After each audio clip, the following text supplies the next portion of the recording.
Well, what it was, right, just before the quiz started, I had to go to the toilet, right, because the rule is, right, people who don't go to it, once it starts, phones off, no more toilet. They take it dead serious, don't they, right? Yeah. So, I went to the toilet. Now, I'm not being out of order here, it just got me thinking, right? I went to the toilet. The gay fella in there, right? There was a gay fella in there? Gay fella in the toilet. Now, how could you tell? How did you know? Just typical, you know, everything about it, right? Everything about it, right, yeah. Oh.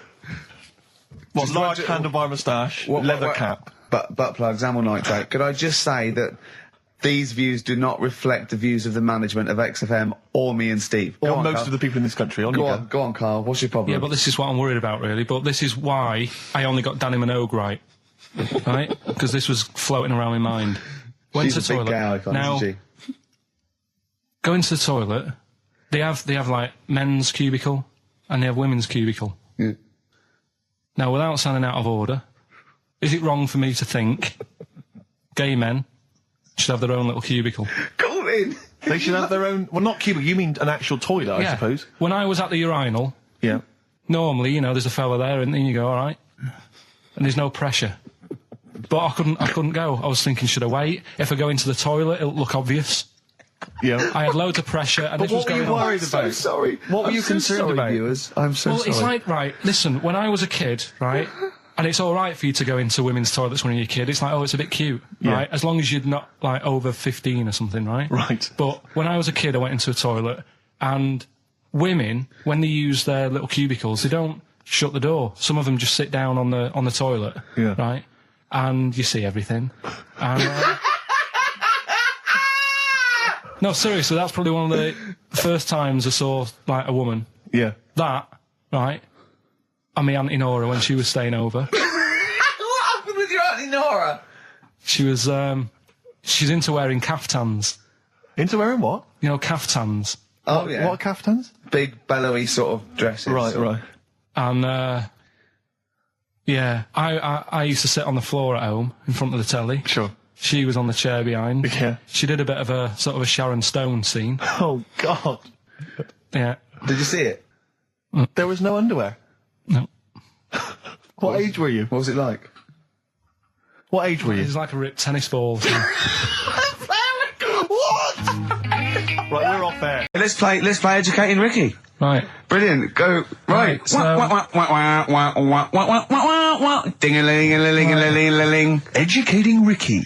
Right, what are we going for then? Hanging the bacon, airy Chinese kid, alien gives man a beard. I think alien gives man a beard. I'd like to do that. Right, there's this fella, I think it happened in America, and he saw a bright light in the sky. And, God, if you're bored. And he stood there. This is a true story, is it? Yeah. He stood there. Yes, of course it isn't, Steve. And he saw this bright light and it came closer and closer and it was a UFO, right? Yep. And he looked at it and it disappeared, right? And he gets back in his car. He looks in the mirror. And he looks in the mirror. Yep. He's only got a beard. He hasn't. You sure it wasn't someone else who got in the car and he was still standing out there? No, right? What? And it turned out, he got home and said to his wife or his girlfriend, it's a bit weird. So I just got out of the car to look at a bright light, and I got back in the car and I grew a beard, and she said, never mind your beard, where have you been for 3 days? And what had happened is... He passed out because he was pissed. No. The UFO had taken him for 3 days. Yeah. But he'd only thought that he'd only looked at it and it went away. Yeah. But what had happened is, he took him and he grew a beard because he hasn't had a shave. Right, okay. I mean, was Will Smith or Tommy Lee Jones anything to do with this at all? Did you see this on a video maybe and thought it was an educational film? No, it's from a book that some kind person sent in to me. Here. Can I just ask again, just again, I'm just throwing this right back at you. Do you think there's any other possible answer here? Right? A man is absent for 3 days from home. He's grown a beard. The length of time that it could take to grow a beard, lest we forget. What if he hadn't actually seen a bright light in the sky? What if he was lying? What if he was lying? He got knocked unconscious. He'd had a car crash. Just lying. No, just lying. Or he was just lying. Yeah, he'd been on a bender, getting pissed for 3 days. And that with was his his mates. excuse to his wife. And they went, Dennis, what are you gonna tell your wife? Well, wait a minute. Wait a minute. He's not going to believe I was out with you, lads. Just say you're only away for a minute. No, I wasn't away from it because of the beard. Oh, yeah, look, it looks like you've been out for 3 days. Well, we have. That's exactly. Right, okay, we've got to cover that then. Alien abduction. Great one. Okay, let's try that. Do you see? That's a little scenario there that could have been played. So, when you say educating Ricky, what have I learnt from this? Never listen to you again. That's all I've learnt so far. Never listen to you. Yeah, we'll add a little bit more in here, right? Well, no, what do you mean add a little bit more? We'll add a bit more to this what I'm educating you about. Go on. Right? There's only a law in America that says if you touch a UFO, you're going to get done. Now, why would they make a rule? I don't know that... Do you know, like, all their rules have a code? Carl, I genuinely do not know what you're talking about. Right. Do you know, like, how here... Do you know what... I have no idea. Right. Okay. Do you know, like, over here... I'm listening to Capital and these headphones. I got Foxy on from yesterday. Right, let's bin that. No way, it's great. No, I want to hear about Airy Chinese Kid. Let's play a tune. Okay, play a tune. Come back with Airy Chinese Kid, definitely. Some doors. Yeah, I just thought I'd go back, take it back to the 60s. This is a tune that a friend of mine sent me. If you touch a UFO, you get done. Soul Kitchen from the Doors. Shambles today, this. David Bowie, Slow Burn. Quite a Eno trilogy feel about it. Logic and sort of low type. Yeah, but yeah, enjoyable. Now, okay. That's stressful, isn't it? I think we've got things working now. We've had people coming in and out, just shaking their head going, shouldn't have bought that desk. But it's all sorted now, I think. And, you notice how it took about 25 minutes for them to come down as well, though? Do you feel like we're maybe quite low in the pecking order in the building? Definitely. You know, it's like Capital First, Capital Gold. They can shoot off to other sort of pirate stations. People's car radios, then they come back here. Oh, dear. Oh, I had a job at Richard Sounds. Light fitting was buzzing. Now, but we've got, thanks for staying, listening. Right, okay, educating Ricky. What have we got? Airy Chinese Kid, go on. Right, yeah. This is the, I didn't want to do this. Really? You didn't want to do it? Well, I wanted to give you 3, and I gave you one. It was like the alien man gets a beard or whatever. Yeah, which was total rubbish, so this one should be better, maybe. Hairy Chinese Kid. Right, well, we've talked about hairy people in the past. True enough. Haven't we? Yeah. You know, the little kids who grew up in woods and hung around with wolves and that. Yeah, again, you're confusing it. Yeah, they're not, there were some people that were born... very hirsute. They were not the people who were brought up with wolves. Yeah. You just put that together in your Homer Simpson type mind. Right, well, this is like a sort of close to that sort of story. Yeah. But the weird thing is, right, Chinese people aren't that hairy as a nation. No, seriously, that's a well-known fact. They don't have that much body hair and stuff. Okay. So this little kid who was born over there, he was like covered in stuff. Was he? And it was only his nose that wasn't hairy. The rest of his body was caked in hair, right? And his hair sort of... What sort of hair was it? Was thick hair. No, what I mean is, was it sort of like a pony's mane, so he just looked like an Ewok? You know what I mean? Just like hanging down sort of straight, dark hair. In the picture, it looked like... it grows from his eyebrow. It grows from his eyebrows quite thick. And then it just goes all the way over his head. You don't think it was just really long eyebrows that he'd done a comb over?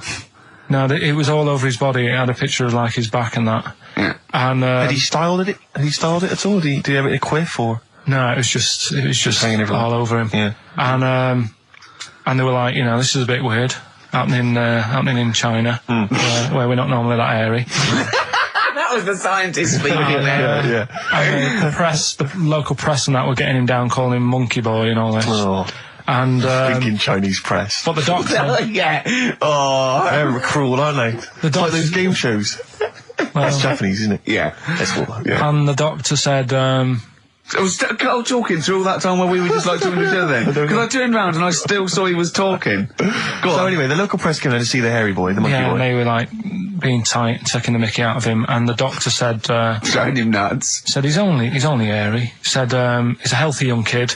The only faults he's got is he's got a little bit of eczema and a boil. And he said everybody should just treat him the same, and I think he grew up a healthy kid. Yeah, so that's the That's the end of the story. That's not a story. Why? But I've got nothing. I don't know what to say to that. So someone in China was born slightly hairier than the rest, and he was normal apart from eczema and a boil. That to me isn't a story. But if it is, I've got a million. I mean, it's sort of like bloke from Manchester went a bit bolder than the rest, got a job on radio. He was normal. I mean, that's not a story, is it? Do you know what I mean? Dandy Warhols and Bohemian Like You on XFM 104.9. I'm Ricky Gervais, with me Steve Merchant and Karl Pilkington. Karl, what's the story then? Right, so what did you say you're going for? You've got your 3 titles, your 3 teasers. Well, I think I'm going to go for Don't Do That to It. You know it can't live without an edge. I'm looking forward to this. Right. So this is Educating Ricky, for those that have just tuned in. Now, something that Ricky told me about when he was educating me was that a cockroach, if you cut its head off, it lives for a week. Yeah. Right? And the only reason it dies is it can't take on water. Sure. It doesn't have a great time in that week, though, does it? I mean, it doesn't get much done, I don't imagine. It just needs water, and because it can't find any, like its eyes, it eventually dies. Yeah. Right? No. So what? No, it's not. That's not. It's anyway. It can't drink. Anyway. So have you heard that one about worms? Okay. I have. Go on. If you cut a worm in half, a lot of people have said in the past that it'll turn into 2 worms. Right. But that isn't actually true. Okay. Who said that? No, it used to be like, kids at school said it on, kids at school and stuff. Yeah. So that, a lot of people think that. Don't pick him up on stuff, Steve. It's bad enough. Sure. So, but what they can do, if you get a worm, right, and you find out which end its head's at. Right. If you you've got its head there at the left-hand side, right, and if you sort of cut it in half. Right. But not in half. So there's more of its neck than the tail, if you know what I mean. Yeah. The bit that you've cut off will sort of die, and the rest of the worm will get better. So in a way, you can cut it in half, and it'll survive, but only one half will survive. Okay. Yeah? What have you learned there? I wish you hadn't chosen that one. I know, because it's nothing, is it? Yeah. You know that joke, how would you tell a worm's head from its eye? You put it in a bowl of flour and wait till it farts. Yes. Right? I told my mate that, right, and he went, what if it coughs? Yeah? Yeah. So, there is a bit of truth in that myth of cutting one in half. Where did you get this information? I don't understand where you get this information That was from the Fortean Times. It was like the myth about worms. Yeah. That was the big article that week. Did it take you as long to read that article as it took you to tell us just then? I like the fact that it starts off debunking a myth that we hadn't heard of anyway. Exactly. You know the big thing about cutting a worm in half and making 2 worms? No. Yeah. What's the other one? It's not the thing to do either, by the way. Don't go doing it. No. It's not very nice. But, it's cruel. But it can get by. And it's pointless. Yeah. There's no scientific worth in that. Well, there you go. Okay then. So the others now, you see what I do. No, I'll tell you the other titles. You're not having them yet. That's the whole idea of this. People will be driving or about to go out doing the shopping. They'll think about that now. What was the other 2? Well, the other 2 They won't think about that. They've forgotten that. No, they will. No, they've forgotten that already. If only it was raining, and what's tomato with you? Right, I'm looking forward to that one. Now, Ian. Yes. Who is your 4th? We need a lead singer in this mega group, the monolith of rock. Who we got? Lemmy, Keith Richards. We've got Keith Richards on guitar. We've got Lemmy on bass. Yeah. We've got Keith Moon on skins. Right. Some terminology coming out there. Yeah. Who's doing the Vox? Who's given Golden Tonsils Award? Robert Plant. He's gone for Plant. He's gone for Plant. A lot of trad names there. There is the group. The lineup is Moon, Lemmy, Richard, Plant. Okay. Now our competition, Steve. Name that group. Okay. What's the best, heaviest rock name ever? Sure. This is obviously not a name that already exists. No. Okay. My mate of mine came up with, I think it was Brain Hammer. which I like. Velvet Nazi 666. Sure. So we want the heaviest, most mental piece of death metal, headbanging, bleeding out your brains rock. Axe Attack. Okay. Please welcome to the stage, Christ on a bike. Please welcome to the stage. Oh, look at you. That would be great. Yeah. That would freak out the metalers. Yeah. Cheeky. Yeah. Oh, now listen. They need a manager. They need someone who could introduce them. They need someone to stand astride them. Who is the leader now? Who is the king of all that rocks? Well, it's obviously Tommy Vance, isn't it?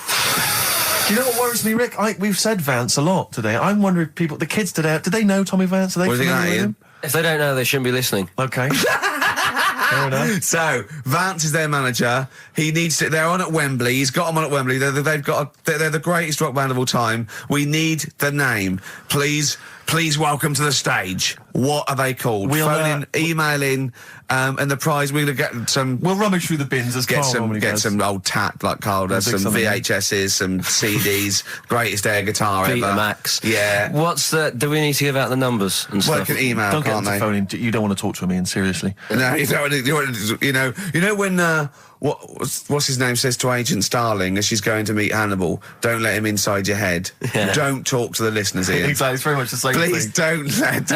I'm a bit concerned that my email's going to be besieged by people sending you links to how to clean out the bidet. Well, that's all right. The week. But Make what's sure the most mental, head bleeding, banging, brain hammer operation this band can be called? Call in. Rick, because it always amuses me. I know it's cruel to put you on the spot, but some of your former band names have always amused me. Well, the worst. The worst one. Right, I'll just leave this. Ricky's had a number of bands over the years. What was the worst one? Ready? Get ready to play that record because I don't want any aftermath. No, hang on, before you tell me, what was the one? Because these pictures of you, like when you're a New Romantic, keep on being published. That was Shauna dancing. Yeah, but someone... That's pretty bad. But someone told me, they were like, ask him about when he tried to be Bon Jovi. Can you imagine such a thing? I know the name you're thinking of. Here's one that I read in the week, right? Go on. About this woman. Yeah. She was a bit of a punk. And to get her hair done like she wanted it. Super glue. Right, no. She got lard. Apparently it's a popular thing, you might know. Put lard on your head. Yeah. And you put it in the oven. Oh. Now, apparently the heat that you get from the oven is different from the sort of heat you get from an hairdryer. Right? And she had to do that to get the style that she wanted. But anyway, she comes into money or whatever, treats herself to a microwave. Right? It's not true. Opens the door, jams the things, like the little catch. So the microwave works. She jams it with a screwdriver or a knife or something. Yeah. Puts the microwave on, sticks her head in, boils her brain. Don't be ridiculous. Right? Well, why is that ridiculous? Boils her brain. She boiled her brain. She boiled her brain. And this is what's good about the internet. I went straight from that, and there was a subject about brains. And do you know that Russell Crowe, when he dies, is given his brain to charity or something, some sort of some people who can do stuff with it. She gave hers to Pot Noodle. Vesta. Yeah. Oh, That's boiling the a sort of skull. Yeah. It's not true. It's not true, Carl. Just urban myths. Someone made it up. Yeah. For a laugh. They're just too convenient urban myths. Everyone says you can tell an urban myth's not true because it's always this happened to a mate of mine, and when you say what happened then, they go, don't know, that was it. Was it? Was that it? Was it? Someone boiled a brain and that was it. There was no more story. Well, Were there any dates, locations, times? I think it was in Belgium. There's that one. There's that one that a bloke, right, was going to get a phone call at 4:00 to find out if his business was, okay, right? And if he didn't get the phone call, he knew he was broke, destitute. So dead on 4:00, the phone didn't ring. So he went up to the roof, his office, and he jumped off to commit suicide. And as he was passing his window, the phone was ringing. Oh no. Carl, it didn't happen. Didn't happen. Think it through. Think it through. Who told that story? Who told that story? as he hit the pavement at 120 miles an hour. He's the only person who could have known that series of incidents. Also, why didn't he wait, as his life's at stake, why didn't he wait till 5 past? I said, I'm going to give it 5 minutes just in case. Just in case the lines are busy. Yeah. And what sort of bloke goes, I'll call you at 4, okay, if you're busy. Well, call me anyway. No. If I don't call exactly 4, then, no, you commit suicide. Commit suicide. I would, because if I don't call at 4, that's the end of it. Well, call me anyway. No, that's not the way I work. Why can't you just call me and tell me the other way? Well, I'm telling you how I do it. If you're bust, I don't call. Can't you just call to verify in case something goes wrong? What if it's engaged? It won't be engaged. Just commit suicide at 4, please. Hickory dickory dock, some lads there just wrote a song called Clocks. The lads are Coldplay. And the song is? Clocks. I'm Ricky Gervais, with me Steve Merchant, Karl Pilkington, pressing the little buttons there. XFM 104.9. What's that little Well, I think I do more than press the buttons. Right, see, this is it, right? Karl has had a little strop on since last night, okay? And He's had a little strop on? Yeah. You said strop on. I just wanted to clarify. And, I don't know why. He says that I'm an annoying person. He says that I wound him up, right? Which I don't know. He says that you're winding up because you're sort of like negative about everything. Negative? Yeah. And, but what I think it is because we pointed out that his lateness is unacceptable. Yeah. He said, meet you at 6. He turned up at 20 past. He said, well, someone stopped me in the corridor. I don't care. I've got stuff to do. We had stuff to do. I think we're a bit busier than you, Karl. You've got one job. We've got loads of jobs. I keep telling you that. You got one job in a little room, a 9 to 5 there, that you don't even get done in 9 to 5. That's why you're late and mucking around all the time. There's loads of work to do. Yeah, one job. No, cool. It's not. It's one job with a lot of other jobs in it. It's like those little Russian dolls you get. Right? Well, it's not, is it? Go. Yeah, it is. Yeah. Everyone thinks, oh, he only sits in his studio messing about, making songs a phrase. That's what I do in my free time. Which we've got coming up later. Super slick. I still think 20 minutes late is an outrage, though. Yeah, 20 minutes late is... Yeah, but I didn't say bang on 6. I said around 6. No, you didn't. You said 6, which means 6. Well, it doesn't. Wait, sorry, it doesn't? If it was a newsreader, I'd say, yeah, you've got to be on time. Do you know what I mean? If it was a 6 o'clock news, I wouldn't want to be late. But it's the fact that I said to you, I'm busy, I've got stuff to do. No, you didn't say that. You said 6 o'clock to sort out tomorrow's show. I didn't. I know what I said. So yeah, well, you don't, because I remember you sent me a text. You didn't even, it wasn't even a phone call. You didn't even have the politeness to call. Stephen has stitched him up by being a little bit more precise than him. It was a text and it said, see you around 6 tomorrow, question mark? Around. You just said it. Well, around 6. That doesn't count. That doesn't mean anything. Well, yeah, no, it does. What? So, all right, you told me you said 6. Well, he did. I'm paraphrasing. 6 o'clock, Rick. To me, even if it was around 6 o'clock, that would be 5 to 6 or 5 past 6. It would not be 20 minutes after the event, because that is late. Well, you've got nothing. You see, you haven't even got an excuse. Yeah, but then I turned up, right, and I said, right, well, let's not argue about this. Let's come up with some good new features. Thanks, Ruth. And Suzanne was sat on the floor in front of me, and she was like, oh, rub me neck, it's hurting. So I thought, and I hate doing that, it really it bores me. Well, she's your girlfriend, for goodness sake. I know, Dale Winton's different, you're getting paid for that, go on. So I thought, the only way to shift her, I'll let one go, right? So I did that. I love that! It's such a loving relationship. I love that, that's great! So it's like doing the washing up badly. Yeah. She won't ask me again, what have you done? I've smashed the cups up and I've written in excrement across the wall. Well, that's no good, isn't it? Well, I won't do it again then. Give me the marigolds, I'll do it. I've nailed the cat to the fridge, what's up with that? Yeah. Go on. But yeah, so I did that and it worked. She sort of got up and said, oh, and my dad said, what do you do that for? What was he thinking? So I said, oh, I hate rubbing her neck, does me head in. So he says, you know, I've never trumped in front of your mother for 40 years. Sorry, where was this? Chigley? Why is this family talking like this? Young Karl, I've never trumped in front of your mother in the 35 years. What? I don't know what... No, it's just that he said, you know, we've done a lot of things in the family. Hold on, what did he say that for? What, he's never trumped in front of your mother? He just offered that information up. Well, he just was surprised that I did it. He said, where have you got that from? Yeah. Whoa, you're lowering test times, I'd have thought. What do you mean? You have to imagine there's a class of farting. Oh, we haven't told our kids about farting. He doesn't do it. We haven't told him about it. We don't do it in front of them. You have to learn it, do you? No, but there's a place. That's what I was always told. Go on. There's a place for that. Cornwall. Do you know why I think I was ill? Stress. I genuinely think it was stress. I think I'm beginning. No, I'm analysing it. What do you think of that, Carl? But I'll tell you what it is. Look, think about it though. We live in London. We got the war, the threat of terrorist activity. That's where I live. I'm all right. Next one. We got SARS. One. Yeah, but you can walk to work. I got to travel on the tube. I came in this morning. I saw a Chinaman sneeze. I was terrified. S Club 7. They've split up. I mean, I worry about those sort of people. They're young kids. They're talented guys. I mean, they say they're going to be all right. I'm not sure Tina is. I'm not sure she's got the talent.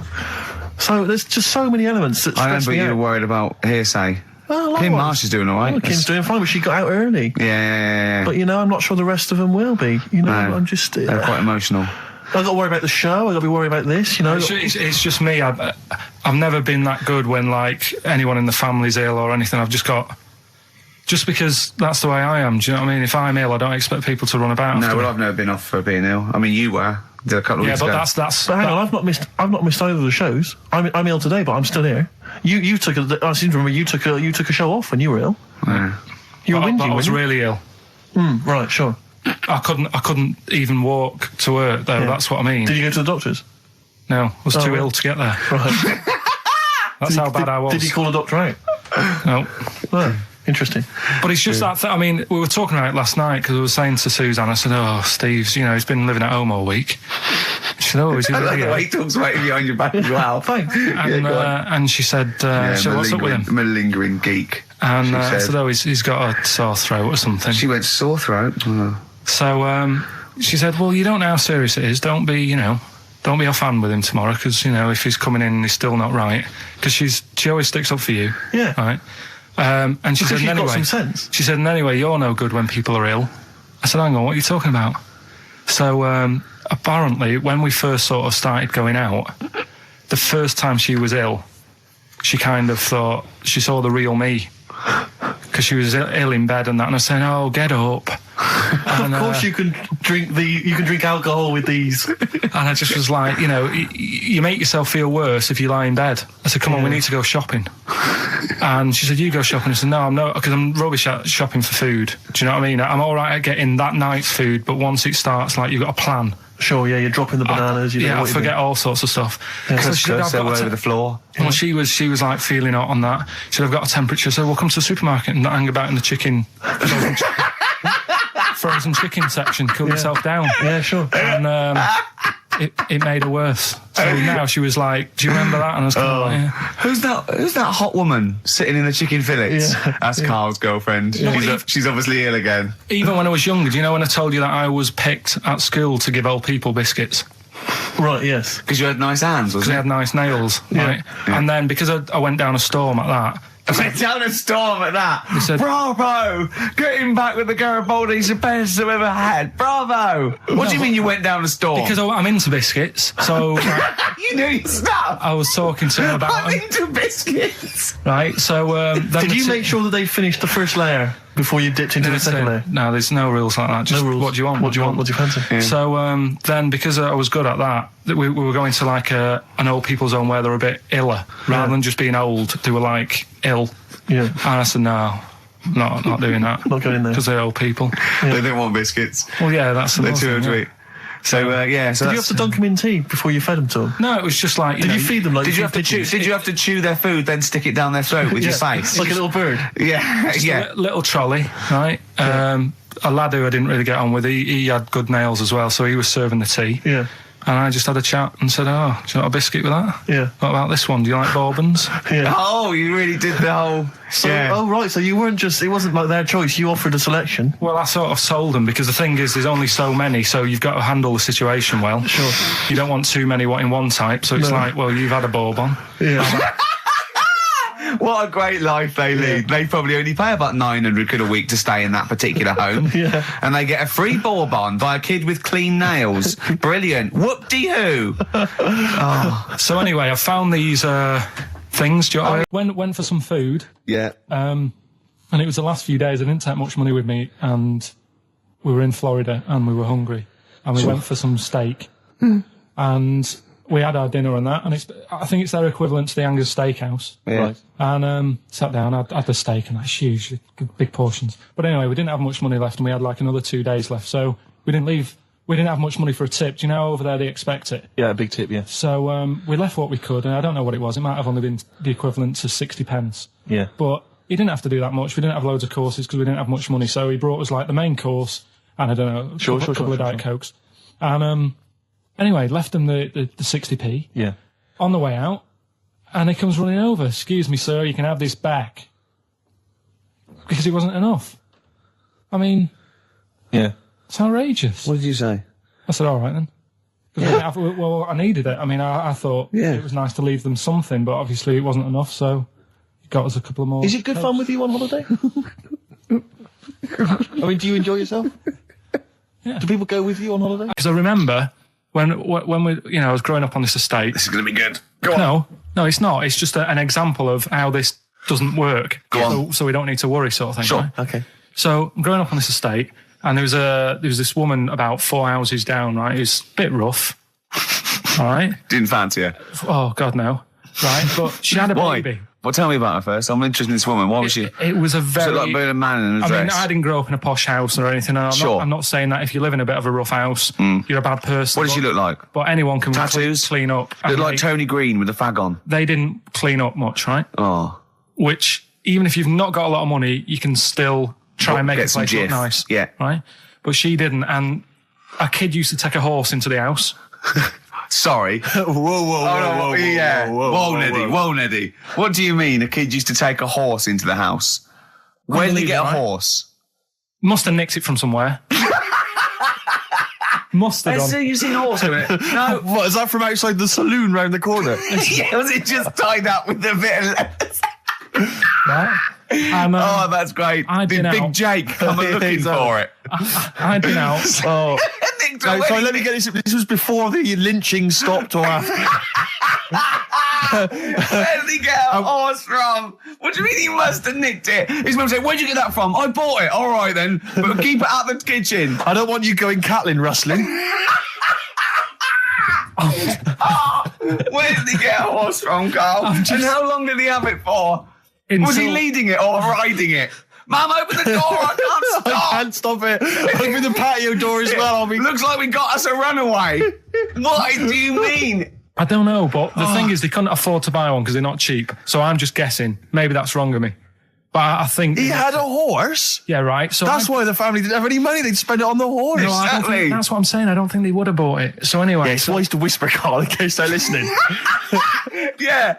And they could be in the room next door. It's not buying it, it's keeping it as well. Oh, so I was like in the car with my dad coming into the avenue, and you used to have to drive down it to turn round and, and sort of go back to our house. You had the traditional method of transport, And the horse was in the lounge, reading a paper, just like walking around. What? And when I was doing, I tried to earn myself some money once by flogging little flowers in plastic cups. What? This is genius. It just keeps coming. What do you mean you're trying to flog little flowers? What do you mean? Wait. Let's play a record. Let's play a record and come back to this, because it's always going to just unravel and unravel. It's going to go for hours. Let's play a track, Carl. Deeper and deeper. It's like an onion, isn't it? We've created a whole world here where there's a man living with a horse. Just walking around the lounge. I come from the West Country. I've never heard anything like that. I just think of a big sort of like orange carpet, and it's got a rediffusion telly, and this horse going, I'm fed up in here. Exactly. This is really... I am not taking the rubbish out again. Yeah. I just wish we could maybe tape the bits we're not on air, just because that's when Carl comes into his own. Yeah. He just said to me, I don't know what I was doing, I was sort of like pottering around, dancing around, doing something annoying probably, and he just looked at me, I don't know, and he was looking at me, and I looked back, and he went, have you ever used a Y-front properly? Genius. It's a great question, because the answer is definitely no. Definitely no. Does anyone use their Y-front properly? And by that, I mean get your winky out of the little sort of slot provided, as opposed to like put it to one side or pull them down or whatever. Has anyone used a Y-front properly? I don't think I've ever done it. I don't think I've ever done it. I've never seen anyone in a toilet doing it, Rick. You should be looking. I wish I hadn't said that. I caught ya. Really? Yeah. That's actually how you prove people are gay. Yeah. Get them into this conversation. Yeah. Yeah, it's a trap. Yeah, it's a trap. It was the trap. Yeah. I'm not gay, by the way. Yeah. You didn't prove I was gay. I double bluffed you. Because I knew the old gay trick. I thought it was the old gay lord say no thing. That is another method. Yeah, there's innumerable methods of doing it. That's how Oscar Wilde was caught. Yeah. Yeah. What happened there? Well, the judge went to him. Did you see that film last night? Gay Lord Say No, and he went no, and they went take him away. Yeah. Take him down to the cells. Yeah, take him to Reading. It is true. Well, it originated in America. yeah. So many of these things do. It's Yeah. a brilliant point, Carl. I'd like to hear from anyone listening who's, and I mean, well, they'll just lie, wouldn't they, I suppose? Yeah, I don't even use sort of flies. No? Usually, I sort of pull my wife around, my sort of tracksuit. That's why I wear sort of like elasticated waistbands all the time. Exactly. Just sort of Speed. Yeah. Yeah, you got to get in there with the minimum of effort. Yeah, we and out. Sure. Often I won't shake. No, well, no. To my detriment, because it often leaks out a little bit later, doesn't it? Ever been out on a date with a girl where it's just trickled down your leg and you wish it hadn't, and you're thinking, what if she gets my trousers off later? She might smell it or see it. What? What? I don't know. I don't know what I said there. Right. Feeder, come back around on XFM 104.9. You're listening to Ricky Gervais. Yeah, I'm with him as well, Steve Merchant. I was thinking of dropping that. What? Thinking of dropping that, just going, because it's just too, that's all that. I'm Ricky Gervais, with me Stephen Merchant and Karl Pilkington too. I mean, get to the music, so it's, hi, I'm Ricky Gervais, this is XFM. Sure. Here's Radiohead. Yeah. Some they'll come out, that was Radio at XFM, I'm Ricky Gervais. Tony Blair, what's he all about? Yeah. That sort of, Snappier. fast, because I quite, on a serious note, and you've always been saying it, I listened to an old show, because when Karl was compiling those things, I listened to an old show, and I listened to me, and I'm really concentrating now because I sounded like the most inarticulate, brain-damaged older drunk I have ever heard given a show. Yeah. I mean, I was shocked. Not finishing sentences, leaving out words, slurring, just doing noises that you understand because you know me. Yeah. So I'm really going to make an effort for the listener. Yeah, it's not going to happen, is it? You're going to give up after about 3 But I thought records. you were joking. And I thought it was like, he's taking it there. Did it then, you see? Again, I don't quite know what that sentence meant. No, but... Well, of course, I've got also your body language and your facial gestures, but obviously the listeners have got nothing else. They've just got the voice. They've just got the voice for it. That's all they've got. That's all they can rely on. Yeah. And when Karl Pilkington is the man holding the show together, When he's the that's most quite damning. articulate. Exactly. Exactly. How did I come across? You came across as lovely. I mean, I did an interview yesterday, right? And I was trying to describe you to this journalist, and I was going, it's like a cat can talk. Because the things you say, I just want to know what your world is. You know when a cat comes in, you go, where have you been? And it looks as you're like, you know, it can nearly understand you. And you're like, I wonder, I'd love to know what that cat thinks. And with you, it's almost like we've got one. Yeah. Yeah. Did you like that? You can also lick your own testicles, I think, can't you? So, yeah. Did you play the Doves? And Envy on XFM 104.9. I'm Ricky Gervais, with me Steve Merchant. Absolutely, yeah, hello. That clang you heard there isn't Karl. No. Karl's away. It's Sturgis. Claire Sturgis is here. Yeah. You'll know her from the Claire Sturgis show, but we know her from our early days on XFM, Yeah. and, you know, we're good friends. It's sort of like old times, isn't it? And Karl is had a little surprise birthday present. What's for me. the story with this, Claire? Because I don't know Well, about this. do you know, I came in on Monday expecting to see his little smiley face, as usual, and it's always not here. Yeah. What do you mean? So, apparently his girlfriend had surprised him and dragged him off to the Caribbean for a week. Wow. No, Canaries, isn't it? Oh, I mean, I don't Yeah, know. he likes the Caribbean. He likes the crabs. Yes. Yeah. I thought he was bored of the Caribbean. I thought he didn't enjoy it last time. No, he loved it, didn't he? No, I don't think he did enjoy No, the it's crabs. Tunisia he didn't like. Right. He's been travelling, hasn't he? I know, yeah. He gets he about. didn't like Tunisia because there's flies the size of matchboxes. Of course. And, and midgets in the kitchen. No, there's nothing wrong with that. Yeah. Midges or midgets? Midgets, he said. Right. In It the was kitchen. midgets. He wasn't saying anything bad. He said that there were lots of midgets in there. Lots of midgets in the And kitchen. I thought it was he'd gone away to some sort of like theme holiday. Yeah. But no, this is I think Gran Canaria or the Canaries or whatever it's. And how called. old is Karl? 30. Is he 30? Is this 30 the big last 3? week, I think. Yeah. Oh, so it was actually a birthday present. Oh, Yeah, it's it's a big deal. Yeah. Okay, I just so, thought, but that's all right. So have you got a competition that you can regale us with, Claire? Because obviously Karl provides a lot on this show. Hold on. We could do White Van Claire. White Van Claire? Yeah. Are you familiar with this? We ask No. you questions, topical questions, just Okay. getting your opinion really on the week's news. Okay, yeah. It's on the If you spot. look forward to that. But you know I'm a little bit, you know. A little bit simple? That's Well, fine. just a little bit, you know. What? I always sit on the fence. Don't Oh, I? right. Well, don't sit on the fence. You see, But the you worst did- thing there was she was saying I'm a little bit like, you know, liberal or undecided, and you went simple. Yeah. You Well, assumed. I didn't know. I thought I'm a little bit, coked up? I don't know. Who knows? It's Sturgis. Anything could be possible. But the other thing is with Karl, we didn't know how good value Karl was until we asked him sort of intelligent this is questions. true enough, yeah. Because he looks quite intelligent. Well, this doesn't is he? it. I mean, So the thing with you, Claire, is I don't think we've probed you enough. We don't know what, You your views haven't are on a lot probed of me things. enough, But we actually, don't know what Steve, your no. views are, This is what I'm saying. We don't know where you stand. I mean, don't sit on the fence. This is the new Claire Sturgis. Yeah. All right, we're Yeah, going to delve deep, dynamic. find a personality in there, Claire. Let's go back All to right. the old days. How about a bit of the Smiths? That was beautiful, Rick. Go on. Oh, you've been practicing. Richard Ashcroft. Check the meaning on XFM 104.9. We're back, Steve. It's Saturday. That's true enough. Steve Merchant, that is. Hello there. I'm Ricky Gervais, obviously. Hello there. Carl's still away. Claire Sturgis is back. That's Hello. absolutely true. Yeah. Hello there, Claire. Nice to see you. I think a lot of people were hoping that Carl will be back this week, but we're pleased to have you. No, they were actually. I did get some emails during the week. Saying what? Just saying it's really nice to, hear you again on Saturday afternoon. It's nice, and but you're not really very funny. And when's Carl coming back? You know? So it's sort of being Sure nice it wasn't to me. us. No, it was definitely Because they think that as well. directed to me. But no one can compete with Carl.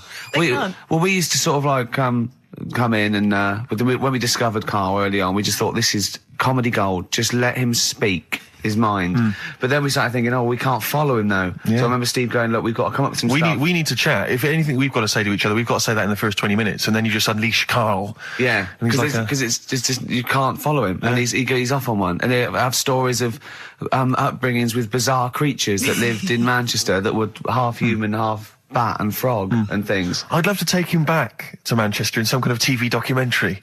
When Carl went home and just wandered back, maybe try and find the amphibian twins or whatever those people were. They with weren't. Yeah. So there was two boys, both had big heads and webbed feet. They weren't related. They didn't hang around with each other. That was all the information we had. I went, why not? He went, that would have been too obvious. Yeah.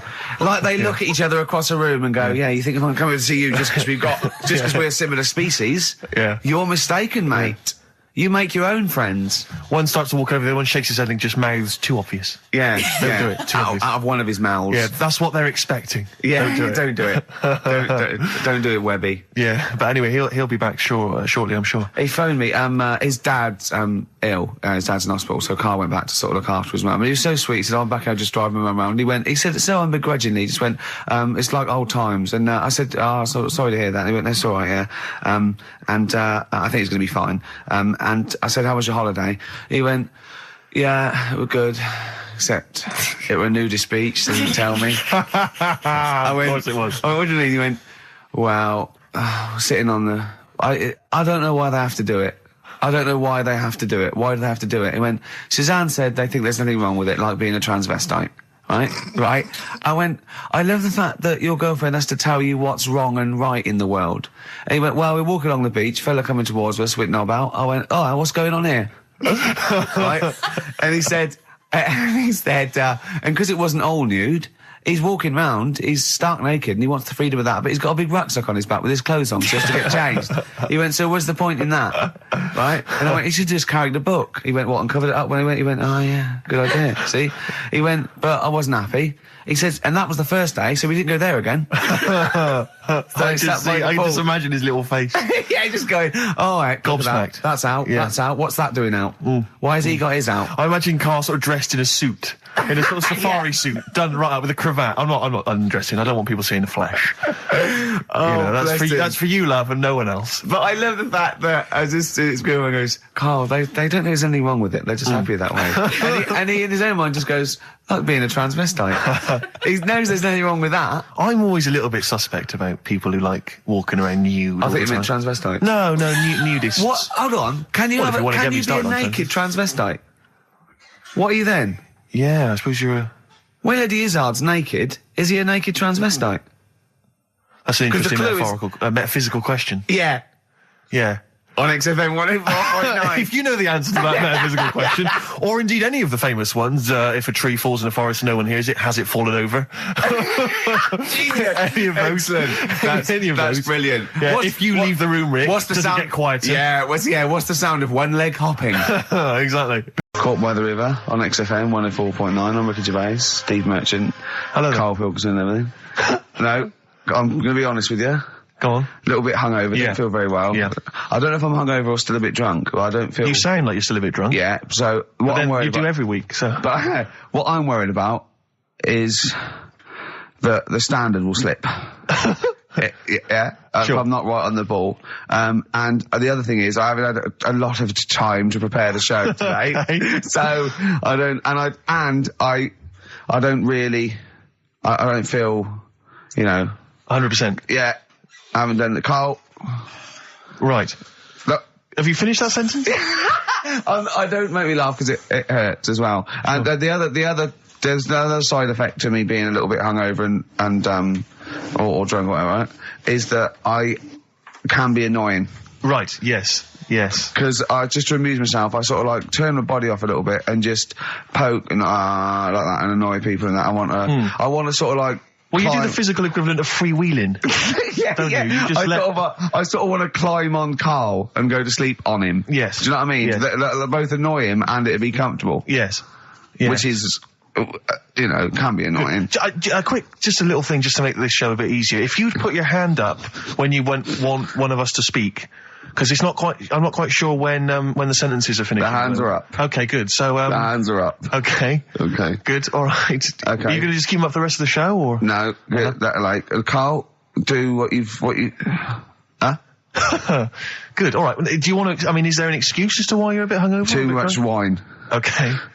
All Last right. night, yeah. Yeah. Good. Thanks for Okay. that. Because this is the only work you've got to do all week, isn't it? It's like, unless I'm very much mistaken. You don't have to do anything. You just sit at home eating cheese. Yeah. And Yeah. then occasionally you do a bit of sort of shadow boxing. And that's exercise. And then you sit and watch TV. Yeah. Is that roughly what you did this week? Yeah. Uh-huh. So this is the only 2 hours you had to do anything for all week. This is, you had to prepare for this. Yeah, but who can plan a hangover? I want to tell you about Brian Blessed climbing Everest, and for some reason it made him it played havoc with his belly, and he followed through and he had to clean up. Shut himself? Yeah, using ice and snow. Why are you telling me that Brian Blessed? In what way is telling me that Brian Blessed shit himself once in any way educational? Because I was saying how he was climbing Everest, right? Right. I give it to him. He's an actor and that, but he gave that a go. Yeah. Right. It played. What's the point of that? You'd say, wouldn't you? You'd say, God, he's Oh, so he's all right. Me doing a boxing match for no reason is rubbish, but him climbing Everest and shitting himself, Yeah, he did that. It's commendable. right, and he's only going to go and do it again. He's going to climb it again. Yeah, but he might not shit himself this time. Yeah, but what's the point in going? Nothing's changed up there. Yeah, good point. Yeah, Where's you been? Well, it has. They've probably cleared it up by now. Like, but it's slip on it. I can't even be bothered telling you this one because. Come on, To be just honest- do it. Or do it now. Steve, how we doing? Look, no, never mind that. Look, just tell me what that means. Oh, he's a nuisance. Oh, this is so annoying, Carl. I'm going to go mental. Right, talk. Right. Listen, I'm just putting Right. this in here, right? Right, nuisance is a bit of a nuisance. Yeah. Apparently, Yeah. the old fella who used to hang people. 1700s? Yeah. He used to be able to tell somebody's weight just by looking at them. Right? That's a bit of a bonus fact. We'll be the judge of that. The thing that I wanted to tell you is money for old rope. Do you know what I'm saying? I can't even be bothered. Yes, you're going to tell me now. Come on, Carl. I mean it. Basically, money for old rope came from the right. What was all that about? You can tell someone's weight. What was all The that bonus for? fact. And Blind Blessed shitting himself. What are you? What? Look, no, tell me that now. You nearly made me swear then. I'm getting really annoyed. I'm getting really annoyed now. Tell me this back, Carl, or I'm going to go mental. Come on, Carl, time's running out. More that people years ago, when people used to be hung, right? Right. If you didn't like the person who's been hung, you'd go, God, I really don't like him. And so you never forget the time. If they're being hung, we take that as read. Yeah. So they never forget afterwards to get the hangman to get the rope and to cut it up into little pieces, and he'd sell them. He'd sell the little pieces of rope to people. See, Carl, that's the most interesting thing, if it's true, that you've come up with. Right. Okay. And so so they sell the rope. They sell the rope, and it's money for old rope. Money for old rope. Meaning, like, you know, God, it's easy to make money. That all they have to do is cut it up and sell it. I'm cynical. I'm not so convinced. Tell you what, Steve. Go on. I did find out in the week. Yeah. World record, right? Person with the longest trump. With the longest what? Wind fart. Right. 2 minutes 42 is the world record. Okay. Right? Well, I'm immediately thinking about a relative of yours who I'm sure did longer than Who that. still lives in Manchester. Auntie Nora. Now, Auntie Nora did it for how long? 5 Reportedly, minutes, wasn't it? started for 5 minutes. But unfortunately, she was the only person in the room. Whereas I think, which one's alive, Ross or Norris McWhirter? I don't know, actually. He has to be there. Yeah, I think he actually has to. He'd have to be there. Would you want to be there? Well, he'd have sort of equipment, looking at his watch, going, finish? You go, yeah. He goes, well, that was 4 minutes. Did she go from like a size 10 to a size 6? Did She show some old dresses. like a hovercraft. Exactly. In a big dress. Yeah, Just slightly off. Yeah. So, it has to be invigilated. But again, you know, how was the Guinness Book of World Records one invigilated? I mean, who was supervising that? Who was He monitoring said, that? I can fart for 2 minutes. They went, well, we've got to see this. Went round. And, he just probably let it rip. It's probably circular breathing. He's probably sort of sucking in air and swallowing it as he's going. And it's a continuous one, isn't it? The reason I did this, Yeah. like I said to you though, the reason I did this Yeah. was to get that kitchen, right? Now, Brilliant. as we speak now, right? Builder's in the flat. He's been annoying me. Of course he has. Of course he has. What's he been doing? When he turned up on Monday, right? Yeah. Wanders in, and the first thing he says to me is, said, the pub across the road, is it any good? I said, well, it doesn't matter, does it? You're working on the kitchen. Think of saying that to a builder. Probably making conversation. Probably meant, do they do a toasted sandwich? Because I've got a half-hour lunch break. Not an hour, like Karl Pilkington. So I'll probably there and get a nice, you know, cheese and tomato sandwich. Is that genuinely what you said to him? Yeah. The first thing you Yeah, said so to him? Suzanne had a go at me saying, why have you said that? He hasn't even started on it yet. I cannot believe that. You're unbelievable, Carl. And you say it's us that are rude, crass, I wasn't being thoughtless. rude. I just was letting him know. Do you know what I mean? I know what He we're up knows to. what he was there for. He had it down on his little docket. Do the kitchen this week. Yeah, He didn't come there and go, what did I come out for? Was it to go to the pub for a week? Why am I wearing these overalls? Yeah. Who's the little bald mank twat insulting me? Let me just check. Let me call the head office. I wasn't having a go though. I mean, they should have finished it yesterday, and they're Yeah. there now, right, Yeah. on their own. And what annoyed me is they turned up late today. Hold on, Carl, I've just realised something. They're probably listening to the radio. This, I assume, tuned to XFM, isn't it, in your kitchen? Yeah, but they don't know it's me, do they? Do you know what I mean? No. They'd go, he's got a whiny mank voice as well. So's the bloke who owns this place. And the bloke who owns this place, when I said, what's that pub like across the road, said, well, you won't be bothering that. He's working on this. No, he won't be able to put two and two together, will he? You've suddenly, the penny's dropped, doesn't it? You've suddenly realised. Look at his face. Yeah. He's suddenly realised they might know it's him. And they could be listening, and they're going to clean you out, mate. Oh, if you are the builder working in, where is it? I won't say the address, but it's, Central London, isn't yeah. it? Go Yeah. mental. Have whatever you want. Opposite that pub that you Yeah. like, that you're... That He'll probably be in there now, so he won't be listening. Or insulting, You know what I mean? insulting That's a a further British insult. workman. He should So have been in just go today. mental. He should have been in at 8 this morning, Just which annoyed go me anyway. mental. Why? I really don't understand why they've got to start so early, right? Yeah. But he said he'll be there for 8, turned up at 9:30, right? Wanders in, and what annoys me is he could have left all this downstairs. He had a paper under his arm, Yeah. one of those crossword books, and a pot noodle. Now, I'm not being funny, but most of them take quite a bit of time. A crossword book, he's not happy with just the one that's in the paper. If you're listening, if you are the builder that's listening now, doing Carl's flat, what about pissing in the laundry basket? All right, this is Karl. You may remember that last week we opened with some quality knob news. Knob news, yeah. It was It was Hitler's knob. Hitler's knob was one of them. That just sparked off into a whole bunch of other kind of knob-related discussions. Yeah. And I'm pleased so far to see that we're almost at the halfway mark for this first hour. And so far we've only talked about nudity and/or todgers. Yeah. So excellent work from us. Well done, lads. Yeah. I'm looking forward to Dr. Fox and the rest of the Sony award committee listening to this one. Yeah. But more knob news. I don't know if there's a jingle on. for that, maybe. You nearly had the eye out. Knob news. Knob news, excellent. This is an extraordinary story. A woman tried to sue her bosses for £210,000 after finding a cooked penis in a canteen stew. Hospital cleaner Sophie, something, I can't pronounce that name, was eating goulash for lunch and could not cut one of the lumps of meat. You can see where it's going. I've got so many questions already. I know. She picked it up and tried to chew it, but it was too tough. Then she inspected it with workmates, who all agreed it was a penis. Imagine that discussion. Yeah. Miss McLata said she vomited for the rest of the day, instantly became a vegetarian, and had to have psychiatric help.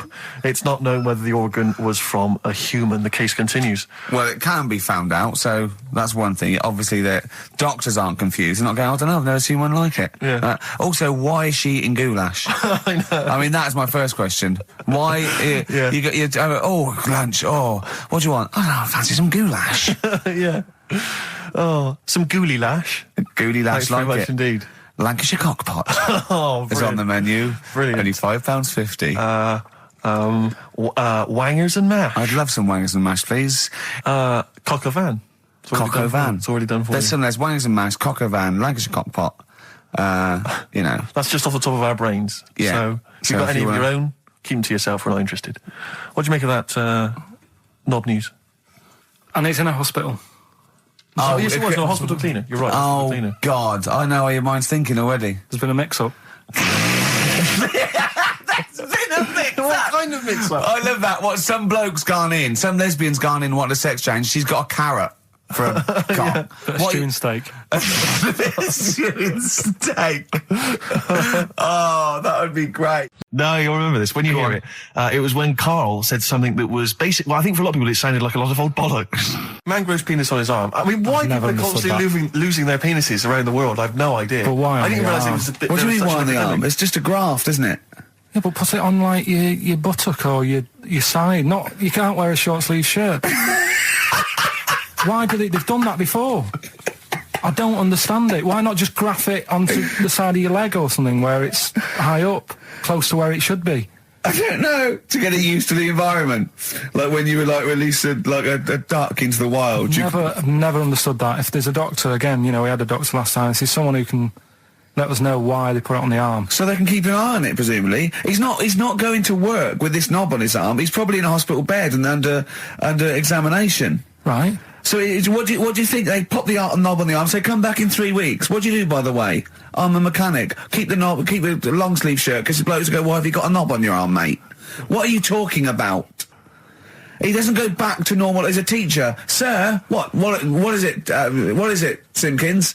You got a knob on your arm. No, don't worry about that. Do your maths. What do you think this bloke's walking around with a big knob coming out of his arm? Why on the arm?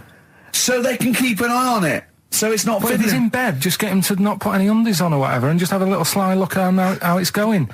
Even in hospital, if you're in a shared, little hospital room, people going, oh, I've had heart problems, what's your problem? He's there with his arm out.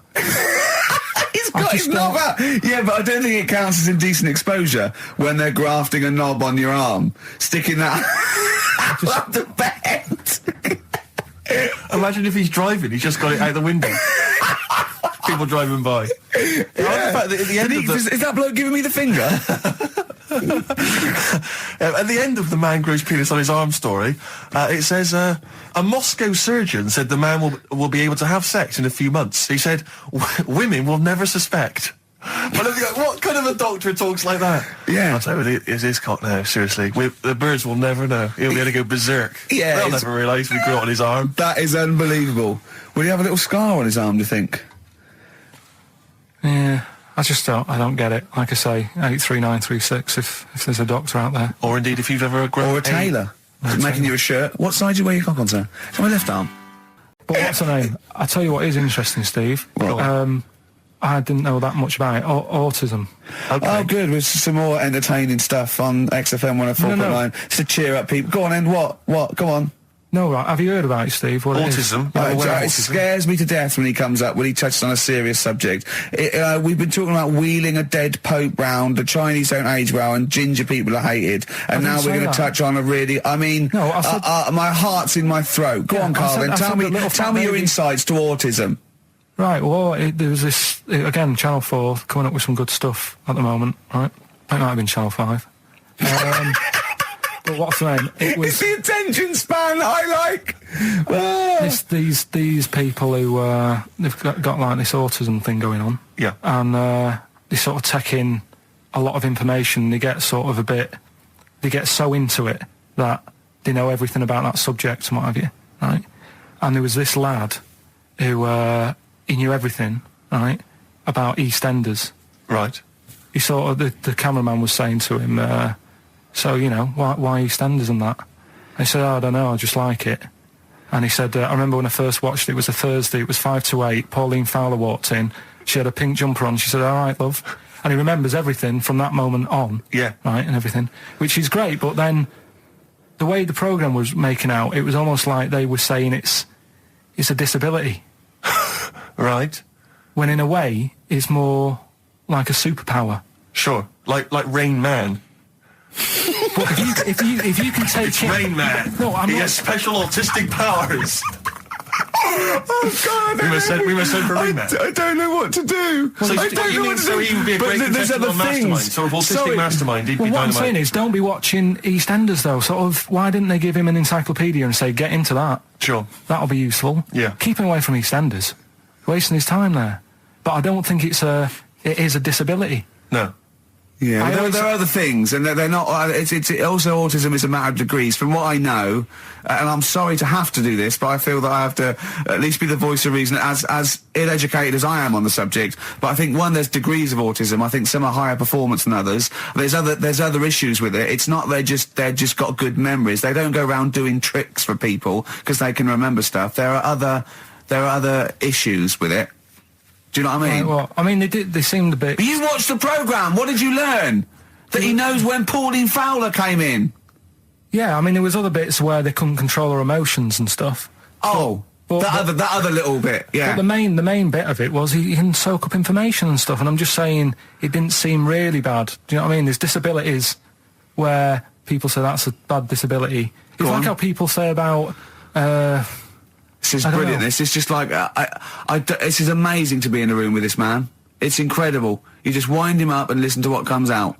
And I'm going to sit back now. I'm not going to defend you or explain anything. Just tell me about the other disabilities that are worse. No, what I mean is how people can sometimes easily get mixed up. How people are scared of like a cyclop. When at the end of the day, he's got a disability. A bloke with Who's scared of a cyclop? No, it's apart just from like Jason and his Argonauts. Where's this cyclop that you're scared of? No, I'm just saying in history and in books and that. No, not in history. History happened. Yeah. But What are you thinking of? You're mixing history with Greek mythology and Roman mythology and every other type of mythology. What do you mean there wasn't really a giant cyclop that went round picking up ships and throwing them around? That's not history, Carl. Do you think Batman's history? No, but this was it was ages ago, wasn't it? When we were sort of No, I'm not saying it didn't happen ages ago. I'm saying it didn't happen. Well, it might have done. There's no. I mean, what's so ridiculous about a fellow with one eye? In the middle of his head, and he's big and scary and lives in a Why is he cave. scary? Because he's got. What if he had 8 eyes? I'd be scared of him. At the end of the day, he's got a disability. We'll talk about it in a bit. So could we bring back just for one night only, educating Ricky? Oh, I'm excited. Yeah. Do you think it warrants that? I don't know enough about it. Do you know what I mean? About what? It sounds perfect. Play the jingle. Educating Ricky. He's getting smarter. A couple of things happened in the week that I read about. Okay. Keeping up on what's going on in that. Sure. Yeah. One was about that Galileo fella. Okay. Was it about 1636? Was it? I think it might have been not earlier. bad. Go on. Did some stuff with light and that. Yeah, it did lots of physical experiments, yeah.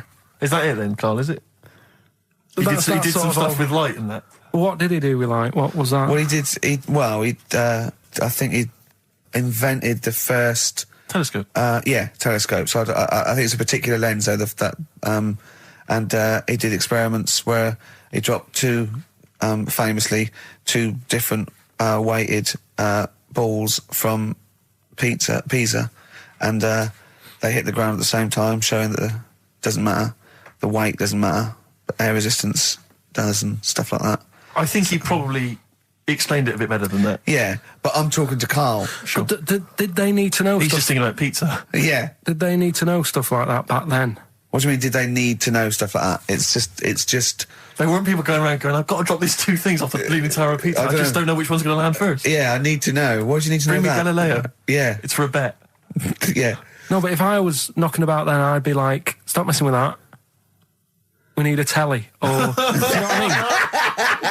I bet he thinks the Flintstones is real. I know. That'd be brilliant. That's what I'd do if I was a caveman. I'd make a telly out of rock. Yeah. And a pelican And a as car a that I cement just mixer. ran along the road with. Yeah, exactly. Yeah, we need a car. Yeah. Well, we haven't really got the internal combustion engine. Can you stick your feet through the bottom? Yeah, just get me a car, for Christ's sake. Anyway, so I learnt that. And Yeah. then, What? He learnt his name. Yeah. Other people I learnt the Brilliant. name of this week. Oh, if a chimp could watch telly. Go on, Karl, go on. Right. He said one today. He saw my salamander. It's not a euphemism. He saw my salamander and it's just sitting there in the tank. Your exotic pet. Yeah, and he's worried about there not being a lid on. And he said, I went, what are we worried about? He said, wow. He said it sits there for 24 hours a day, obviously planning to get out. well, he's got nothing else on its mind. And it's, the daft thing is, he has actually got the lid ripped up a little bit. And he'll be looking up there, and it's going to get out. But what's the worst that could happen? What's it thinking? What do you think it's thinking, this salamander? It's got his eye on the DVD player. Here's an email from Scott Coomer. He says, Karl is actually right. I've got an A-level in statistics and probability. It doesn't matter how long they have and how many monkeys you have. You cannot guarantee they would type the complete works of Shakespeare. Infinity makes it probable they would get it right, but not definite. Yeah. Well, yeah. Yeah, that's what I was saying. No, you weren't saying, Karl. You don't understand it. Infinity sort of sorts it out. That if they do anything, they nearly do everything, won't they? No, I mean, they'll give it a good shot. No, that's not the point. But the I'd point be is surprised if they did one page right. Right, listen. It's not to do with consciousness. It's not to do with them aiming. They are just bashing away at the keyboard. It's like they're used to show that there isn't consciousness. They chose the chimpanzee because it can type, presumably, hit the keyboard. It's because they hadn't come across you at the time.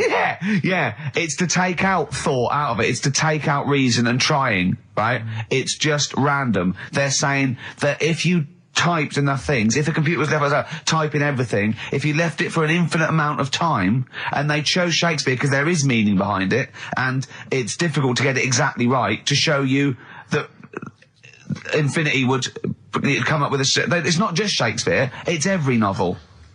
It's everything. Fairly eloquent there from Gervais. A quick riposte, please, from Karl Pilkington. No, I'm just saying, what I don't understand, if it hasn't read it, then how does it know where it's going? Listen, right, listen, right, Can I just explain to people, right? Some people have said, why are you cruel to Karl? He drives me mental with things like that. What do you mean, let me just take a breather for a How do moment. I do your editing? He keeps coming in the week. You know that I work here properly, in the week, don't I? Yeah. I've got a proper job, Yeah. Should be 9 to 5, but I normally get in at about 8 o'clock and work. A lot of people getting 8 o'clock. Working hard, trying to do my job. 3 times this week, I've been rushing around. I walked past my little studio. He's sat in there, all right? Now, because I've got this sort of job, I can get away with it. I said to him, if I was a doctor, would he keep coming to me practice? If you were a doctor, there'd be severe problems with the NHS. Imagine that. The standards would have lowered so much if you can arrive at the hospital, you're a We'll doctor. pop in, I'll go to lunch, don't we? We have a little lunch break, don't we? I go, come on, let's go now. He goes, I'm busy. I go, come on, let's go now. He's going, no, you're doing me head in. Well, when I was talking about the monkey conundrum with Karl, he said to me, right, if I had a day off work, and I was, say, watching the TV, and with one hand I was typing a typewriter, would I type Shakespeare? I mean... Yeah, but you see, there's certain things. We were talking a little bit about this stuff the other week, weren't we, when we said you were going on about Einstein, and I said he's not that good. you know, E equals MC squared. You know, it sounds good, but I've never used it and that. Right? I've never used it! You haven't used 2 and 2 equals 4, Carl! The fella with an apple fell on his head. You know, it could have been anyone sat under that tree. Do you know what I mean? It's just annoying. Lucky. And Newton gets all the credit do you know for what his I mean? laws of the universe. Well, other people were working whilst he was having a lunch break under the tree. So in a way, it's like he didn't deserve to have that success story. Again, forget the apple and the tree and whether he was sitting down having a lunch break. It's totally irrelevant. Yeah, but what I'm saying is there's certain things that will just happen. You know, it's like, I think we were talking, when we were out eating the other week, we were talking about Noel Gallagher. Well, this is the reason the monkey discussion came up, right? Noel Gallagher. I don't know what to say. I don't know what to say. Rick, I don't want to misquote Noel. I'll be like Herbert Lom in Clouseau. I'm going to get a twitch whenever he opens his mouth. I don't know where to start with some of his statements. Well, as I say, this discussion began because we were talking about a quote that Noel Gallagher supposedly gave. Now, I don't want to misquote Gallagher, but the gist of it was that he said, had I written Wonderwall or whatever, instead of the Beatles writing Strawberry Fields or whatever, I'd be the one that was considered the great songwriter and it wouldn't be the Beatles. You know, it's just the fact that they came first that meant that they get all the credit as being the greatest band. I don't know where to start with that statement either. I mean, that's Gallagher's thing, and he's, you know, well, whatever. We know what we think of that. What was your point, Carl? You agreed with him, didn't you? Yeah, I reckon, right? Do you know we've talked about putting a baby in a room before and it'll know what colour it is and stuff? If you've got a room that's painted red, right? But forget that, because that's going to confuse Hear him out. Listen to me. Say if they did some new TV show, right? Like, what's that film with Jim Carrey in where The Truman Show. The Truman Show, right? So they make up a little room and some woman has some kids and you say, right, let's put the kids in this room, and they don't know what's going on outside. They don't know anything about, like, EastEnders and that. It's like their little world, right? They don't know anything that's gone on. How could a child survive without EastEnders? Right, listen. So you sat in the room, right? And then when they're all asleep, right, Wait for this bit. someone Have you heard this? Yeah, bit? wait for this bit. They're all in a room. Yeah. They're asleep. Yeah. someone pops in, puts a guitar next to the bed, right? Nips off out again. They wake up in the morning, and one of them goes, "What's this?" They don't even know it's a guitar because they've never seen one, right? They're talking English though. Yeah. We just left guitar out of the vocabulary. Right. So There's plenty more to come. one of them will pick it up and they'll go, "I don't know what it is," and they'll start strumming. They'll go, "That sounds good, doesn't it?" Give them a few weeks, they could come up with Hey Jude. Whereas typing Shakespeare, a monkey that can't even spell. I see that. My friends lived in Texas for a while, and they once were in a kind of diner, and there was you know those kind of benches that are attached to the table itself, like a kind of picnic bench. Yeah. And this huge fat guy came in, he came wobbling, he ordered like this kind of everything you can eat meal, and his fat kind of sort of, you know, kind of It's big fatty fatness fatted on the fat table. It wrapped itself around the table and everything. Oh, He was God. chowing down, and when he tried to leave, the table came up with him. Oh no. Imagine that! I mean, they are fat, aren't they? They're big people. They're huge people. But it was that thing we were talking about before, that bloke on Jerry Springer's show who was like 80 stone, right? Now, I felt quite sorry for him. He was really sad and he was crying. It is rad, but my point is this, right? When he got to say 50 stones, Sure. didn't he go, "That's too much, That's gotta be isn't it, enough." for a land animal"? Exactly. Do you know what I mean? Yeah. That's big, isn't it? I mean, I'm getting worried. I'm 13 stone, and I am genuinely getting worried. I'm thinking, oh, Yeah, God. when you've got that big, when you've actually got your own mare. yeah. When you It's tiny. when you have to get in helpers to look what the scale says. Yeah. Like 4 or 5 people lift up your belly and go, "It's 52 stone." You go, "That's too much." Exactly. I'm going to only have 9 breakfasts When you actually, today. when you begin to appear on the Ordnance Survey map, yeah, exactly, yeah. When You've got can your see- own symbol. It's like, we can see 2 things from space now, Fatty and Steve Merchant. We'll be landing All right, at about... calm down. Well, no, I'm just Calm saying, down, at all, you're mate. not fat, are you? You're freakish and big. just another quick thought. Have you got the film thing you're in? Right, yeah, I'm in a film. It's Pulp Fiction this week. Right. Right? Changed it a little bit, tweaked the storyline a little bit. Okay.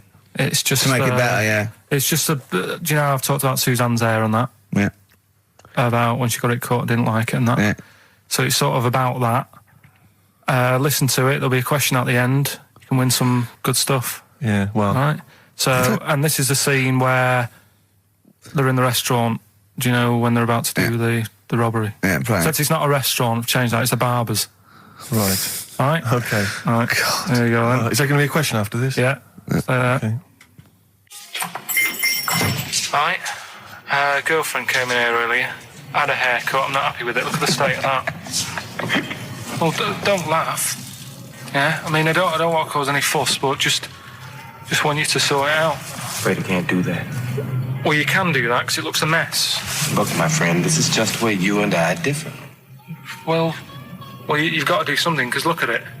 When she came through the front door at home, I thought Dave Hill out of Slade had walked in. Funny, I was thinking the same thing. Look, I don't want to cause any problems or anything. She hasn't even seen it properly yet. She sort of had it cut and came straight home and didn't look at it. Suzanne, just look in that mirror. Look what they've done to your head. God damn it, what is it? Suzanne! No! We're not gonna do anything stupid, are we? I'm the manager here. There's no problem. What do you mean it's not a problem? Look at the state of her hair. Be calm, cooperate, and this will all be over in a minute. I'm gonna go home. No, we're not going anywhere until they've sorted your hair out. I'm not walking home with your hair like that. It's embarrassing. So let's just get it... You die. No, forget having it dyed. Just get it cut. Colour's not a problem. Just sort it out. Just get rid of... Let's see what we can do. Right. Good. Look at it. Look at the state of it. I'm trying real hard. Suzanne, just keep your head still there so you can... Just hang in there, baby. You're doing great. I'm proud of you. Just sort that bit out there. Just cut that.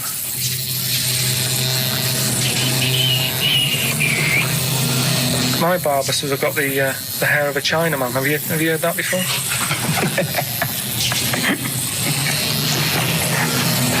Oh, man. What? What's so funny about that? Is it serious or what? Freaking me out. If my answers frighten you, you should cease asking scary questions. It's almost over. There you go. No, it's not brilliant, but that'll have to do, won't it? I reckon we'll have to buy her a hat on the way home. Yeah, that's probably a good idea.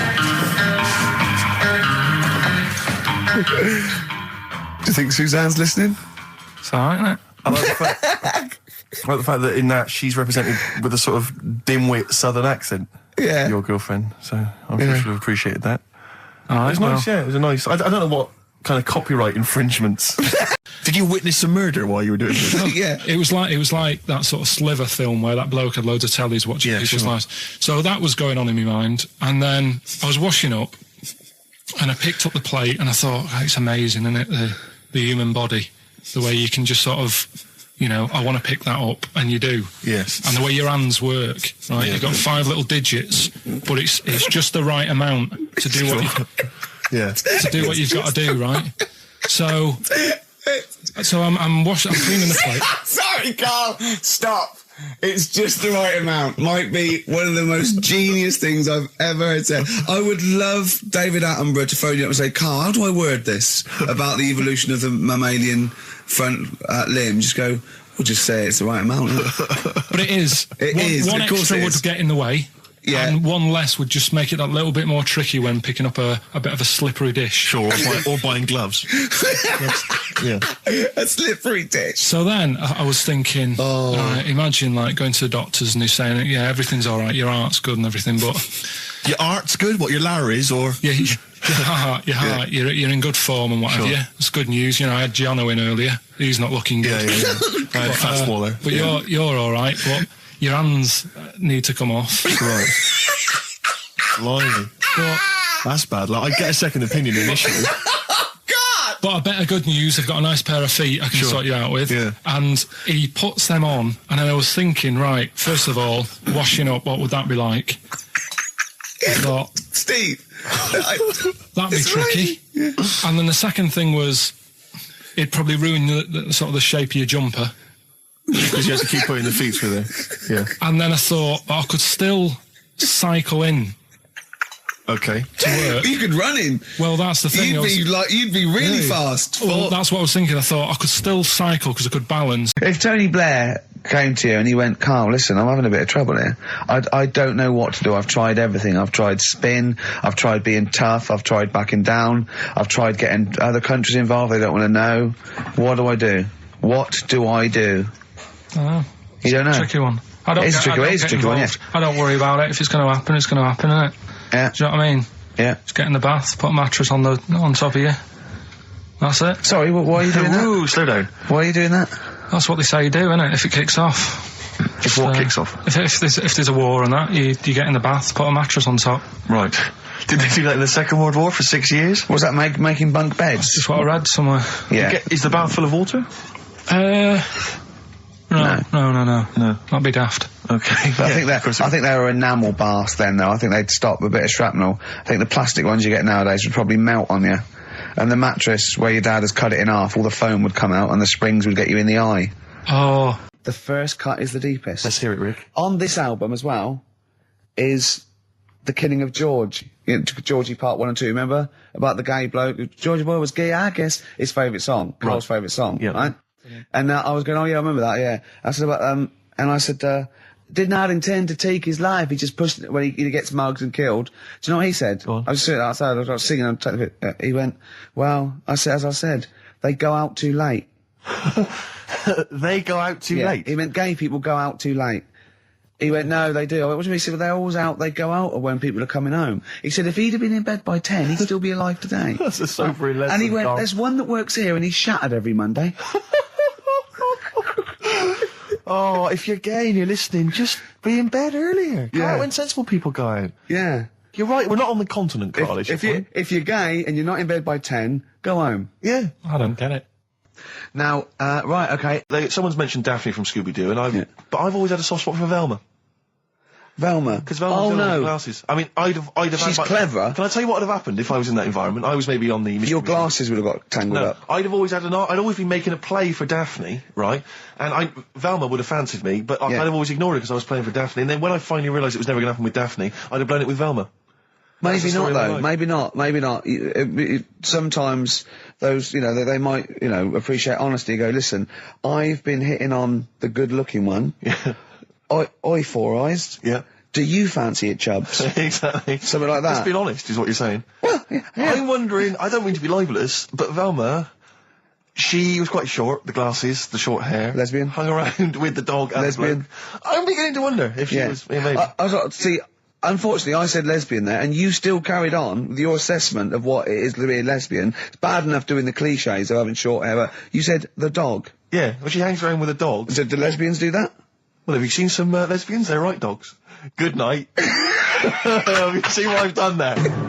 You know what I've done there, Rick? Comedy award winning. Oh, God. So, Carl, you were going to a wedding last week. Was it last week or the week before? No, it was last Saturday, right? Yeah. And he said, looking forward to it. He went, no, it's going to be boring. Suzanne was listening, knows that the couple were taping the show. So she had to get in there before you, didn't she? She went up to him and said, look, when you're listening to the show and he says it's going to be boring, he didn't mean you, he meant weddings in general. I love the fact she has to run around and clean up after him. It's great, isn't it? How was it? Do you not like weddings? You're not a fan of them? They're only good for the people involved, aren't they? What are you talking about? You're getting free food, free booze, free music? Yeah, but it's just all hanging about, and there's loads of people there you don't know. Absolutely, I agree. Do you know what I mean? You've got to make an effort. And even the bit that was important, right, when they were getting married, right, there wasn't enough chairs, because it was, all the family gets the chairs, don't they? So I was sort of stood at the back. Stood at the back in that watching, and I couldn't hear what was going on, because a woman was breastfeeding the baby. Oh! But what, how loud was this baby getting away? You couldn't hear what was going on? So it was slurping and that, and she was like, I just thought, how hungry is it? Could it not have waited? Because you've all got to wait for the buffet or whatever later. I know. But also just in this. Well, there was two, wasn't there? Why didn't you always? The only thing that annoys me with weddings is the gift. It's the gift thing. Because, you buy these gifts, right? You spend a little bit of money, maybe. I like to be a little bit lavish if I go into a wedding. Oh. Well, no, come on. You get a gift, right? You package it You're out. having a laugh. And I don't know about you, Rick, but I like to see the response. When I give a gift to someone, I want to see the feedback from that. You know, this is very much. I want to see what it is that's Jane bought them on and put my name to it. Yeah. Because sometimes I have to. Oh, thanks for the. I go. Oh, no worries. No worries. No worries. But, you know, certainly, I mean, we talked about it before, but certainly, you know, it's the amount of money spent and the amount of time given to the gift should be correlated by the amount of the response you get. Absolutely. If I give a book token, a shrug is fine. But if I give, you know, anything sizable, I want them to be showing it to friends. If it's a bar, I want them to show it to the barman, other You people, want to go, strangers. look what Steve Merchant got me. Yeah. He's the greatest man in the world. Yeah, exactly. Yeah. You go to a wedding, you turn up with a gift, you could have spent, you know, upwards of £15 on it. You turn up, you walk in, you say, excuse me, where's the bride and groom? I want to give them this gift. And some bloke, normally the brother-in-law, says, oh, no, the brother-in-law's mate. Yeah, sorry, they're too busy to see you right now. Just stick the gift on this big table with all the other ones. Yeah. And they'll get back to you in a week. It may be 6 to 8 weeks after the honeymoon. They maybe write you a note. They won't thank you personally. They'll write you a note. It'll be a general thank you. It's a general thank you. Your name in different type. Yeah, but it might have some vague reference to, you know, what you did, but it won't really be personalised. Yeah. The set of mugs, again, will be in different type. Exactly. Thank you, Steve Merchant, for your wonderful gift. We love mugs. Yeah, yours. Yeah, exactly. and a photocopied signature. Exactly, yeah. It's not right, is it? Oh dear. And also, of course, as well, if there's a baby involved, you know, perhaps they had a kid out of wedlock, and that's why they're getting married. There's normally the little baby signature as well. I hate that, like the baby signed it. From Paul and Sharon and little Billy. Be Ben these days. Ben. I reckon. What do you think, Carl? How was the wedding, by the way? Did you buy a gift? Suzanne sorted something out. Yeah. What? I don't know. Oh, actually, no. We're going away, having a week away with them. That's your gift. Yeah. What we're you're going away. No, we're going away to Cornwall or something, and yeah, that's it. We've sort of paid for a place to stay, and coming along and that. And their gift is to spend a week with you in a confined space. They'll love it. They'll have a great time and that. Will they? Yes. Do you know what happened to me on the way in? Go on. A homeless person called me a dickhead. How did he know? Do you know him? Is that why? He's like the local big issue fella. Oh yeah. Yeah. And he knows me. He sees me walking up and down the street. Oh, that's how he knew you. Right. So normally I have a bit of a chat with him and that. And I walk past him, and you know, I can be a little bit cheeky with him because I've been cheeky with him in the past with stuff. He pinched his arse. No, just, you know, saying stuff like, God, you're always there. I mean, you got home to go to and stuff like that. Yeah, no, just breaking the ice. Go on. He knows, and he'd laughed at that, right, last time, so I thought I can be a bit cheeky, right? So he goes, do you want a big issue? I said, no. He said, come on, I've got loads of them, right? So I sort of said, when I was a kid, and I used to do a free paper around the free papers one, I said, just put them in the bin and go home, right? And he went, yeah, but how am I going to get any money doing that, you dickhead? You see, I can see his point. He is homeless and having to sell newspapers to get 50p or a quid or whatever. Yeah, and sometimes I treat him, right? And today I didn't have any money. I had a takeaway last night, and I normally give them a quid. And I felt bad not being able to do that because I didn't have any money on me last night. Right. I couldn't look him in the eye. Did you explain this to the homeless person, the traumas of the takeaway without the tip? Did you explain that, you know, you've had it hard as well? I go, look, you don't know. I had food delivered to my warm flat. Yeah, it was a nightmare. You don't know what that's like. You don't know what the trauma is because you can't have food delivered to your flat because you haven't got one. So please don't look at me like that. You should have said. But most people ignore him. At least I gave him a bit of acknowledgement and sort of... took the mick. Yeah. I didn't think I was just friendly. No, I know. You got to be careful with the homeless because this is true, and this is you know when the clocks went back recently, so you got an extra hour in bed. Yeah. And I was at Cash Point with a friend of mine, and there was a homeless person sat by the Cash Point, and you know, we were getting some money out, and she said spare some change, and my friend thought, he's a bit awkward, he's just trying to make conversation with her. He went, clocks go back, extra hour in bed. Oh no. I gave her £2. I felt so bad. He didn't do it intentionally. He didn't realise what he'd said. Just making conversation. Bumbling. It's tricky making conversation with the homeless because there's so many areas you've got to avoid. You know, what was on the telly. Yeah. You know. Although I get recognised by homeless people and think, are they? I don't know where. But you got to remember that's very much your demographic, Rick. Yeah. You know, people who watch TV through the window of Dixon's. In Dixon's. Yeah, there was the Ricky lasers on. Yeah. Well, they can smell the alcohol on you. They think you're one of them. It's the film review, Carl. You just tell it from the heart. Tell us what you thought about the film, what you thought the... Can I just ask, is this the first time you'd seen Gladiator? You'd never seen it before? No. Okay. And what were your thoughts?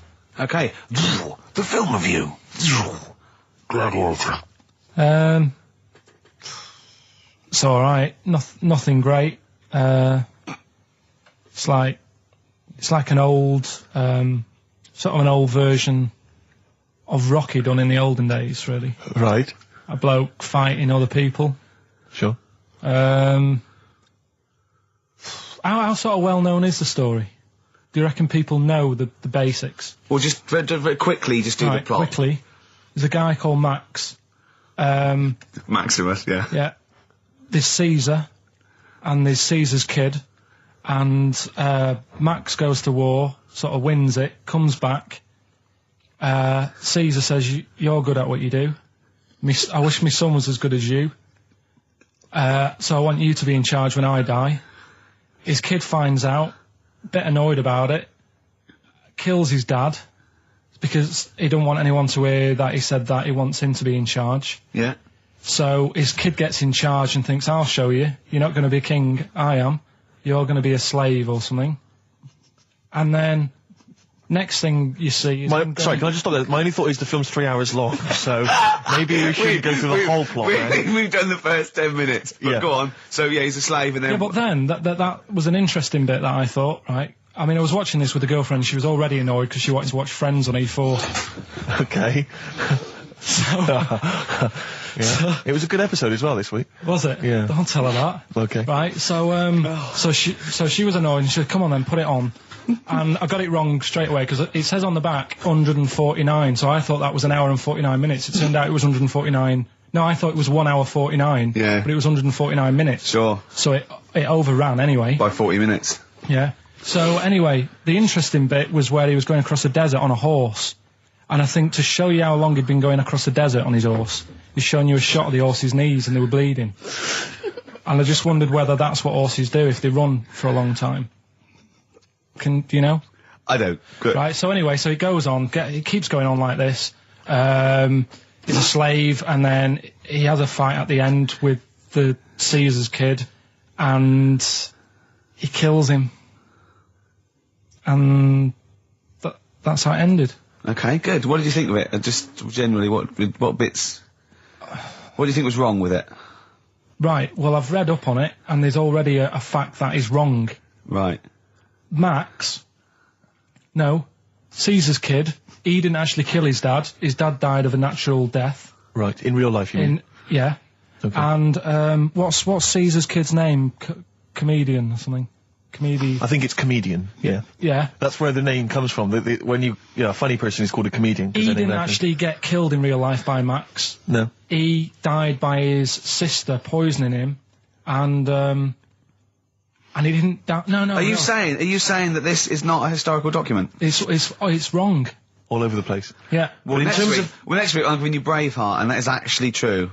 That is factually accurate. I can't handle it. It is. It was a little Australian fella that helped him out. Just for people who watched it, you know that the guy, Caesar's kid. Yeah. He died. His sister tried to poison him. That didn't work. Apparently, he was a gay fella, and his boyfriend, who was a wrestler, strangled him. Where did you get this information? On the internet. I thought I'd look it up to see how much of it I actually got right. Yes. And that's what I read. Okay, so out of 10? 5. Really? Yeah. Okay. It's no good. I wouldn't get it out. It's annoying the way it says, like, you know, this film's got to be seen at the cinema, because I saw it at home and I don't think I missed out on anything. Very good point. I think that's probably the point they're making, but yours is valid too. We'll play a record, and after that I'm going to ask you about Rasputin, the Mad Monk. Go on then. When things like that happen, right? Talking about my dad, Steve, you'll love this, right? Go on. My dad hates being ripped off, right? Yes, well, no, I can relate to that, that's important. Hates coming to London now. He always wants me to go and see them rather than come here, because he just thinks London is like a big rip-off. Last time he came, he got annoyed because I bought him a scone and a cup of tea for like 3 of us, and it was £14, and he just was livid. And then we had an argument about that, and then we went to the Millennium Wheel, and I said, "Do you fancy going on this?" He said, "Oh, all right." And then he saw the price, and it was something like 20 quid or something, and he said, 20 quid to go up in the air to look at stuff that's on the ground. He said, I might as well stay on the ground. Brilliant. Right? Thought, good point. His logic is impeccable. So anyway, this is going on. Anyway, he spoke to me the other day. I said, how are things? Are you alright? And that. He said, oh, being ripped off. I said, why? He said he ordered, do you know the place where he got a new bed from because he cut the other one in half, yeah. right? He got this bed out of a catalogue. So he sorted out a payment on the phone. He said, look, you're ripping me off a bit here on the interest thing, but well, let's do a deal. We'll sort out a new monthly payment that's different to what it says in the catalogue. And he said, yeah, we'll go along with that. Anyway, so he sorted that out. He was happy. The bed arrived. It's a nice bed. He said, that's great.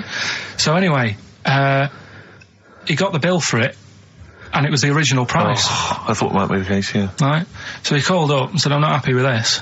He said, we said a deal, and oh, no, don't know what you're talking about. He said, right, don't send me your catalogues anymore. He said, I'm not buying anything from you. You're a rip-off merchant. Right? So anyway, a few weeks go by. Post comes. Only another catalogue in the post. He's livid. Right? So he was well annoyed. Yeah.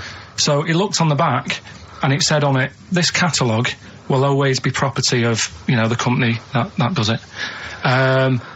So you can't throw it away. If we request to have it back, we've got the permission to get it back off you. Right?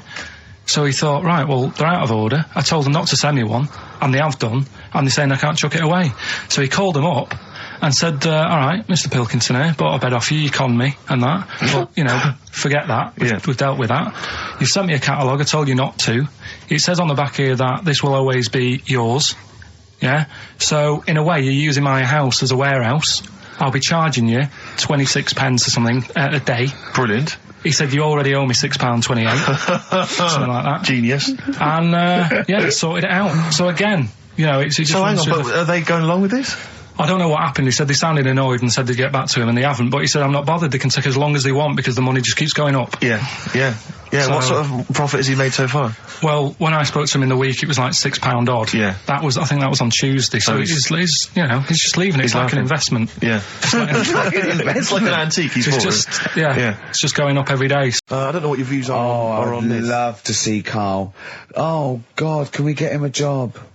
Just ask. Oh my God, that would be amazing, right?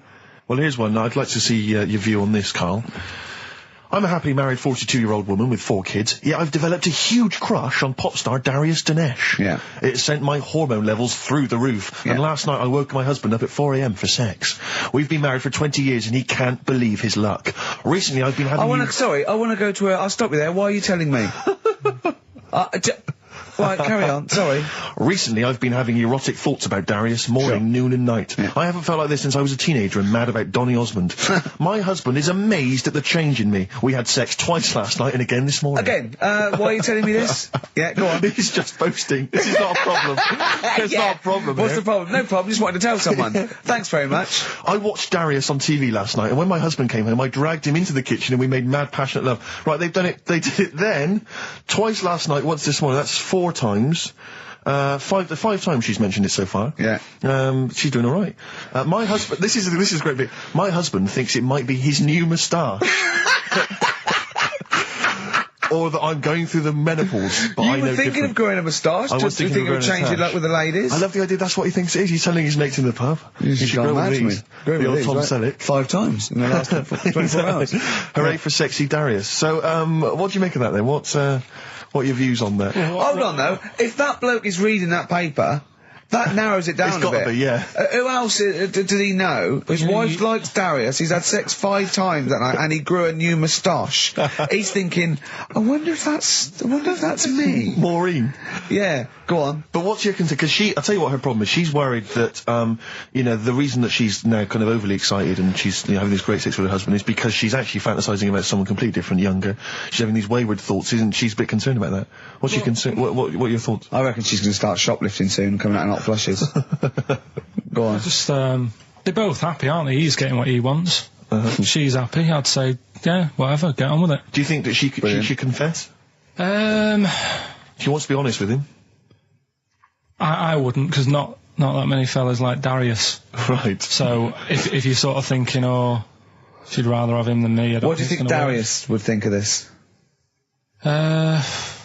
He'd probably be happy with that. I mean, what would you do if you got loads of phone calls, right, from women going, Karl, whenever you're on the radio, I just have to do it. I just have to do it. Your voice makes me... I say, all right, well, you know, it's all right.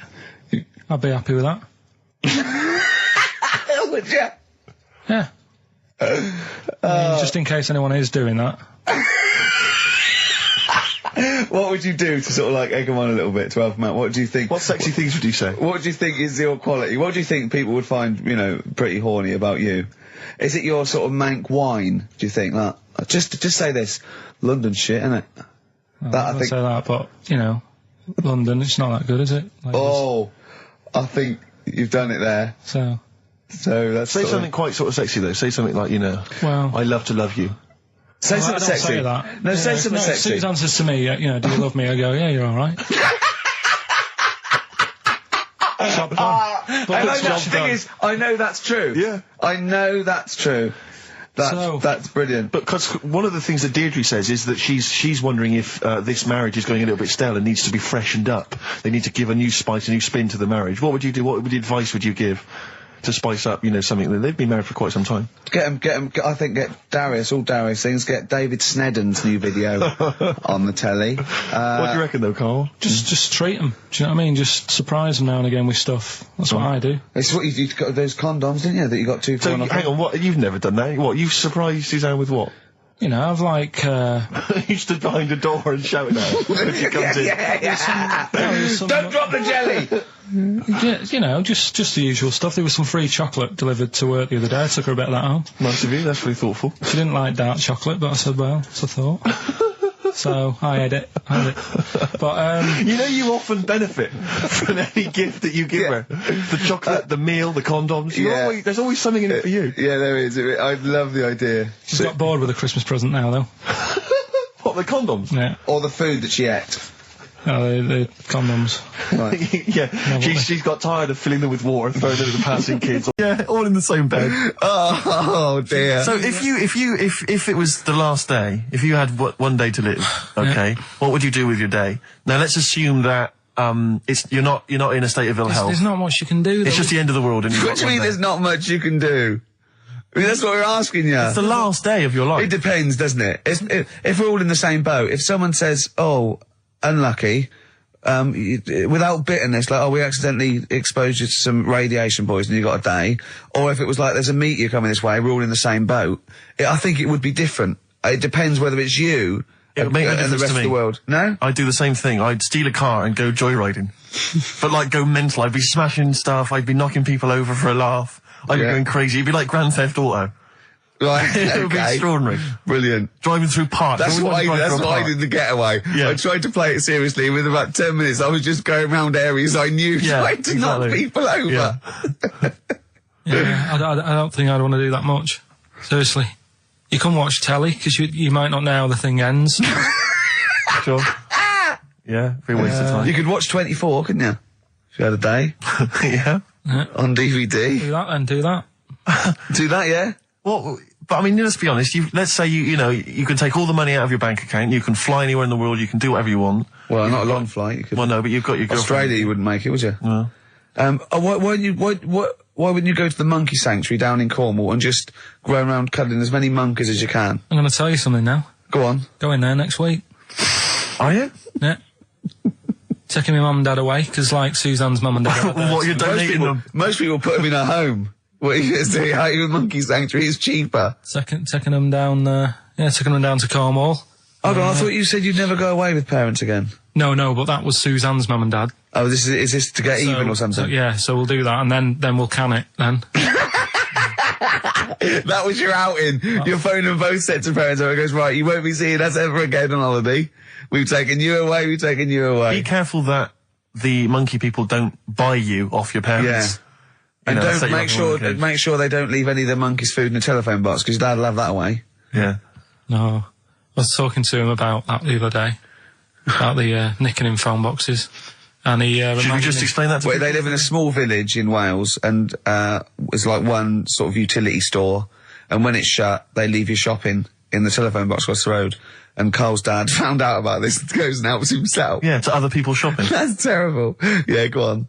And I was talking to him about that, saying, have you picked up any surprises in the phone box? And he said, no, we were talking about other stuff he used to do. One of them used to be going in this supermarket, right, in Manchester. Yeah. Needs a new pair of shoes. Yeah. Go in, take a new pair off the shelf, pop them on, leave his old ones there. Really? And walk out again. Yeah, brilliant. Floor. And then you go in after and buy his old ones back like an idiot. Yeah. Yeah.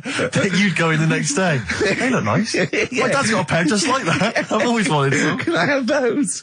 I had some exciting news this week, Carl. You'll be pleased to find out. I'm worried that you might get a little bit jealous because it's obviously going to impact on your world quite strongly. Because I know you think you'd like things to be quite, you know, samey. You like the status quo to be maintained. You like the fact that in the past, you know, we've had some crosswords. You know, because I remember. What did you think of me when I first walked in? When I first came in on the first day of XFM? I don't know why you're making a big deal. Do you want to bring it? I'm just being honest, though. I'm just being honest about a lot of people who see you for the first time sort of go, well, he's a bit weird. I don't understand, Steve, that you brought it up, and then you're again. But I'm sure that wasn't what he said before. No, did he say before? Yeah, well, he was a bit weird. Yeah, well, he looked at you, and I knew. I could see by the look of his face. You know when you know your kid, and your kid's sort of scared of something, and they go, "Why's your kid?" He goes, "Oh, he doesn't like pigeons or spiders." Right. It was like that when I saw Carl, and I brought you in, and I went, "What do you think of that, Carl?" I could see the look on his face that he was disturbed. Sure. And then, as he said, you get used to it, don't you? Yeah, you get used to it. And you have changed a little bit. Your hair's a bit smarter now, and you got some nicer glasses and that, I think. Or I might have just got used to it. Whoa! Don't bring it up, Steve. Don't look at me like that. So you say that you think some other people in the office thought the same? Do you know that for sure? Carl. Did you discuss it? Carl. Yeah, I think they do, yeah. Okay, leave it there then. But not just in the office, as you walk through the building. Oh, it's worse than you ever thought. Well, no, it's not worse than I ever thought, because as you well know, Ricky Gervais, yeah. What did I do on Thursday morning? Oh, is this the thing, For those that perhaps are not of the female persuasion listening, there's a magazine. Apparently it sells quite well. It's one of the sort of female, you know, kind of issues magazines. I think it's called Company Magazine. You know, it's like your sort of, I guess it's a bit like your Moore or your Vanity Fair or whatever. Anyway, they run every year the 50 most eligible bachelors in Great Britain section. Ding dong, hello. Who's in there this year? In the 50, in the top 50 of the entire country. And then they vote, and they put them in order and see who's the most eligible bachelor. But that's 50 people, right? It always annoys me slightly because bachelor, it kind of seems like a more sophisticated word for loser. Yeah, no. Which always sort of unnerves me And also slightly. they try and do a different 50 every year, so they're getting pretty desperate to get different ones. No, because also a lot of people who are sort of like successful, are married, so there's very little to... No, there's a huge... I don't know if this is international. It could even be international. I'm not sure, actually. So I could be up there with the likes of Justin Timberlake, etc. So, Fred Durst. Yeah. That sort of person, you know. So anyway, this is what's exciting, right? Although I'm slightly frustrated because they were telling me that last year... All right, because what happens is the readers of the magazine, they vote for who they think is number one most eligible bachelor, right? Last year, the prize was a 2-week trip in the Bahamas, okay? This year, I'm rather annoyed, because all I'm gonna win is a moped. That's the prize this year, that's the prize this year, a moped. Whoa, backtrack. What? Sorry? Last year was a 2-week trip to Bahamas, and this year Just a moped, all I'm gonna get is a moped. All you're gonna win is a moped. There's a fella who, was in a coma for 20 years. Just, they kept, like, taking him through, like, the normal day. They take him to Alton Towers and stuff. Doesn't know anything about it, just kept going through the motions. Don't know if they kept charging him. Kept putting him through all that. He eventually came out of it. 20 years. And went, stop taking me to Alton Towers, it's shit. I just thought, imagine how much post he had. Eh? How much post?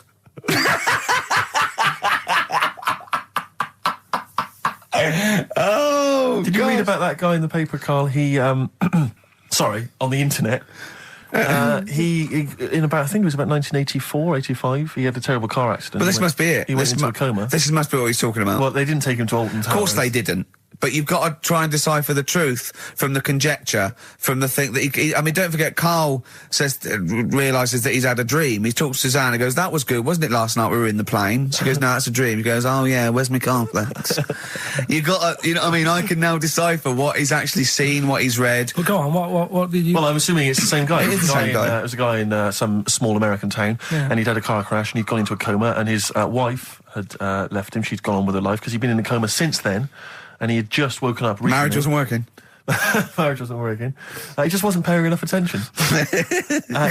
She was pregnant at the time, and so now his daughter is basically the same age as he was when he went into the coma. And he's just started coming around. He's just started making jokes. They said, how do you feel? He said horny, which I thought was quite witty for a man who'd been in a coma for however many years. But anyway, yeah, so he's slowly trying to rebuild what life he can.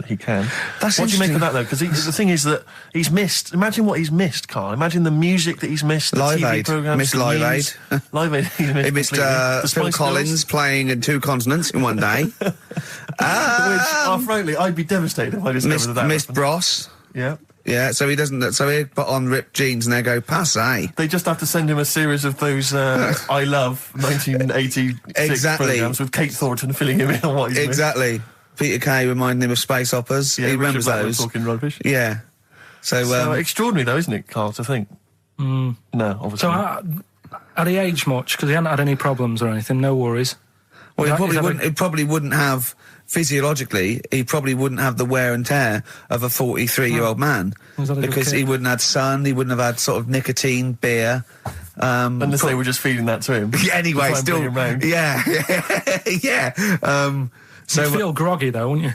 Yeah, you might feel a bit groggy. Yeah, yeah. Well, he's not fully back to normal. I mean, there's some kind of residual brain damage. Yeah, but nevertheless, he can form sentences. He's got no real memory, so he can't remember a lot of things. Well, it was just because you were saying about our living. We are broadcasting now, aren't we? This is actually going out. This is live. This isn't us sort of like. Yeah, but you were just talking about how I lived in an odd village. Yeah. With kids with big heads and all that, right? And what I wanted to do. What is that again? There's 2 kids with big heads. Yeah, they just had sort of big heads and webdams and that. They went to my school, and when I spoke to my dad the other day, because I'm going out to see my mum and dad tomorrow. Oh yeah. So I said, have we got any school photographs with the big-headed kids in? And he said, no, nobody bought those sort of school photos because they were in it, so it was always a bit ruined. So I said, well, no. He said sales would, because he obviously talked to other dads and stuff like that. And he just said, no one bought them. But anyway, so... I would love them. Yeah. That's why I'd buy them. Yeah, but I wouldn't stand out, would I? If it's on the mantelpiece. Yeah, well... But anyway, so I was talking about, When you say they had big heads, what do you mean? Do they look like someone from Doctor Who? They were just quite big. But they weren't related? No. So why did 2 blokes with big heads and webbed feet? I lived in a weird area. There was a chemical plant close by. I can't believe you've never told us that before. That explains a lot. Not just the freaks in your neighbourhood, but... No, there was loads of weird stuff going on. There was this, like I said, there was this woman who used to, live in one of the council flats, right? And she had a 3-wheeled sort of big... What do you call it? Son. 3-wheeled son. He was the weirdest bloke we ever knew. What do you call it? Like a big tricycle, but for an adult rather than one for a kid. It was a big one. It wasn't a motorbike, though. It was a... No, it was a push bike thing. Right. Yeah. And she used to sort of ride down the road with a fella sat in the basket on the back with his, legs dangling over. And they'd be going to, the pub and what have you. Was it a different fella each time, or the same one? No, same little sort of bald-headed fella. So it wasn't collection for, organs and things? Bring out your ill. And then people just throw Grandad just in the back and go, right, we get £4 for Grandad. But she's got a lovely pair of testicles on him. They're very low, but they bring out your dead or nearly dead. She used to pick on her husband quite a lot. They'd be in the pub and what have you, and they'd be sat by themselves, but she'd always be sort of, having a go at him, moaning at him, sort of pushing him about and that. So my dad and his mate, right, they went round to their house, knocked on the door, she answered, and he said he was a copper, right? He said, Detective Pilkington, gonna come in and have a word. So I'm just going to make a note of impersonating a police officer. Yeah, but for the good, he went in and sort of said, now, I've heard... superhero. Yeah. I've heard, you picking on your husband a lot. Yeah. We'll be keeping an eye on you. Do it again, and there'll be trouble. And she backed off after that. She was all right. And how was the husband? Was he still in the basket, though? Was he allowed to ever sort of, ride up front with her? Or was he just always in the bar? She'd sort of stopped picking on him in public places and stuff. That's good. You can't get done, can you, just for doing that? I think impersonating a police officer. Well, you probably did. There was no gain. I think you can't impersonate a police officer full stop, but I think they'd probably be lenient on him that he was, you know. But let's face it, he's not going to be caught because why would anyone know about it? It's not like his son's going to say it on a radio station, is it? And stitch him right up. Is this something you did generally? Kind of a little bit of light vigilante work? Just whatever, him and his mate, just, you know, if they saw something going on, they go, what can we do? Sure. What little scam can we do, or whatever. Oh, that's fantastic. That is brilliant. Right, go on, Carl. We're going back to 1829. Yeah. All the way back there to 1829. It's a retro conjoined twin link. A couple of guys set up a business. They were called Chang and Ang. Oh, they're the first. That's why they were called Siamese twins, because they wasn't that what it was based on? Those two, Chang and Ang. Was it? The original, yeah. That's why they're called Siamese twins, because I think they were Siamese. So these are the first ones. Well, not the first ones, but they're the ones that got to fame, I think, and why people started calling them. So people started calling them conjoined twins, Siamese twins. I think I'm right there. Anyway. Good. Well, the sort of set up business, sort of going around the US. Well, both of them. And Europe, yeah. Yeah. And what they used to do, people were amazed by it anyway. Yeah. People wanted to know how they get through life doing certain things that you think about. When you think about Siamese twins, you think about, you know, how do you get through a day like that? Yeah. And the thing that cropped up the most with people was how they take a bath. So they used to go on tour around the US and Europe and sit in a bath, have a wash and that. And did they ever wash each other by mistake? They go, oh, that ends there. I've got something to tell you, actually. You know, we teased Steve about not ever spending any money. I'm careful with money. I'm not. Yeah. Guess what? He's treating it like he's nurturing this, right? He keeps running off, right? In the edit, he's having a suit made, and he wants to be just right because I reckon he's forking out quite a lot. He's having a suit made. Think of that, him. Let me tell you this though. I don't want you thinking that I'm getting all flash with my cash. It's very hard to buy off the peg when you're 6'7". So you know it was a necessity. Carl, I don't want you thinking that this is the beginning of some new phase. well, is everything you buy sort of made to measure? Or? No, I'm afraid if only I could afford it, mate. But no, I'm off the peg generally. But in so this what, instance, like properly done and that? Just yeah. It's the full thing. The full works. Got to keep going back for fittings. They got that little bit of chalk, you know, the pins. That's where I had mine made. You know how good I look all the time.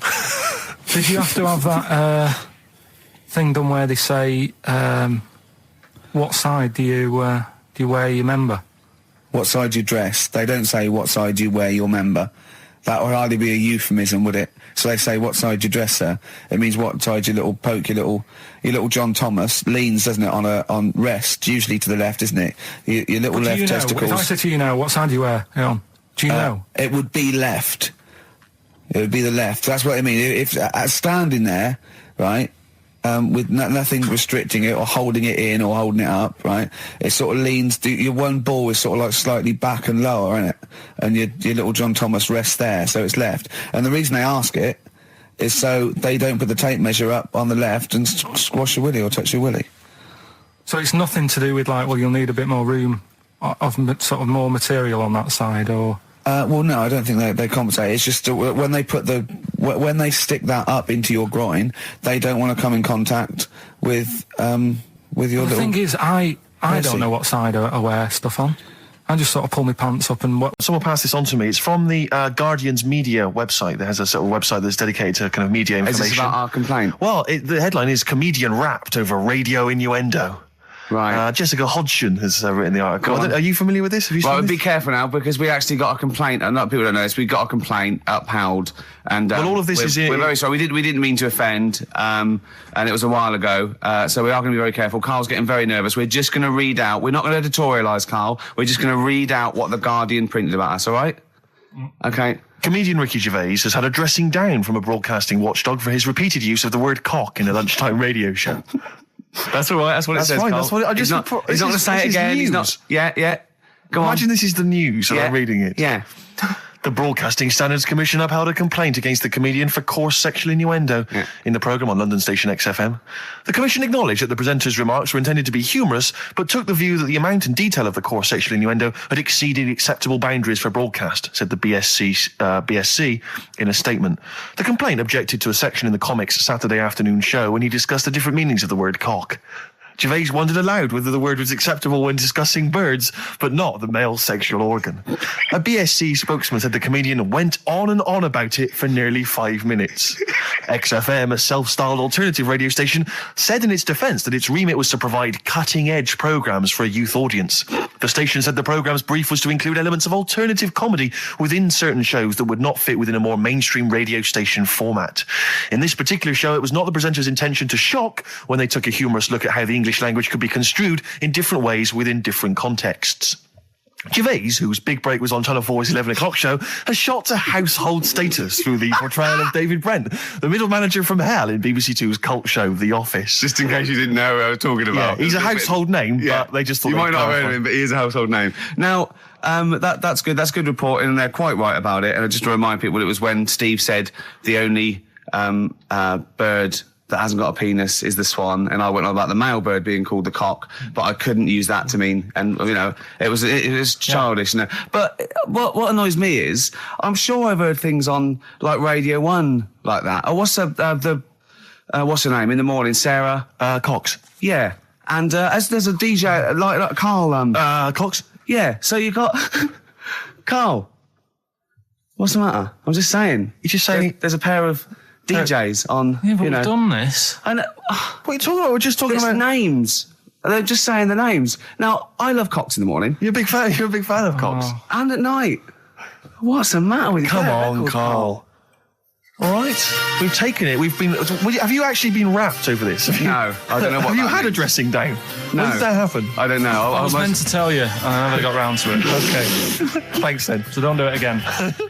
To look up, because... Yeah. Did I tell you the time when the doctor said I was going to die? All right, keep talking. Right, ages ago, must have been about 15, right? And at lunchtime there was this... We used to have a choice of stuff to do at lunchtime, right? We used to have like a burger place that had an arcade machine in it, right? So we used to go there and play on that and have a burger. Or... there was this baker's, right, that my mum worked at, and did great cakes and stuff, right? So she used to like bring some home and that, but she couldn't always bring them home every night because, they'd cost money, and she used to get them for free. And they used to say they'd rather chuck them away than give them to the staff because there's a chance that the cream might be off. Right. Right, so they used to chuck them round the back. So I used to go round the back with my mate and eat a load. Brilliant. Scavenging, eating out of bins. No, it wasn't out of bins, they were still in trays, but they just stacked them up near the bins, right? So this got out, it used to be chocker. Once the school found out, everybody used to go there, and it'd be like, well, have a cake. The headmaster fighting the kids off. Right, so I'd have, you just eat, 6 jam donuts or something, and then you'd spend your dinner money on the arcade machine. Brilliant. Right? So it was a good afternoon, really, right? So you'd do that, and this one day I must have had 6 or 7 jam donuts, a few Congress tarts. What's a Congress tart? I love them. I can't get them in London, right? So I'd have some of them. If anyone can get a Congress tart for Karl in London, please let him know. So anyway, this day, that was just a normal day. Do you know what I mean? You'd once, twice a week, you'd have a load of cake. In your life, yeah. So normal anyway, day in your life. Were the frog boys there with the webbed hands and the big heads? And the horse in the settee? Yeah. But the day after one of these days, I had really bad cramp in my belly. Right? Yeah. I was like in agony, could hardly walk. So I said to my mum, you could hardly stagger to the free cakes. So, I was in absolute agony. I said, I don't like doctors, but you'll have to get a doctor in because I don't know what it is. I can't walk. She gets the doctor round. I won't say his name, but he said, well, doesn't look like he's got long left. Blimey. So I was a bit like, hang on a minute, I've only had a few cream donuts. Yeah. My mum was panicking. Sure. He went. My dad came in from work. She said, something's really bad with Karl. I think it's serious. The doctor said he ain't got long left. So he said, what? He said that and just left. So she said, yeah. He said, I'll have to call him then. So he called him up, said, what's all this about? You know, Karl hasn't got long left, how long's he got? So he goes, I was only messing. He's just had some bad cream. Can you believe that? Well, the thing is, I like the fact your mum didn't ask any questions. I know. She didn't go into detail. No, Can you explain more, Doctor? No, I got to show off. But she doesn't. You know, I don't want to diss you or your family, but I imagine if I was there, I'd have known the doctor was joking. Yeah. That's all I'm saying. I mean, I sound very arrogant there, but I imagine he went, what's he done? Yeah, I had about 6 cream grains. Oh, right. Oh, wow. He hasn't got long to live then. I'll see you later. That's what I think the doctor did. Yeah. It always starts with a sort of doorbell. So it goes, ding dong. I go, oh, no, hold on, Steve, hold on, Karl. Who's that at the door? Yeah. Hello. Oh, hello. Oh, look, it's Camp David, the right queer gay.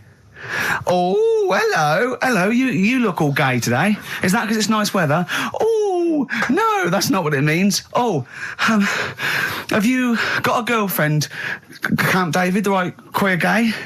No, but I've got a boyfriend. Oh, bye. Right. So there you go. We'll be hearing more from Camp David, the right queer gay, and Holy Fuck the Funny Little Chinaman. What? All right, Karl. Yeah. Is that your sort of humour? It might not be your sort of humour. You just should have run it past me before you did it. Yeah. What one are you worried about in particular? The not Camp David. Well, say his name. No. Say his name. Which one? I don't know which one you mean. The Chinese fella. Well, I forget who that was. What was his name? I can't remember. Well, if you can't remember, it can't be that good, so we'll leave it. We won't do it again. Yeah. There was one... Here we go. There was one about a woman whose husband died, and she had him cremated. Yeah. And made like a little egg timer out of him. Right. And she said, I did that so it can still help around the kitchen. Well, that might be true. That might be a joke. That's quite sweet. That might be true. It's a true story, again. It was all... No, not again, because the ones I just told weren't. Nor is the boiling the brains in a bag curry microwave Head story true. Yeah.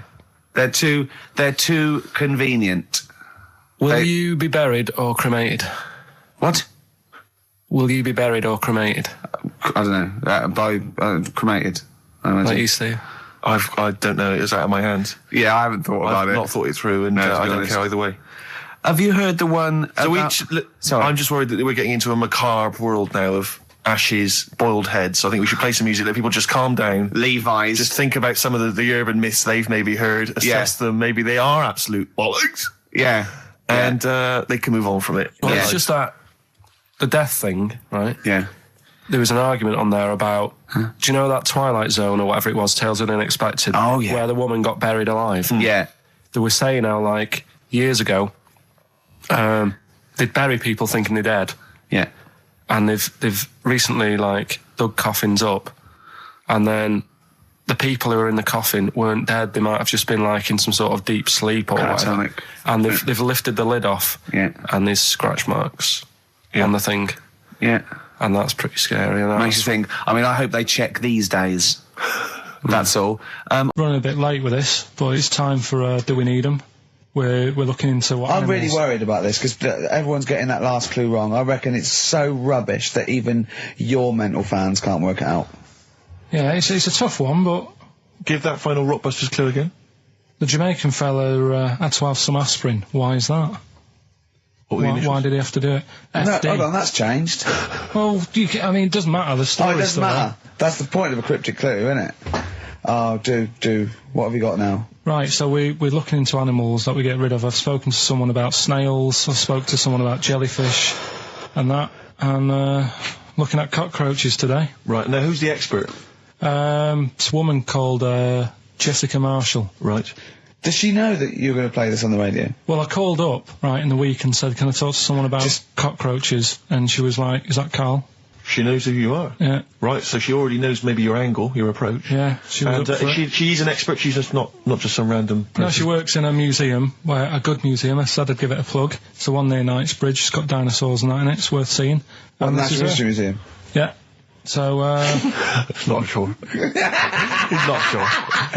This is what happened.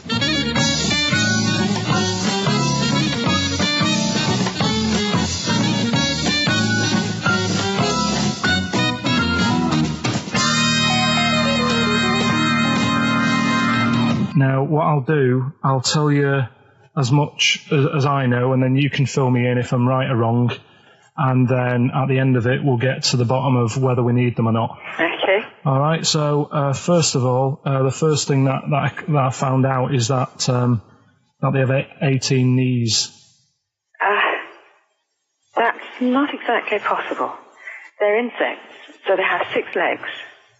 Yeah. And a knee is usually the junction between femur and tibia. That's sort of classic human knees and every other animal knee. So with 6 legs, you can only have 6 knees.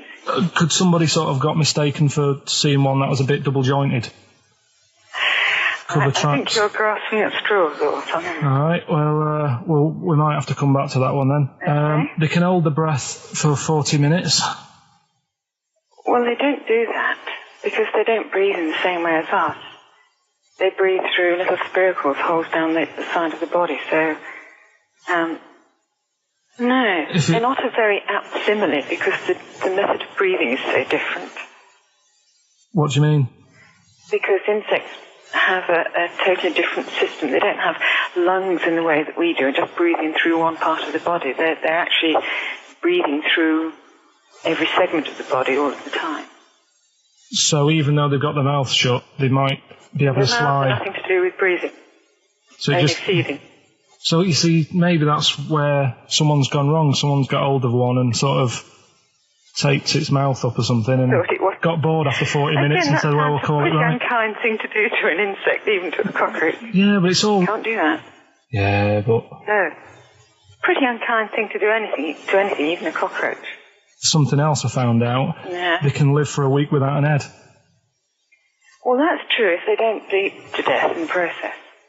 But the weird thing is, when I told you that they had 18 knees, you seemed a bit sort of like, don't talk ridiculous. But then we're talking about an animal that can live without an head.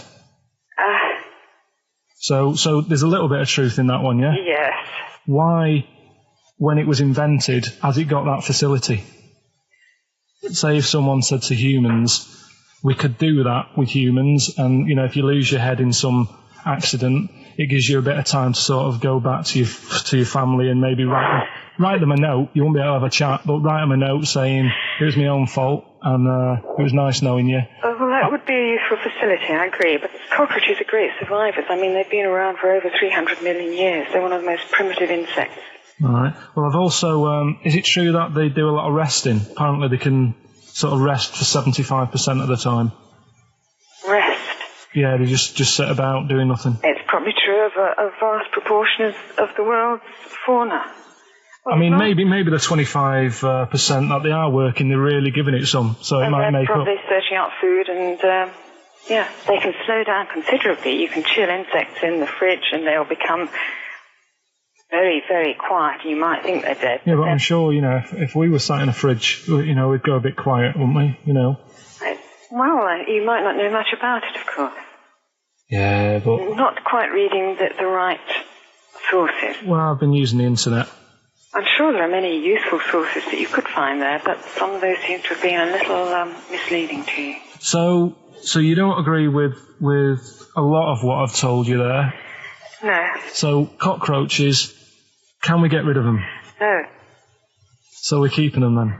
I would say so, yes.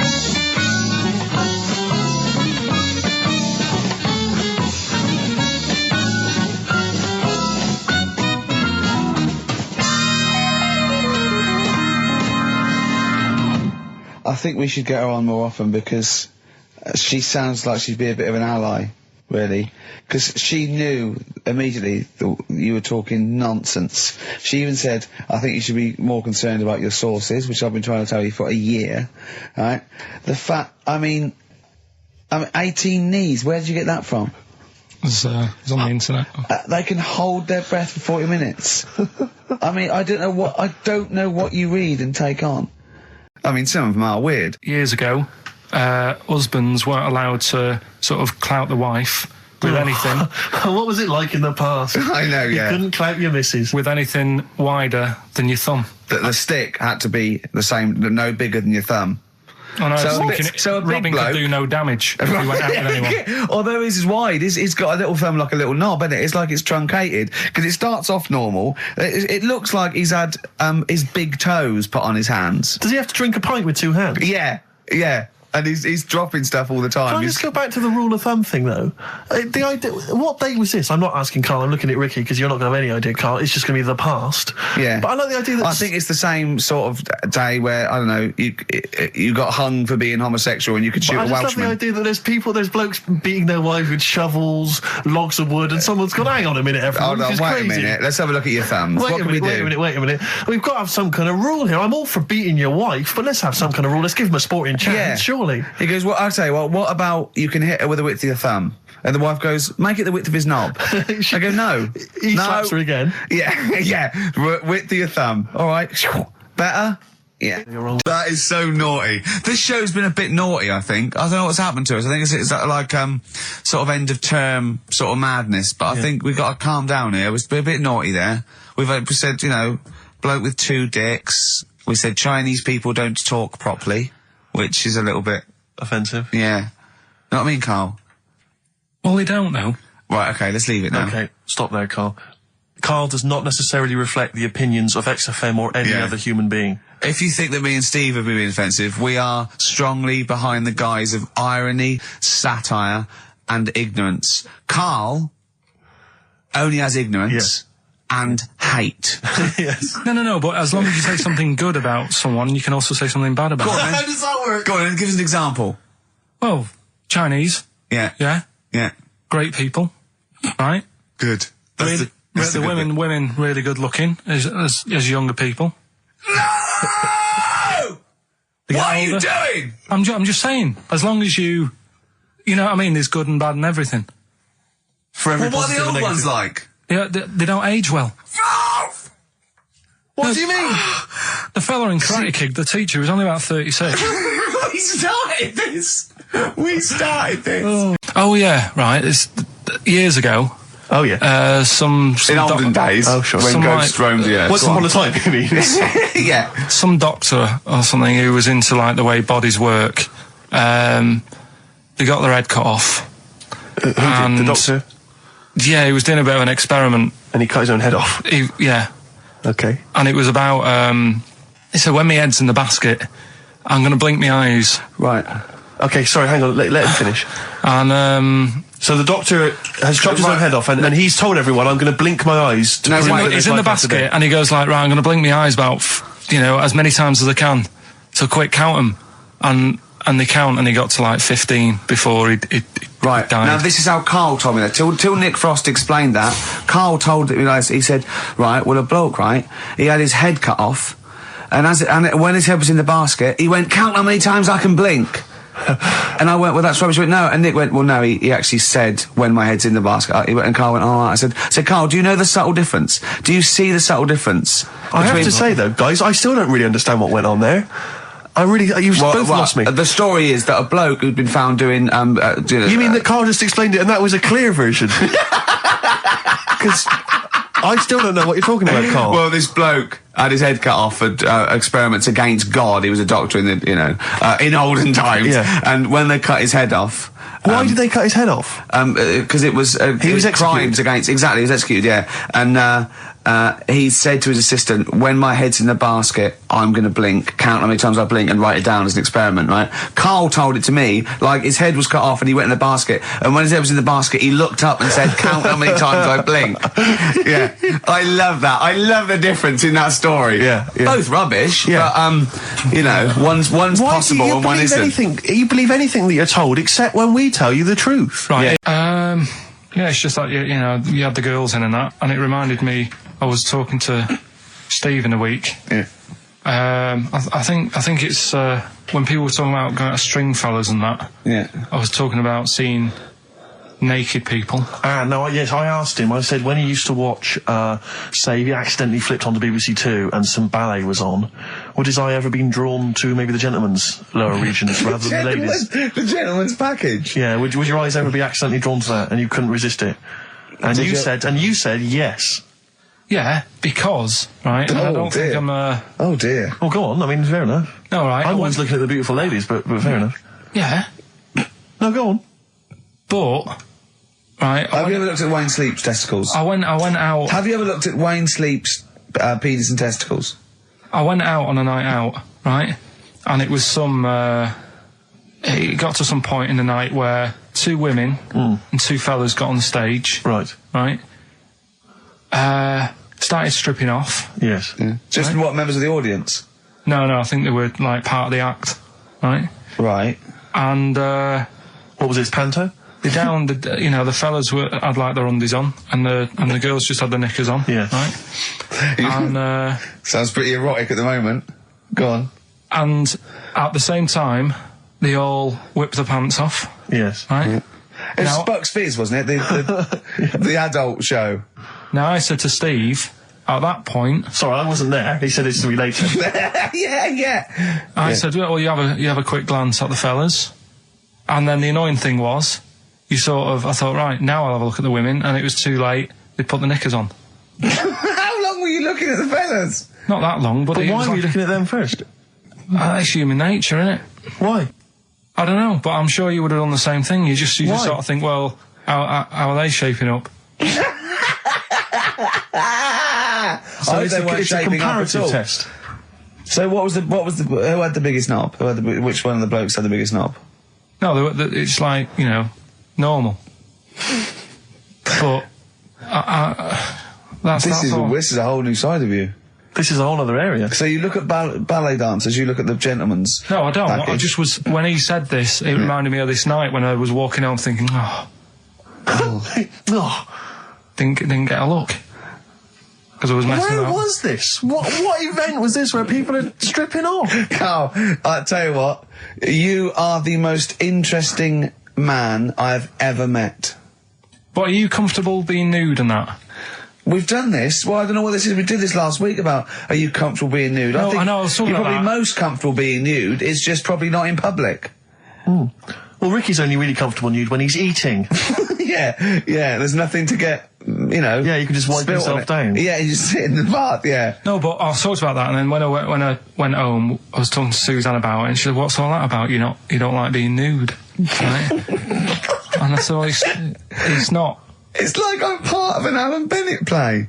Oh yeah, right. It's years ago. Oh yeah. In olden days. Oh sure. When ghosts roamed the earth. Once upon a time, you mean? Yeah. Some doctor or something who was into like the way bodies work. They got their head cut off. Who did? The doctor? Yeah, he was doing a bit of an experiment. And he cut his own head off? Yeah. Okay. And it was about, he said, when my head's in the basket, I'm going to blink my eyes. Right. Okay, sorry, hang on, let him finish. And, so the doctor has chopped his own head off, and he's told everyone, I'm going to blink my eyes to prove that he's in the basket, and he goes like, right, I'm going to blink my eyes about, as many times as I can. So quick, count them. And they count, and he got to like 15 before he Right. died. Now, this is how Carl told me that. Till Nick Frost explained that, Carl told me, he said, right, well, a bloke, right, he had his head cut off, and when his head was in the basket, he went, count how many times I can blink. And I went, well, that's rubbish. He went, no. And Nick went, well, no, he actually said, when my head's in the basket. He went, and Carl went, all right. I said, Carl, do you know the subtle difference? Do you see the subtle difference? I have to say, though, guys, I still don't really understand what went on there. You've both lost me. The story is that a bloke who'd been found doing, You mean that Carl just explained it and that was a clear version? Because I still don't know what you're talking about, Carl. Well, this bloke had his head cut off for experiments against God. He was a doctor in in olden times. Yeah. And when they cut his head off, Why did they cut his head off? Because it was he was crimes against. Exactly, he was executed. Yeah, and he said to his assistant, "When my head's in the basket, I'm going to blink. Count how many times I blink and write it down as an experiment." Right? Karl told it to me like his head was cut off and he went in the basket, and when his head was in the basket, he looked up and said, "Count how many times I blink." Yeah, I love that. I love the difference in that story. Yeah. Both rubbish. Yeah. But you know, one's possible and one isn't. You believe anything that you're told, except when we tell you the truth. Right, here's one. Christ. Ghosts and that we got talking about. Sure. And Nick said, right, he said, you'll like this one. He said, my auntie was having loads of problems. Why are you whispering? It's not illegal to talk about ghosts on the radio. No, but it's hearing this. So the auntie's in the house and that, and furniture's moving about all the time. Oh God. And they were like, no, Steve, he told me this one. This is such rubbish, mate. No, come on, let's listen. I'm going to leave it to you. I'm going to sit back and enjoy it. I'm just going to watch your face, Steve. Right. Sorry, so I missed the beginning there, Carl. There's an auntie. Basically, Nick's auntie. Right. In the house, things moving around all the time. And it was just annoying every time she tidied up. It was like... it was just annoying. Making a mess. It was one part annoying to two parts scary. Yeah. So... stuff was moving around all the time, and they said, right, we need an housekeeper. Rather than having the house a mess, until we sort this out. I've got the vicar coming round. Stop moving stuff around. Oh, yeah, go on. They said that shouldn't be in the pants drawer. Let's put all the furniture in one room, right? So just have one room that's a mess, and have all the others empty. Because I love the poltergeist can't really... It can move wardrobes around, but he can't open the door to put it in another room. Yeah. Poltergeist going, I'm just making this room messy. I wish someone would open the door so I could... Go on. Yeah, but... So all this stuff's in this room. So they moved all their furniture into one room? They put, like, the drawers in there and everything, and it was really uncomfortable, because they were all, like, on top of each other. They sat in the room with all the stuff? Yeah, they had to, because that's where the three-piece suite was. Okay. Oh, God. Right? All right. Oh, God. So they sat there, like, all crumpled up and that, but nothing can move because it's so tight. I think things were trying to move. Everything was so tight. It's they just foxed that poltergeist. So anyway, one night they sat there, like, sort of a bit awkward watching the telly and that, and they hear some banging. Yeah. In the next room. So she goes, oh God, what's that? Oh, he hadn't moved in, had he, the ghost? So to some of the empty rooms. So there's this He's moved some friends and family in. There's this banging about going on. She gets up, right? Yeah. And what it is, they had the baby in the next room because there wasn't much room for the cot. Right, so they left the baby with the ghost. So they go into the room where the baby is, and the banging. Yeah. Is like, do you know those plastic balls you get that you can chuck around the room and, like, they go mental? Right. The ones that you chuck once and they keep bouncing for ages. Yeah. That was bouncing around the room. Wow, what, the baby had thrown it? Hitting all the walls, and the baby was there, stood in the cot, sort of laughing. Right. And looking at the ball, and wherever it looked, the ball went. Yeah. And then she said, stop doing that. Yeah. And the ball just stopped. Did it? And it rolled a bit and stopped. Right. So the baby had thrown the ball and it was watching it as it bounced around the room? It wasn't throwing it was in control of it. No, the point is, Steve, the baby had been doing it. It would have been the baby all along. The baby had been messing with the furniture. It was so the baby it's a that had the power. Yeah, it's the baby that had the power. Special baby. It's a baby that had the power. It's a baby that had the power. The power of telekinesis. Right. They were then trying to convince me that telekinesis was not like all the other stuff that I didn't believe in, but that was a science. Right. Telekinesis was possible. Yes. Yeah, it's not like ghosts and demons and all that stuff. Telekinesis is different. Yeah. That's a science. But Nick's auntie saw it, and I love the fact that you're telling me that someone else's auntie saw it. So I should be satisfied with that. Yeah. I should be satisfied with that. I mean... No. So does she still live in one room with all her possessions? No, I think... The baby grew out of it, apparently. The baby grew out of it. So it doesn't use its telekinesis powers anymore? Well, no, it's like in Carrie, innit? She was upset for a bit and then she got over it. Okay, I'm just going to say one thing, Carl. That was a film. Do you want to play a record or...? Get free. Right, on XFM 104.9. Can I just tell you a story that Carl told me a couple of weeks ago? Is this another ghost story? Another spooky story? Yeah. I called him out. I was, what are you doing? He said, I've just been reading ghost stories again. He said, you don't believe in them, but how do you explain this? Right, I went, go on. He said, I'll tell you as he told me it. He went, bloke, right, just sitting at home, doing, watching telly with his cat. And, the phone rings, and it's a bloke going, is that fire, in your oven okay now? 'Cause your wife called. And he went, Carl went, well, 1, there was no fire in the oven. 2, he wasn't married. I went, right. Go on. He went, well, then right, there was a knock at the door and there was 2 sort of people in sort of white coats and they came and said, we've come about that fire. Your wife called us. He went, 1, there isn't a fire in my oven, and 2, I'm not even married. Right? And he said, they saw the cat and they looked at the cat. It looks a bit weird at the cat came out, nothing.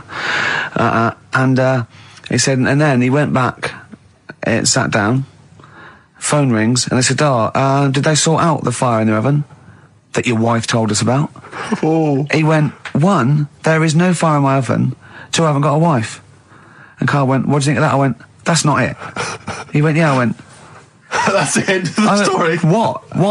He went, well, how'd you explain that? I went, explain what? I thought he was going to say, a year later we got married, but she died in an oven fire. Right? I thought it was going to be that. And I went, that's what? People winding him up. Yeah, or someone did report a fire oven, and their name was Johnson, and they looked up Johnson, they got the wrong thing, it was the gas board, and they sent it around to the wrong person, right?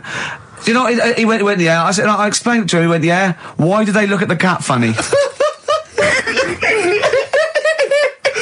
Oh, man alive, Carl. This is really weird, right? I was in my house once, right, and the doorbell rang. Yeah. Right, I opened the door and there was no one there. Yeah. Right? And then I looked across the street, right, and there were some kids running away. Yeah. Now, how do you explain that? Yeah. There was another time, right, where, like, I opened the door and there was a bloke goes, you've ordered pizza. I went, I haven't ordered pizza. And I heard my mate upstairs giggling and putting the phone down. Yeah. How do you explain that? Carl, seriously, why did you tell me that story? What do you think there was weird about that? The fact that it was 3 different people. Is this all the information? Is that the entire story? It was 3 different people. Did you fall asleep and not read the end? A fire that didn't happen, about a wife that didn't exist, and a cat that didn't look happy. Yeah. Someone here who I work with, yeah. Right? I'm not going to say the house, it doesn't matter. But they were eating space cake, right? What do you mean by that, Carl? Explain. What's a space cake? For people who... It's some sort of druggy cake, isn't it?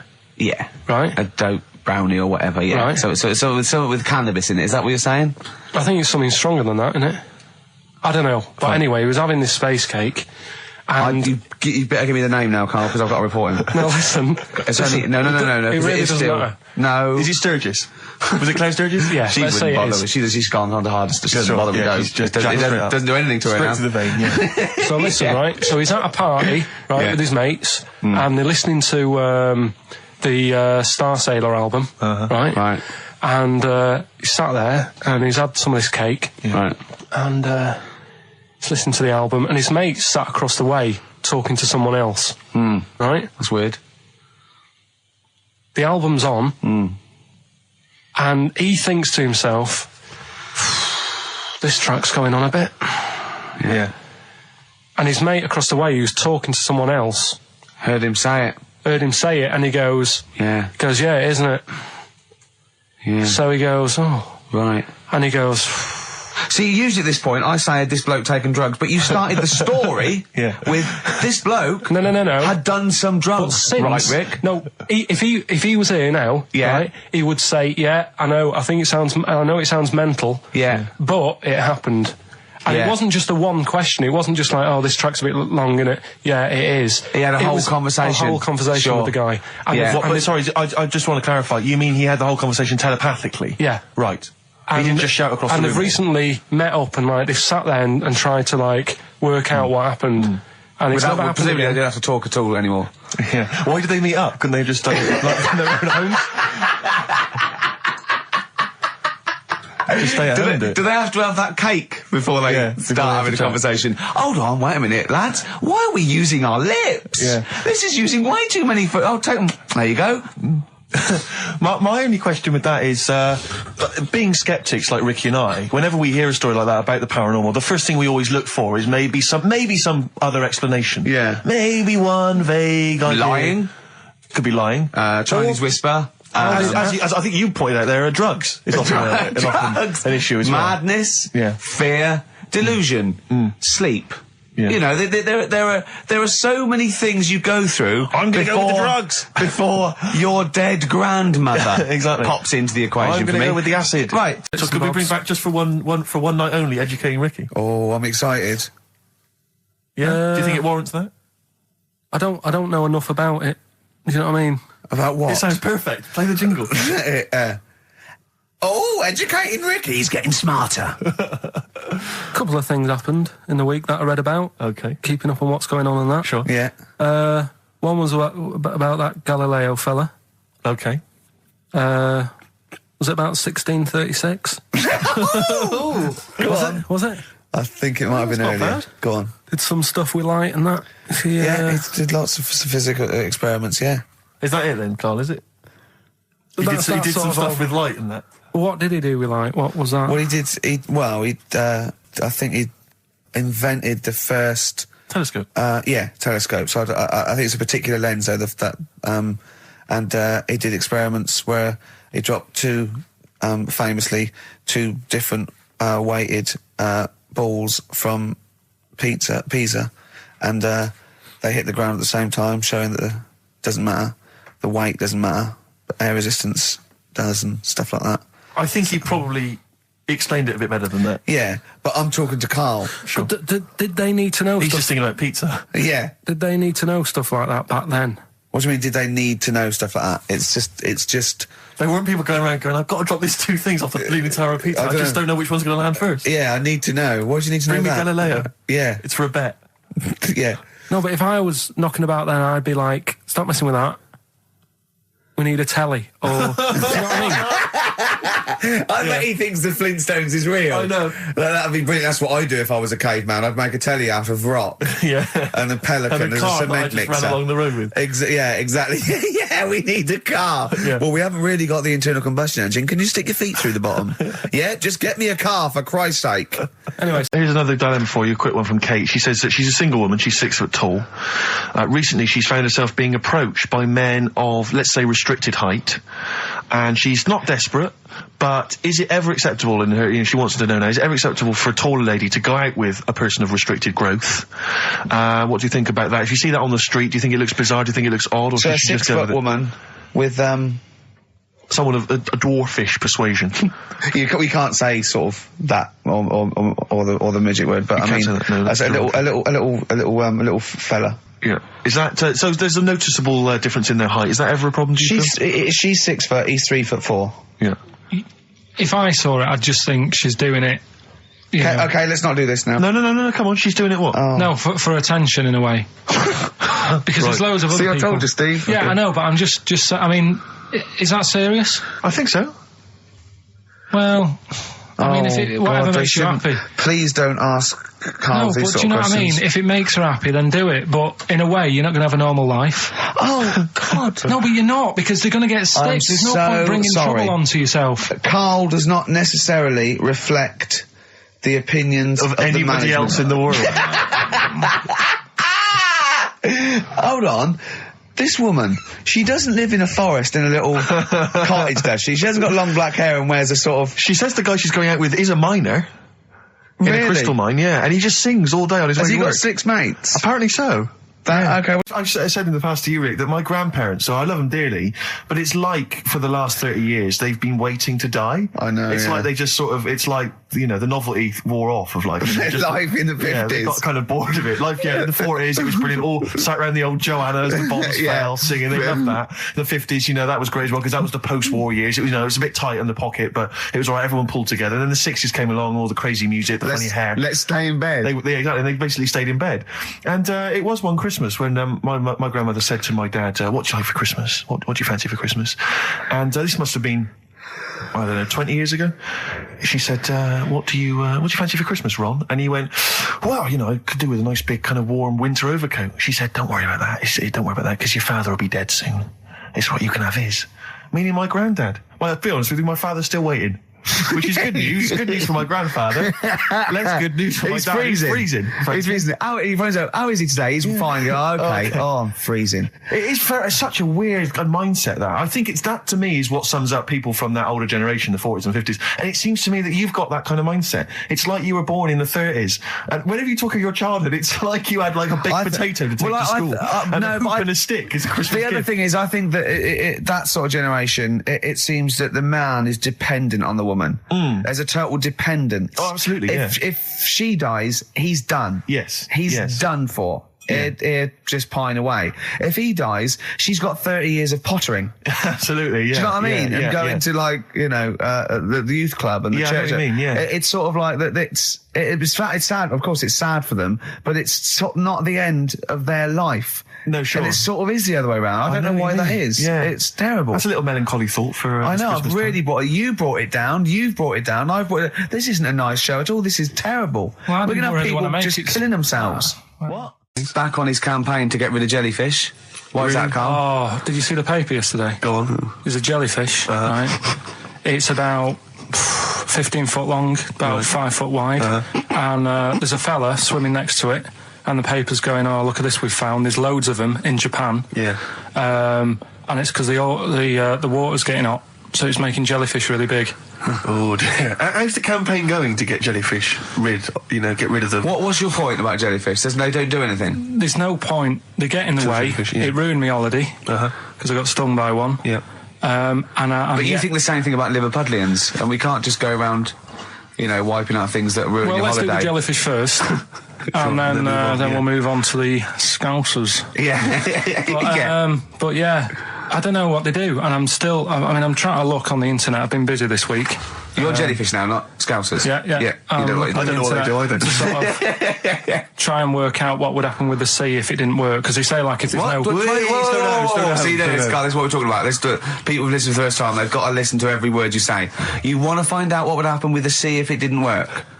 If jellyfish weren't in there, do you know what I mean? Because stuff like coral, apparently the sea would be in a right state if you didn't have any coral in it. Fish, do you know what I mean? I always worry about how many fish we're sort of eating. Because you go past... Sorry? No, do you know, like, you go in Marks and Spencer's or Selfridges... There's loads of fish in there. And there's really fancy stuff that you think they've killed that, and it looks good on the counter, pretty impressive. Yeah. But is anyone going to buy it? Yeah. Do you know what I mean? It's a big, like, a shark sat in ice. Yeah. And you go, yeah, they've got like, a lot of fish... You sure you won't go around the Tate Gallery? Do you know what I mean? I've never seen a big shark sat in ice in Selfridges. They do it. And it's like, you go in the morning and you can go back at night and the same shark sat there. Yeah. And it's... So you know it's the same shark, do you? It's the same one. So what, same face? Are you sure he just hasn't lost his mum? And he's just like, he went shopping with her Christmas shopping and he's just like, he's drowned, he doesn't know where, he's just waiting. You know I'm right. I've never seen a shark in Selfridges. Well, all right, then say maybe that's one day a week, but on other days they'll have like... Shark Monday. I think, the Selfridges. Today at Selfridges is Shark Monday. Yeah. No, it's just that... So your point is that there's all these fish not being eaten. Yeah. So and they're being killed. They're taking them out of the sea, no one's eating them. And you're worried, that the sea's going to rise because the more things you take out? Well, we're just going to run out. Because the fish drink it, don't they? And that keeps the water level down. Yeah. No, well, you know what I mean? There's stuff that worries me. You're worried that... Was it you who said that you were worried that... Because, there's sponge in the sea. Yeah. But if they took it all away... No. Is that him? That's a Stephen Wright joke. Is that Stephen Wright? What's the joke? Sponges grow in the sea. That kills me. How deep would it be if they didn't? Let me explain why. Go on. Steve, and to you, the listeners.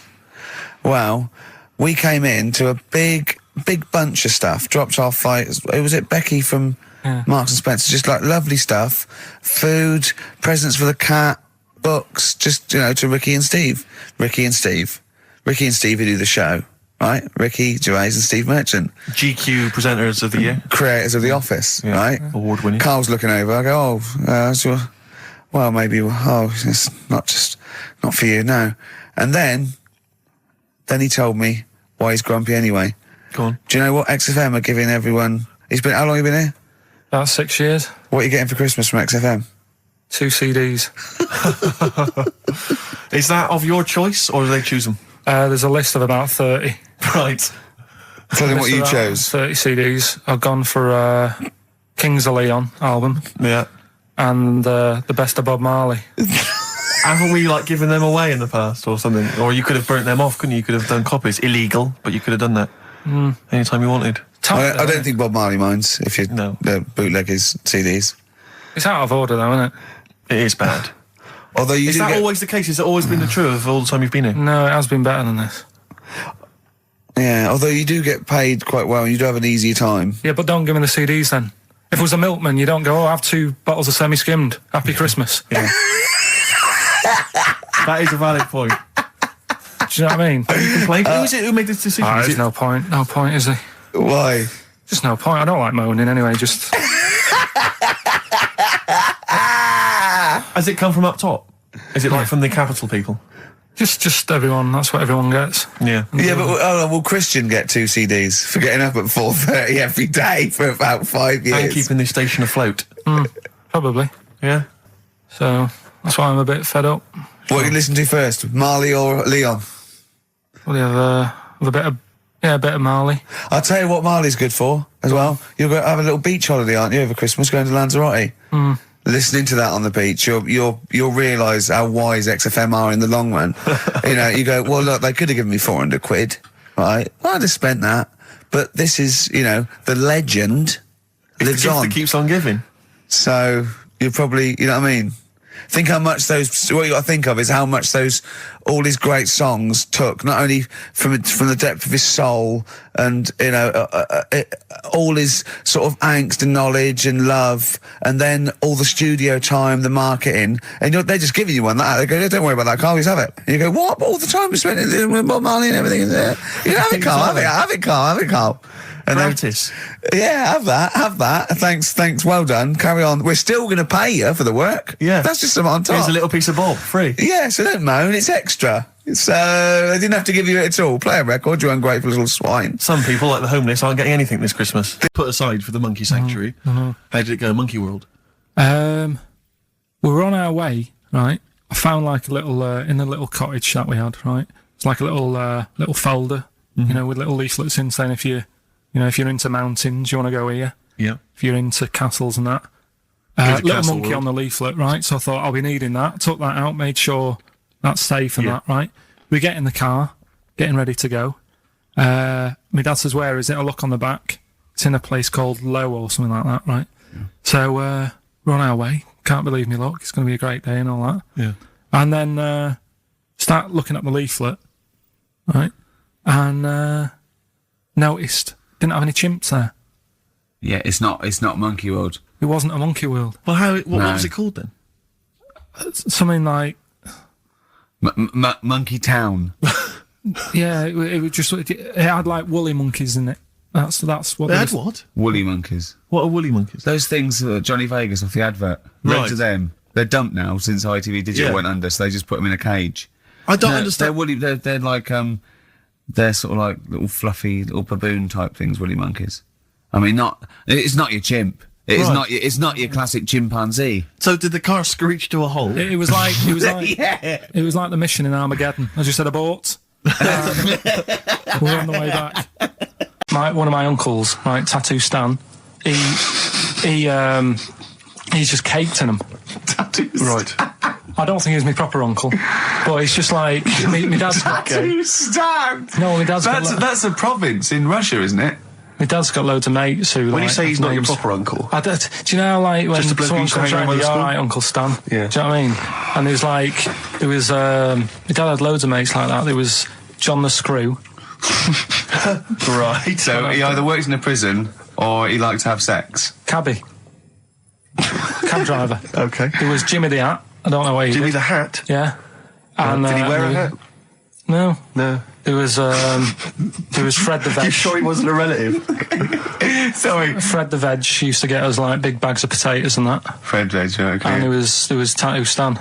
Right. And he was just caked in them. And I used to always look at him thinking, why have you done that? I must have only been like, 6 I or suppose 7. if you're born with a name like Tattoo Stan, exactly, you're destined, aren't you? Were really? they like a 1950s gang? I'm worried about doing a bank job. What was his name? The Hat. What was his name? Jimmy the Hat. I'm worried about Jimmy the Hat. Yeah. Not having a hat. I don't understand it. Are you sure he didn't have a hat? Not when I met him. Did he ever wear a hat? I didn't see him that much. Do you think it was a joke, like, you know, when your mate's sort of like, you know, 8 foot and huge, you call him Little John or Tiny? Do you think the fact that he never wore a Yeah, hat? they went, hold on, I've noticed something about Jim. Go on. No hat. And I go, oh, true, let's call him Jim the Hat. Jim the Hat, yeah. But me Uncle Stan, he had like loads of them. He did them himself. Oh dear. And it was always that thing. God. What was it? Things like he had like the cross cut here, made in Britain. And if you're going to do them yourself, I'd say at least make sure you're sort of a good drawer. Yeah. And don't do it in the mirror so it comes out backwards. Well, that was the other thing. But like, I remember he did. I mean, names are all right. He had like all his kids' names down his arm. And, what are they called? Yeah. Oh, God, it's Tattoo Stan Jr. Yeah. And Paul shits the bed. Okay, educating Ricky. What have we got? Hairy Chinese kid. Go on. Right. Yeah. This is the. I didn't want to do this. What do you think you want to do it? Well, I wanted to give you 3, and I gave you one. It was like the alien man gets a beard or whatever. Yeah. Which was total rubbish. So this one should be better, maybe. Hairy Chinese kid. Right. Well, we've talked about hairy people in the past. True enough. Haven't we? Yeah. You know, the little kids who grew up in woods and hung around with wolves and that. Yeah. Again, you're confusing it. Yeah, they're not. There were some people that were born very hirsute. They were not the people who were brought up with wolves. Yeah. You just put that together in your Homer Simpson type mind. Right. Well, this is like a sort of close to that sort of story. Yeah. But the weird thing is, right, Chinese people aren't that hairy as a nation. No, seriously, that's a well-known fact. They don't have that much body hair and stuff. Okay. So this little kid who was born over there, he was like covered in stuff. Was he? And it was only his nose that wasn't hairy. The rest of his body was caked in hair, right? And his hair sort of. What sort of hair was it? Was it thick hair?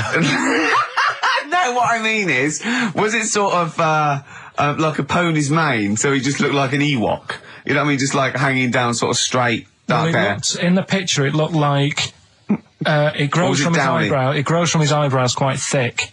And then it just goes all the way over his head. You don't think it was just really long eyebrows that he'd done a comb over? No, it was all over his body. It had a picture of, like, his back and that. Yeah. And, had he styled it? Had he styled it at all? Did he have it in a quiff or? No, it was just hanging all over him. Yeah. And they were like, you know, this is a bit weird. Happening in China, where we're not normally that hairy. That was the scientist speaking there. Yeah. And the local press and that were getting him down, calling him Monkey Boy and all this. Oh. And thinking Chinese press. But the doctor, yeah. Oh, they're cruel, aren't they? It's like those game shows. That's Japanese, isn't it? Yeah. Yeah. And the doctor said, I was talking through all that time while we were just like talking to each other then. Because I turned round and I still saw he was talking. So anyway, the local press came in to see the hairy boy, the monkey boy. And they were like being tight and taking the mickey out of him, and the doctor said showing him nuts. Said he's only hairy. Said he's a healthy young kid. The only faults he's got is he's got a little bit of eczema and a boil. And he said everybody should just treat him the same, and I think he grew up a healthy kid. Yeah, so that's the that's the end of the story. That's not a story. Why? But I've got nothing. I don't know what to say to that. So someone in China was born slightly hairier than the rest, and he was normal apart from eczema and a boil. That to me isn't a story. But if it is, I've got a million. I mean, it's sort of like bloke from Manchester went a bit bolder than the rest, got a job on radio. He was normal. I mean, that's not a story, is it? Do you know what I mean? All right, then. You know, I won't be telling anyone the bloke got in the car and he had a full-face beard. Why has his car been towed away? Because it was a quiet road. It wasn't in the way. Okay. Are you filling in the blanks again? That wasn't in the book, was it, that you read? See, that's the thing. Sometimes I think you make up bits of the story as though they were fact. That doesn't seem right. Well, that's all you can do, innit? So that's educating Ricky. Will we? Brilliant. Do that next week. That is brilliant. No, I think that was good. I did. I mean, I enjoyed that. I learned something from that. I mean, I want to get. I mean, this is all from one book, is it? Yeah. That's an interesting book. With the, I don't want to dwell on it, but with the hairy Chinese kid, what did they say about that? What was the, I mean, was it once there was born a kid who was slightly more hairy than everyone else, but yeah, it's all right, he only had a boil. Oh, how did they word it? How did this capture your imagination? It was a picture that grabbed me first of all. Yeah. Sure. And it was like, God, what's up with him? And that's when I read it. Did you see the boil and the eczema or just the hair? No, you see, because his face is like, just under his eyes is sort of nice and smooth, and his nose is sticking out, and that's not hairy. But the rest of him, it looked like he had the sort of a balaclava on or something. And then I read on, and it's like, this is a hairy kid in China. Yeah. So. Yeah. Okay, good. Anything else in there? There's that one that a bloke, right, was going to get a phone call at 4 o'clock to find out if his business was, okay, right? And if he didn't get the phone call, he knew he was broke, destitute. So dead on 4 o'clock, the phone didn't ring, so he went up to the roof of his office and he jumped off to commit suicide. And as he was passing his window, the phone was ringing. Oh, no. Carl, it didn't happen. Didn't happen. Think it through. Think it through. Who told that story? Who told that story? As he hit the pavement at 120 miles an hour. He's the only person who could have known that series of incidents. Also, why didn't he wait? As his life's at stake, why didn't he wait till 5 past? I'm going to give it 5 minutes just in case. In case the lines are busy. Yeah. And what sort of bloke goes out, I'll call you at 4, okay, if your business, well, call me anyway. No. If I don't call exactly 4, then, you commit suicide. Commit suicide. I would, because if I don't call at 4, that's the end of it. Well, call me anyway. No, that's not the way I work. Why can't you just call me and tell me the other way? Well, I'm telling you how I would do it. If you're bust, I don't call. Can't you just call to verify in case something goes wrong? What if it's engaged? If you want to be engaged, just commit suicide at 4, please. We're talking about embarrassing stories and stuff, and I don't know if I've told this on this radio before. Have I told you, Carl? I'm not sure. But this was when I was working at the BBC. This is not even long ago, and I'd moved to London, and I was fairly new in London. And I was working at the BBC, and I had this BBC hire car, and I've never told it. If there's anyone listening who works for the BBC, I don't know if I can still get in trouble for it. But this BBC hire car, and it was like I'd been ferrying kind of actors and people and production people around all day in this car. And I was driving back, it was quite late, it was about sort of 7 or 8, and I was driving back, and I pulled in to get some petrol to fill up the car every day. And I went into this garage to fill up some petrol, and I was there, and two blokes came in a white van, right? They pulled into the forecourt, and I was filling up the car, and they went, "Hey, do you want to buy a couple of speakers?" And I said, "Yes, I do." Yeah. Because, I'll tell you the reason, it was like I was so flattered that they thought I'd be the kind of bloke who would, A, need some kind of classy speakers, and B, would like to buy them on the sly. Do you know what I mean? Yeah. I thought, they like the They've seen me. They've seen I look a bit of a hustler. Exactly. Yeah. I'm a street sort of guy. You can see by the way I use my walk. Exactly. Yeah. So I couldn't believe my luck. So they drove behind the garage, the little sort of garage bit at the back, and I went round there, sort of casually went round there, sort of locked the car, went round there. They went, open the back. You had 2 speakers in there. I said, "Are you sure these aren't knocked off, mate?" He went, No. We work for Dixon's. This is the story he spun me. We work for Dixon's, right? And we're delivery men. And if we make a delivery and the person's not there to sign for the goods, then we have to bring them back to the warehouse. But if we can sell them on the way back, then that's really good for Dixon's. Dixon's must love that. And instead of thinking, are you sure some kind of troubleshooter did someone going to go into Dixon's and go, you're not getting in the garage forecourt market? Jones. Exactly. Get a couple of lads in a white van. Exactly. Yeah. So anyway, so I sort of bought this story, and I was a little bit dubious, and I went, right, let me hear them then. And he wired them up to the car stereo, and boom, boom, boom, they're playing. So it was some groovy hip-hop. I was thinking, great, these guys know what I'm into. Yeah. And he's giving me the talk and stuff. And I said, I'm a bit worried these are knocked off. He went, no, listen, we got a bloke at Dixon's who can confirm this is fine, right? Phone him up, use my mobile, right? And quote this reference number, right? So I phone out, they go, and I goes, I go, hi, some guys here in a garage forecourt trying to sell me some speakers. Just wanted to check. He went, it's fine. I went, should I just read the reference number or whatever? He went, if you want. And X14, and I'm like, yeah, it's fine. Yeah. Okay. You know that was, don't you? That was actually Mr. Dixon himself. Exactly. Yeah. Exactly. So I'm thinking, well, they sound great. They're giving me for a knockdown price. I'd say they were like 400 quid. They were like 200 quid or something. It was a good bargain. I was in the market for some speakers as well. Yeah. So while they were loading it's them all kosher. I phoned Dixon. Exactly. I phoned Dixon. That's fine. Yeah. So while they're loading them in the back of the BBC hire car, right, I'm in there paying for the petrol, right, and the guy serving goes, all right. He goes, what were you doing around the back with those blokes? Right? Because obviously there's security cameras filming this whole transaction, right? And he goes, what are you doing around the back? And I went, brilliantly, there's some old mates. Some of my mates were just having a chat and that. He went, oh, right, okay, like, give me obviously the evil eye. So I went back to the van. So I'm in the car now, and I'm driving with one of the blokes who's in the van with me, because I didn't have the money on me, so I had to go to the cash point to get the cash, right? So I'm driving with him, and the other guy's, like, following me in the van, and he was like a northerner like you, and he was giving it all the, all right, yeah, you know. I'd say my girlfriend's a DJ, she's got some of these speakers, they're fantastic, da-da-da, and he's giving me this. And then my mind starts working. Now that I've got a bit of time to think, I'm thinking, wait a minute, this all sounds a bit dodgy. Yeah. It dawned on me, Rick. You know, Paul, are you? You're streetwise. Exactly. You're streetwise, Steve. Not only that, I was thinking, how am I going to get them home? I've got to drop the car off at the BBC. How am I going to get these huge speakers back to where I live? And how can I pay for them? Because I've just spent £100 on Find the Lady with a couple of blokes in the square. It seemed like a fair game. Some of his friends were winning. But so I explained to him, I said, how I can't get them back to like Brixton where I was living at the time. He went, don't worry, give us an extra 20 quid, we'll take them home for you. Oh, that's good. Deliberate. They do a whole service, you see. And there's also a backup guarantee. Did they have the guarantee, the 3-month guarantee? They didn't. No. But so then, I said, I'm not sure about that. He went, well, why don't you put them in a cab, send them back, and your housemates can collect it? I was like, oh, no, there'd be no one in. And I was beginning to sort of get a bit conscious of, like, maybe this was a bit of a scam, after all. So I pulled into, like, a little side road. I said, I'm not sure I'm into this now, actually. He went, what are you talking about? It's 200 quid for a pair of speakers. It's a bargain. You never get a bargain like this, mate. I'm going, not too sure, actually. I don't think I want them. He went, 150 quid, mate, 150 quid. I went, no. He's 100 quid now to you. And I'm thinking, wait a minute, this doesn't sound like the kind of work that Dixons would be doing. Dixons don't do that when I go in. This is it. Dixons never negotiate in that way. When I go there, look around and I leave, they go, where are you going? Exactly. I go, no, we'll have anything then. Have anything for a So quid. I stopped the car and the white van pulled up behind me with his mates in. Sure. And I said, can you get them out? I'm not interested. And he went, 100 quid, mate. Oh, you, and he was just going, you tosser, you obviously want some speakers. And he was having a go at me. So I was carrying the speakers out and putting them back in the white van. And he was just shouting at me. He was going, 70 quid, mate. I was like, 70 quid from 200? This is ludicrous. You realise that wasn't Dixon's policy then. Exactly. They don't usually shout, you tosser, as you leave the shop and walk down Camden High Street. They're not usually shouting, you tosser. You should have took the offer of, like, the monthly payments they've got on at the moment.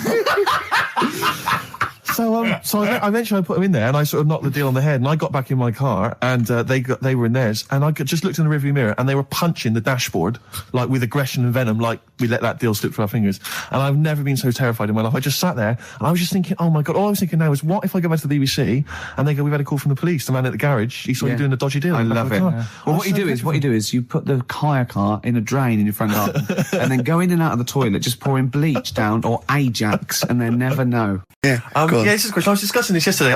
This is not a bit of shit. This is not a joke. I genuinely have always been slightly perplexed, and we were discussing it last night.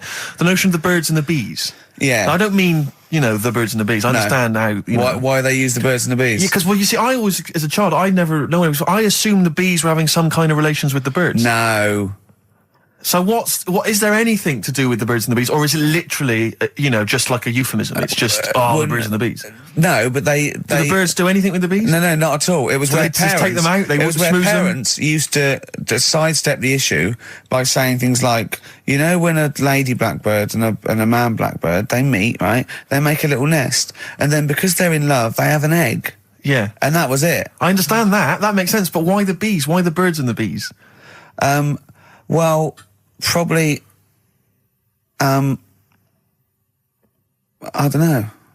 I don't know. You see, within nature, forgive my ignorance, within nature there is no relationship between bees and birds, is there? No, not at all. No, not at all. Nothing's going on. But probably what it was, if the parent found it hard to say, Daddy puts his penis at Mummy's vagina, it was much easier to say, like in the insect world, billions of them queue up and just fill the queen with spunk for about a day. Sure. Thus avoiding the embarrassing intercourse. Exactly. That's what I think, Carl. What do you think? Were you taught about the birds and the bees? Did anyone bring that up with you? No, it's just in that class, wasn't it? When they put a video on. That's what we had. No, we had a film. And they just said, I watched that. And then what film though? Basic Instinct. It was just like, two people and all sat around the telly and watched it. One girl fainted. And they said, right, that's that. Next week, prisms or whatever. And did it teach you everything you needed to know? Well, how much do you need to know?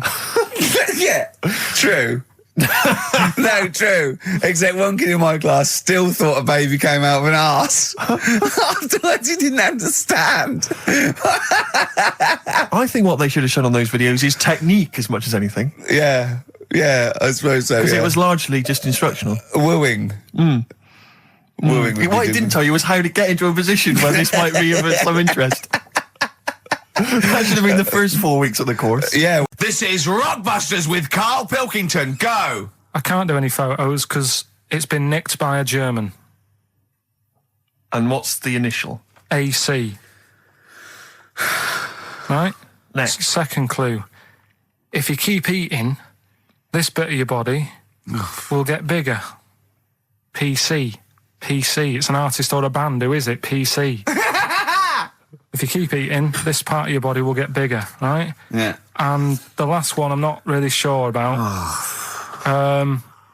If you... He's actually winging it now. Imagine if this was Mastermind. I'm not sure about it. I know your specialist subject Come is... on! Okay, go! The place where you go to take your dog a walk and that. The place where you go to take your dog a walk. Forget it then. No, we'll do it! No, do it! Get you! Tim Burgess. Oh my Corazon, is that? Yeah. What's that mean? I have no idea. Phone in if you know. No, don't bother. Oh, email then, at least. Okay. I'd like to know these things. Sure. We were doing Rockbusters just before the ads and the record. Rick, I know you were enjoying it. Yeah, come on, get this clue out, Carl. There's 3. What is it? Right, the first one was... No, we don't got the first 2. What's Can't the do third? any photos because it's been nicked by a German. Yeah. Second one, if you keep eating, this bit of your body will keep getting bigger. Yeah, it's different every time. Go on, what's the third one? And where you take your dogs for a walk and that, or you might go there on a Sunday. What? Sort of... Oh, Jesus Christ. Rick, just be quiet for just a moment. Right, okay, do this clue. Right, start from now. This is the 3rd Rockbuster clue. That was a Freudian slip. Yeah, God, we'll get done. Right, go on then, go. Where you take your dog a walk, or you might go there on a Sunday and that. People sort of might taste that area. Right? Oh. It's rubbish. AP. Right, well, the other one's AP as well, AP. What? I AP. see. Ricky.Gervais at XFM.co.uk. AP. A quick reminder of them again with the initials. Quick, Oh, go. this is such The rubbish. first one, can't do any photos because it's been nicked by a German. Second one, if you keep What was the eating... initial? AC. If you Don't keep... get annoyed, that's what this game's about, the initials. Yeah. If you keep eating, this bit of your body will get bigger. That's PC, Right. right? And where you take your dog maybe on a Sunday and you go for a walk there and that, have a taste of it. Right? Different. AP, just email in and you win some stuff. Ricky.Gervais at xfm.co.uk. What rubbish. I wonder why we stopped this game. No, there's this lad who called Mark, right, who I used to go to school with, who used to call me that. And his mum, right, was like obsessed with cleaning. And I was never allowed in their flat. He makes the place look untidy. So she used to, I don't know if it was just me or all his mates, but I used to turn up and she goes, yeah, he is in, but you know what you've got to do? And I used to have to go round the side of his flat, and he had a computer, right, which I used to play. I didn't have one at that point, but he had one. And I used to have to go round the side of the flat and stand at his bedroom window with his window open, and I'd be sort of leaning in playing the game. You are joking. I'm not, his mum- You had the weirdest upbringing I've ever heard. The things you were willing to do. It's the strangest. What is this town like? No, I stopped going once Was I there got my always own. music? Like, there's the horse in the house there. Oh, look at these 2 kids with big heads and webbed feet. All right, Ronnie. All right, Reggie. What was it like? She was obsessed. It is like you've grown up in a cartoon made for children. Yeah. No, his mum was really obsessed with cleaning. When Can I play through his window?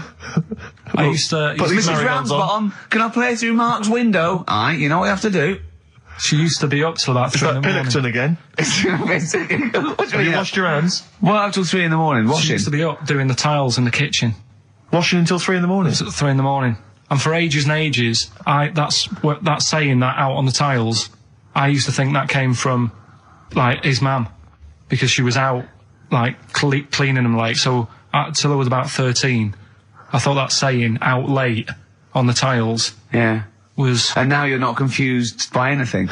Well... There's no misunderstandings in your life now, is there? So he was allowed to walk in and out of the house, was he? No, he was alright, and he used to come round to ours a lot, and my mum used to get these pies from Hagenbach's, right? So... I don't know what that is. It's at that bakery where they used to chuck the cakes out the back, I'll tell you about. Yeah. And you ate six? He loved it, but I could never go round to theirs, or if I did, it was like, well, yeah, he is in, and I'd go, alright, and then I'd walk round the side of the flat. Stand outside. Why did you ever knock at the door? Why don't you just go around and knock on the window? Just to check he's in, because he wasn't always in his room. If You he say was it in was the a- lounge, he'd have to go to his bedroom, and then that's You where say he'd Meet you. This is the strangest. And you'd play a computer game through the window. You say it was a flat. It wasn't like a fifth story one, and you had to get in one of those kind of cleaning contraptions and like winch your way up. There was a big bust up in the week. I'm only allowed to wind him up. I'm not allowed to wind him up socially now. I'm not allowed to. What am I not allowed to do socially? I think squeezing the head. Socially, has been crossed off. Right, okay, and I agreed to that because it got to a head where, Carl was really upset and he was thinking of just giving it all in, weren't you? Yeah. Yeah. Why was that? Because you were just winding me up too much. Yeah. I mean, do you want to bring it all up again? I don't mind. What was I doing? It was just... I should say now that there was a conversation where we were all sort of really walking on eggshells. It was frosty. It was a conference call, and Carl was on one end, and I'll tell you, I was very much a mediator. I was very much a UN mediator. What do you think of that? It was difficult to sort of keep it serious when I'm saying stuff like, I'm sick of you putting a Burger King bag on my head. Do you know what I mean? Yeah. There's a part of me that's like, I can't believe we're doing this. What I like about it is that I'm laughing and going, well, I won't do that anymore. And he's going, you can still do it on air. And like today, I came in, I went to squeeze Zed, he went at 1 o'clock. I love those rules. Yeah. I love those rules. Well, between the hours of 1 and 3 on a Saturday, you can squeeze his head, you can put a Burger King I bag on his... can't wait. It's terrible. Oh, But dear. that all started last week as well, really, because I got in a bit earlier to do an edit for you on some track that had swearing in it, right? Yeah. So I get in early, he comes in, first thing he does is go to sort of squeeze me head. And my reaction was, not now, do it later. As if it's all right to do it later. Yeah. So that's kind of what made me think this isn't normal. We should just point out, when we say squeezing your head, what exactly does that mean? I put my hand on the front. I do 2 experiments, right? Yeah. One is the side, because you can crush an egg sideways, so I think that's more dangerous. Right. And I actually put my elbows out, and I pressed like a vice, and I really go for it until it really hurts. And the front one it shouldn't hurt so much, if my experiment's right. I don't know. Well, it was all this that sort of, built up. Sure. And the research that you're doing there, Rick, is that going to be available online at some point? Well, that was the problem. That's what I was saying to him, because it kind of started last week. Well, it's been going on since we've known you. Yeah. Really? Yeah, but I just upped it last week. It got out of hand a bit. I upped it to when I think it got to ahead on Thursday when I filmed it. That was it, yeah. That's right, I yeah. brought in the cameraman to film me torturing him. And there was some people from the 6th floor being shown round. Yeah, some management and that, showing probably clients round, sort of, they've probably been on all the different floors, same what all the different radio stations do. Fox. This is XFM, the sort of this sort of noise going on. Yeah. You see them all look down and saying, don't do that, right? Sure. They might want to spend a load of money. Yeah. Right? Yeah. And he's doing that, he's wrestling with me, he's filming it. So that's when I just thought, It's mad, isn't it? And then when we were having the argument on the phone, I was saying, has this been some sort of experiment? Yeah. He did. He said that, and of course I lost it. Yeah, but it's all good now. Do you want to squeeze his head before we play the next? I won't at the moment because we've got to get on. It's not right, and that annoyed me as well because I was trying to find out where he was going. I was filming him. I was going on waiting for Carl. Told Johnny he's meeting a mate at 6, which annoys me on 2 counts. And I'm just doing it to the camera, So I'm gonna follow him and just turn up and go. All right, where you been? But then when I came in, he went, I'm meeting a mate, and he told me where it was. So I told him that spoils my fun. Of course. Because you'd want to just track him down. I don't want him to like it. Yeah. So, is there what's the best bit about the holiday? Come on, pretend you're Judith Chalmers. I have been doing. I would have done all. I would have said that. Don't bother. Right. I mean, the hotel was good. Yeah. That was all right. What was that like? It's all right. Just, clean. That's all you want, isn't it? See, that's not quite what Judith Chalmers does. She doesn't go, what's the hotel like? All right, yeah, clean, isn't it? All right. Well, what was it like? What was it? 3-star, 4-star? Did that have a swimming pool? What was the room like? Yeah, had a swimming pool and that. Yeah. Yeah, it's good. I think it was one of the better ones on the island. Okay. Nightlife? Wasn't really. And there was a bar. There was some bands playing. Yeah. Not very good. Food got a bit boring. Yeah. It was always the same food every night, but they sort of themed it and made out as if it was different. So, like, on Mexican night, it'd be chicken with a nacho on it. Right. And Chinese night, sort of chicken with a little prawn cracker on it and stuff. Sure. But that got a bit boring. That's me just turning on my phone, because I want to read to you a text that I got from Karl. I think you sort of sum up the holiday in this text, don't you? Do you remember it? I can't remember. Let's have a look. Let's have a little look. Instantly, what did Suzanne, your girlfriend, make of it? Similar view to you, that they should fill in the holes? Yeah, it's just that thing, you see, I went on a coach trip, right? And you go and see the volcanoes. Like I say, there's 36 of them. Yeah. Which, how many do you need? And when we're on the coach going round all these volcanoes, the fella on the front's going and look out your left window at the moment, and there's a volcano. And if you quickly look out at the right-hand side there, there's another one. Right. And on the left, he's just like, all right, we've seen it. Sure. Do you know what I mean? Yeah. And that trip, I mean, we'll talk about that trip in a bit. Right, this is the text I got from Karl, right? All right. Been up to a volcano. Been in some dead artist's house who built his house in the lava. They said they would show me science with volcanoes, but all they did was chuck some water in a hole and it shot up in the air. No dwarves in the canteen, no scousers here, but there is a Swede woman with a big head. She looks effing gormless with a cap on. All right? So a little reference there to... A Swede woman? What's that mean? Do you mean Swedish? Yeah. Or she looked like a vegetable? No, a Swedish woman.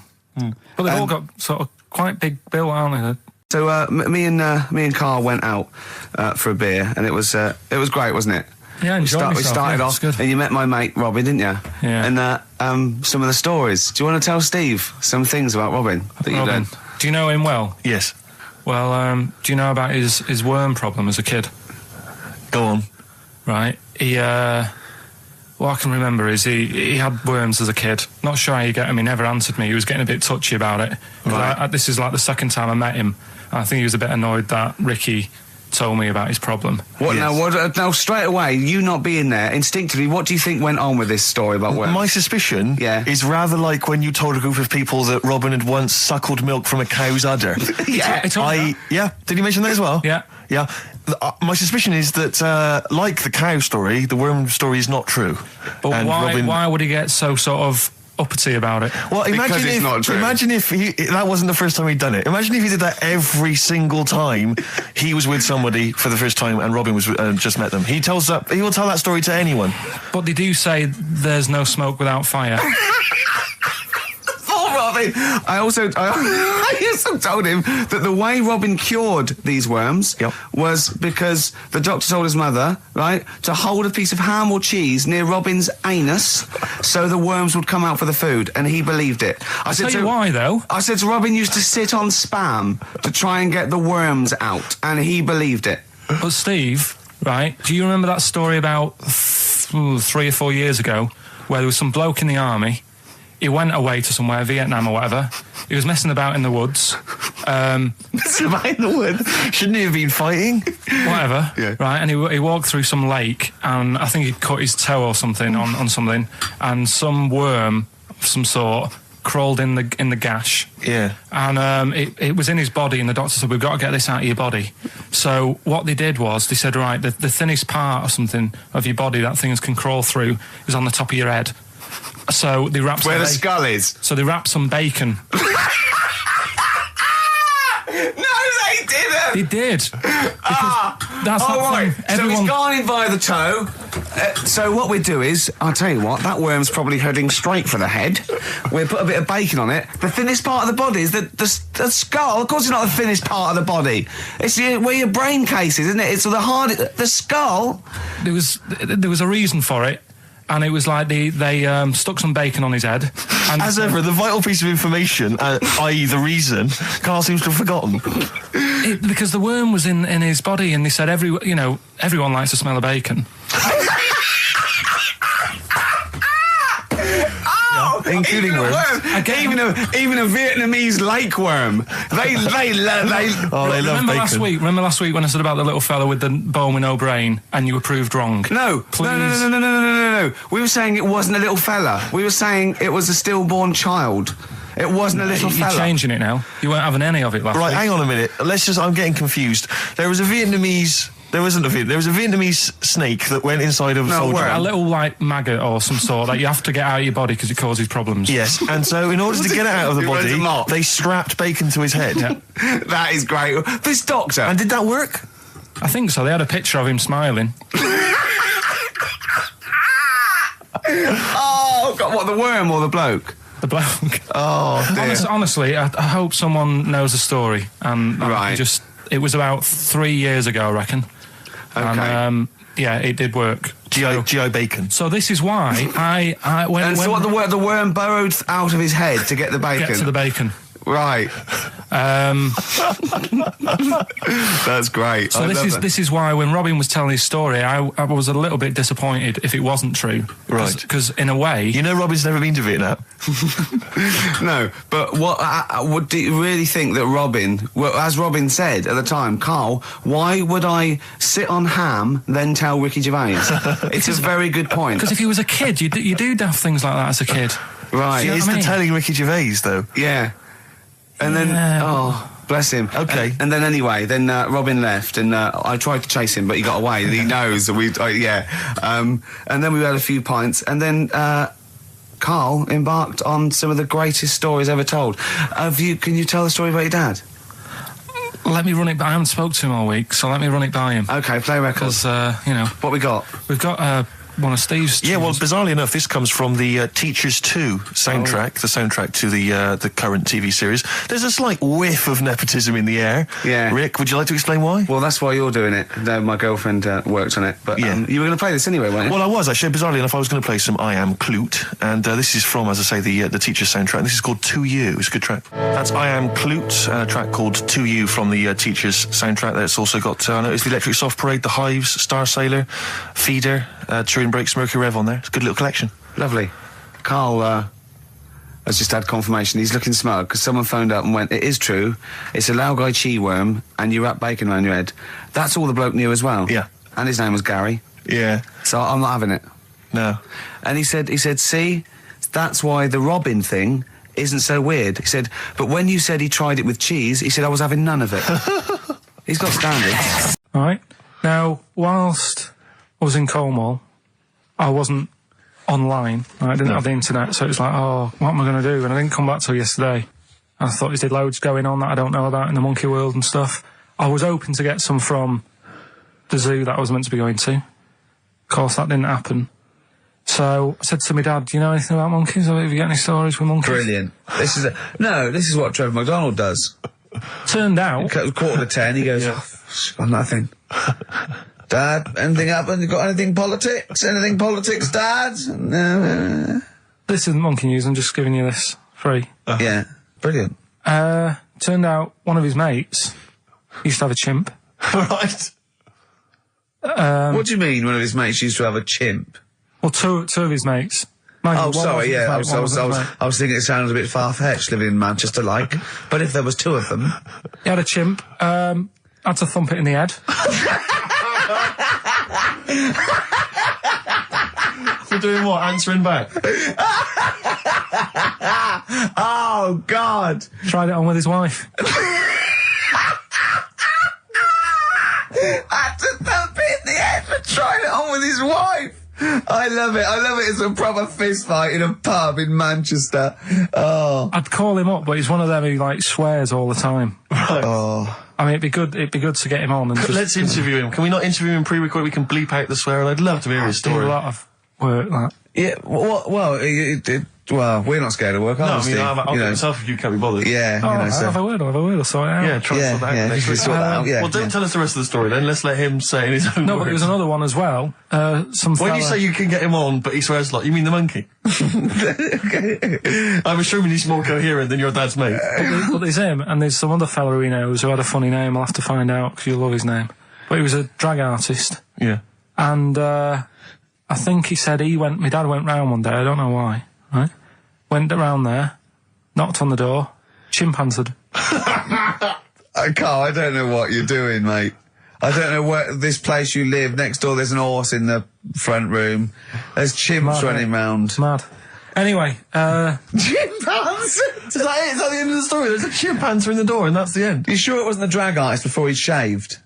no, Sure it wasn't your gran? Because I like the really airy ones that decide they can be female impersonators. Yeah, your gran. Kind of, you've probably got experiences of your own that you might want to talk about, but people ask me what Ricky's like in real life. And I don't want to get grotesque. It's Christmas, people are listening, people are eating sandwiches, but he has a flatulence problem. I don't know if you're aware of this. It is... It's not a problem. Right. Well, it is for us. It is for us. Yeah. You may not. Yeah. I think the problem with Ricky is Ricky hates to miss out on anything. He's terrified that there's going to be something going on that he's missing out on. A conversation, a joke, someone falling over, you know. And so he daren't spend any time in the lavatory because it's too. Any period of time he spends in there, he could be missing out on some fun. So he kind of tries to get his lavatory, you know, occupying time down to a minimum, an absolute minimum. Plenty of pissing. There's loads of that, but none of the other activity. Really, I mean, you keep that. Really, it's like you're in, you're out, and sometimes I don't think you've done the full job, Rick. Yeah. And today, I'll tell you this: my eyes were bleeding. It's intense. It's just a word of warning because the kitchen at XFM is out of bounds now. No one's going in there until the new year. A to J in the library. A to J in the record library. I'll tell you this: I don't know if like Tony Blackburn's in the building. His wig will fall off. But seriously, not that he wears a wig. He doesn't wear a wig. But if he's going down now, maybe he wants to play some Beach Boys. I mean, seriously, forget I'm a celebrity. Get me out of here. Good time's gonna come, innit? Right, Carl, come on in, educating Ricky. So, don't let the cat out of the bag. That's where that comes from. Comes from a crafty butcher. Right, go on then. So the next little headline is Wash Up With You. Wash up with you. Go on. You want to know about that? Yes. It's a survey that they did. This week. They. Yeah. Some university did some survey. Brilliant. Did a world test on washing up. Yeah. And each country were given 140 pots to clean. Brits were the quickest. Yeah. Yeah. Turkey were the slowest at washing up. The Turks. It's not because the little fellas that work in the kitchens with no... Is it? They can't reach. Spain were the cleanest, and the Germans were pretty good as well. So... I don't know where to start with this. Honestly, Steve, I don't know where to start with that. Sorry, what was that? Wash up with you? That was it. But was that it? They survey of washing pots and pans. I didn't understand. You said who? You said Italy were the cleanest. No, Spain. No, Brits were the quickest. Yeah. We were the quickest, but Italy was the Spain was the cleanest. Turkey were the slowest. Yeah. Spain were the cleanest. But why weren't we cleaner? Because we were washing up. Why were we not paying attention to the? We did it rubbish. We did it quick. We did it quickly, but I don't understand why it was being rated on. Who was doing it? Was it Annette Newman or Ainsley Harriott? She's quick. Both of them are quick. Yeah. Well, they've got like kind of loads of slaves that do it for them. Did we use fairy liquid? Don't know. It didn't have. Did we use a whole bunch of Boy Scouts? Didn't say that. Just like said. It just said, you know, that. Who had the softest hands? Who had the softest hands? So it didn't say. Why is it we don't get notified that this is taking place? I don't know. When I was a kid, no one ever said, you know, we need recruits because we're doing a survey on who can wash up the quickest. Are you disappointed in yourself with that one, Carl? It is pretty dull. To be fair, and that is why we've got to bring in either con merchant or a wine merchant or shut up at your face. Yeah. Well, it's funny you say that actually, because in a survey, it came up this week. It's quite extensive. Mancunians take more sick days than anyone else. Mancunians take more sick days than workers in any other city in Britain and Ireland, according to Manchester-based employment firm. Survey by Peninsula found employees in Manchester take 11 sick days per year, whereas closest rivals Edinburgh and Dublin take an average of 9. Liverpool, Newcastle, Birmingham, Cardiff only 8. Is Reading mentioned there, or no? Bristol? It's not even in there. They don't take days off. London is only 7. So the point is, I mean, I don't know you can take anything from it, but if you're an employer and you had a Mancunian and a Liverpudlian and they were equal on everything else, but you really couldn't afford them to be away, Liverpudlian's going to probably be away for 8 days. Sure. The Manc's going to be away for 11, phoning in sick. And so what can you? I mean, just analysing the data there. What would you extrapolate from that? I really don't know. I mean, call in if you've got any clues, or email us in if you've got any. I don't know why they. I think maybe. I don't know. Mancunians. I don't really know many people from Manchester. Well, I only know one, but I know he was off sick because he put on wet trousers and he got He got a cold, I think. Yeah, well, he just said he was didn't come in for. Yeah. He left early as well once. Yeah. But I don't know. I mean, that's the survey. I don't know. I mean, it's evidence because it's statistics. So there you It's go. guaranteed evidence that that's proof. Any thoughts on that, Ricky.Gervais at xfm.co.uk? I mean, oddly enough, you're from Manchester, Carl. I am, yeah. What are your thoughts on that? On what, sorry? On the survey. Wasn't really listening. Sure. Well, Mancunians take off more sick days. They call in sick. I mean, presumably spuriously. Yeah. I mean, because they've got the same body. They're biologically the same. So, they're obviously making up their life. Yeah, some of the days. Maybe there's just the 3 extra they're making up. Yeah, they're moaning. Probably because we work a lot harder than the others, so we're tired, so you're sick, so you need time off. Probably. Seems unlikely. I mean, the Scousers, to be honest, take them on, let them work in your office. But you know how many computers are going to go missing? Right, that so offensive. Is offensive. Right. This is a survey that proved. You just made that up. You just carried on the myth that Liverpudlians thieve. Now that's not true. That is not true. Well, it's not. Well, some of them do. There's been no survey that you're more likely to thieve if you're from Liverpool than if you're in Manchester. So that hasn't been proven yet. So all I've got is the evidence from a survey of, I think, 3,500 people. It's proof that Mancunians take off more sick days. XFM 104.9. This is April Come She Will by Simon and Garfunkel. Brilliant. So, if you're from Manchester, sorry about that. I mean, it is true. We aren't making that up. We weren't doing a stupid stereotype like Carl did with Liverpudlians. It's just a survey that... Do you know why people tink the glasses before they have a drink? Why they tink? The verb to tink. I do know that, Carl. Is it about poison? It is. Here we are. What, would it make a different noise? Nope. Brilliant. Go on, explain Why? it. You explain it, Steve. No, don't Steve. You explain it, Carl. Go on. Oh, I've started, so I'll finish. Come on, Carl. Explain why they tink the glasses. Ages ago, Yeah. only people with money had drinking or something. That's like one of my film reviews.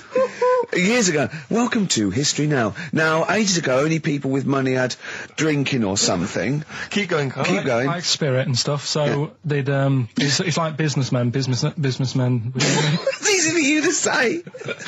This is getting to be cruel, isn't it? This is amazing. Yeah, go on.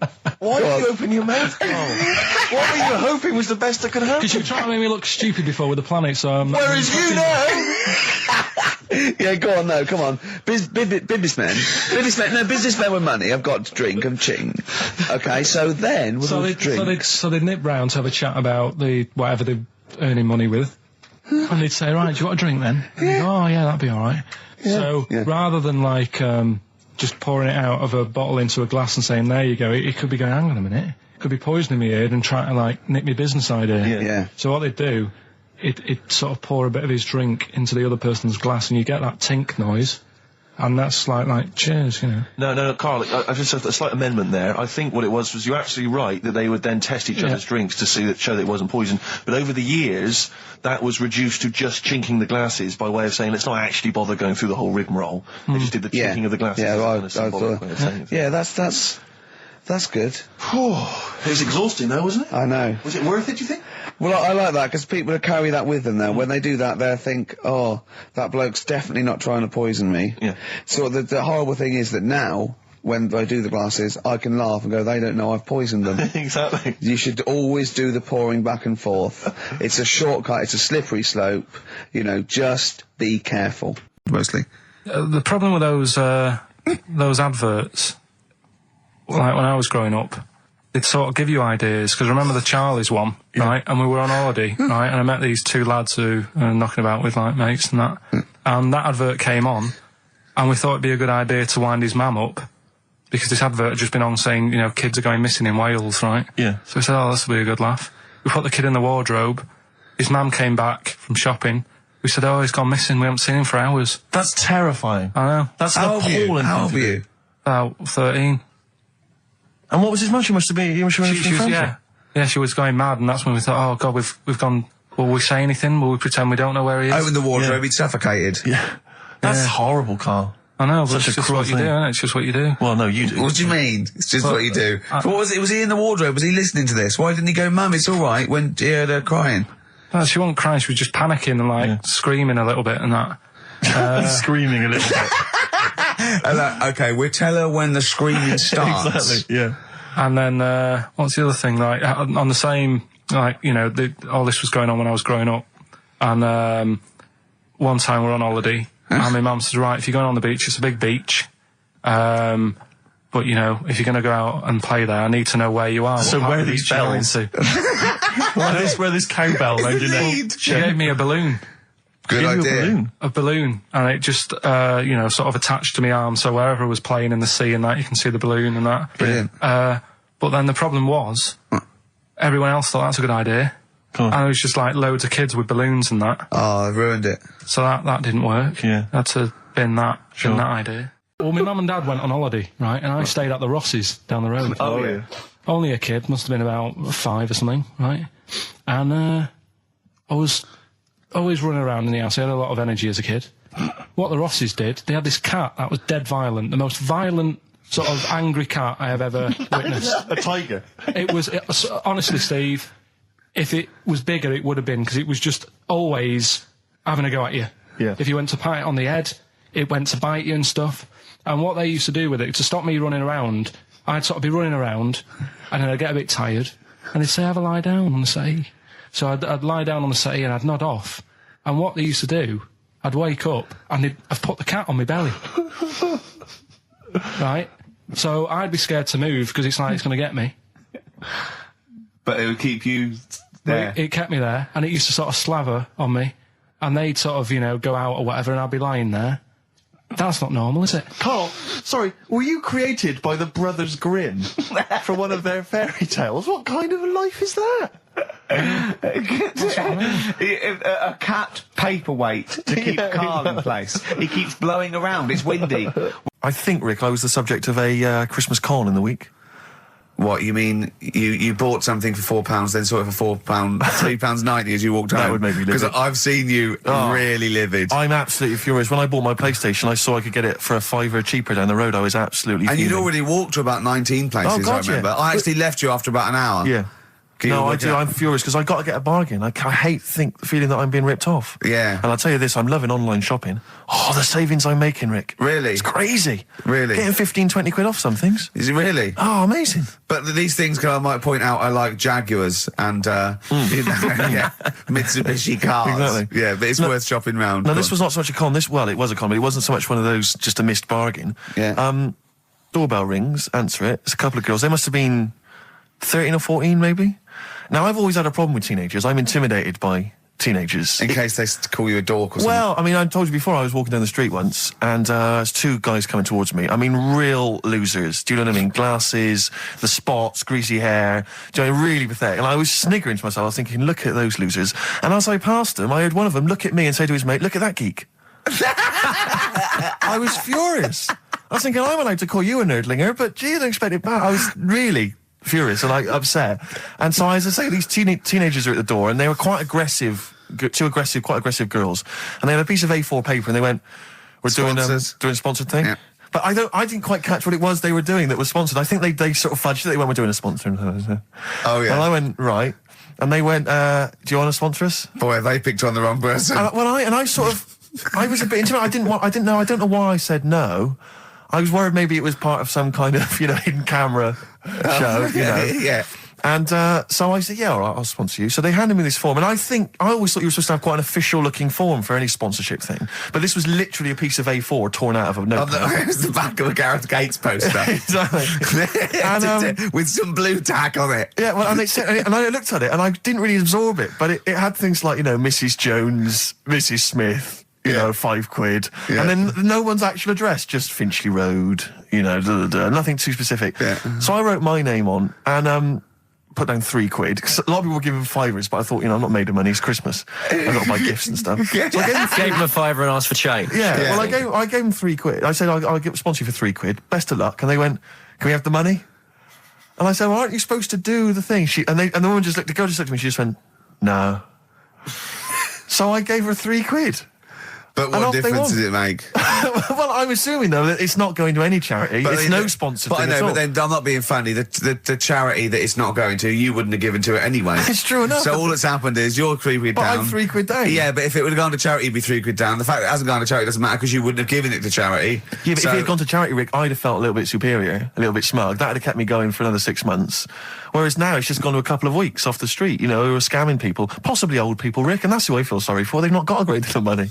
That's why I'm not worried about myself. I've got a bit of cash. But back the old people. Yeah. Although you are £3 down, which probably still hurts, doesn't it? It's still stinging. That's why I decided to tell you now. Get off my chest.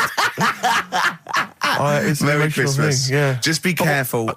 If you're living up in North London, be careful. There's 2 girls that are going around. I expect, they might come to your door. But they might be wary. be genuine. No, I don't think so. No. They were common. They were very common.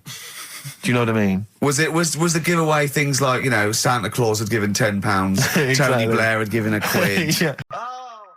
I've never been a religious type. If people want to do it, I let them do it and what have you. Good of you. But out of all of them, I want one that's not going to take over your life. I don't want one where you've got to get up 3 times a day and you've got to go and pray and that you've got to get up early. Forget that. It's getting in the way. But if it's something like... I was walking to work the other day, right, across Oxford Street. There's a little Hare Krishna fella there. And he sort of had a leaflet and stuff. And he said, are you interested? And I said, what do you do? And he said, well, we're against getting stressed out and what have you. And he gave me a plum. They hand out food for some reason. But I sort of asked a few questions. Just the imagery. These 2 bold people, one of which is wearing an orange smock. Holding a plum in the middle. He hands the other one a plum. It's almost like you can imagine some kind of religious painting. Exactly, yeah. But what is their sort of main thing? Because he didn't really tell me that much. He was a Japanese bloke, so I didn't know what he was saying that much. Why? He wasn't speaking English? Not very well. He wasn't the best sales bloke to send out for them, is what I'm saying.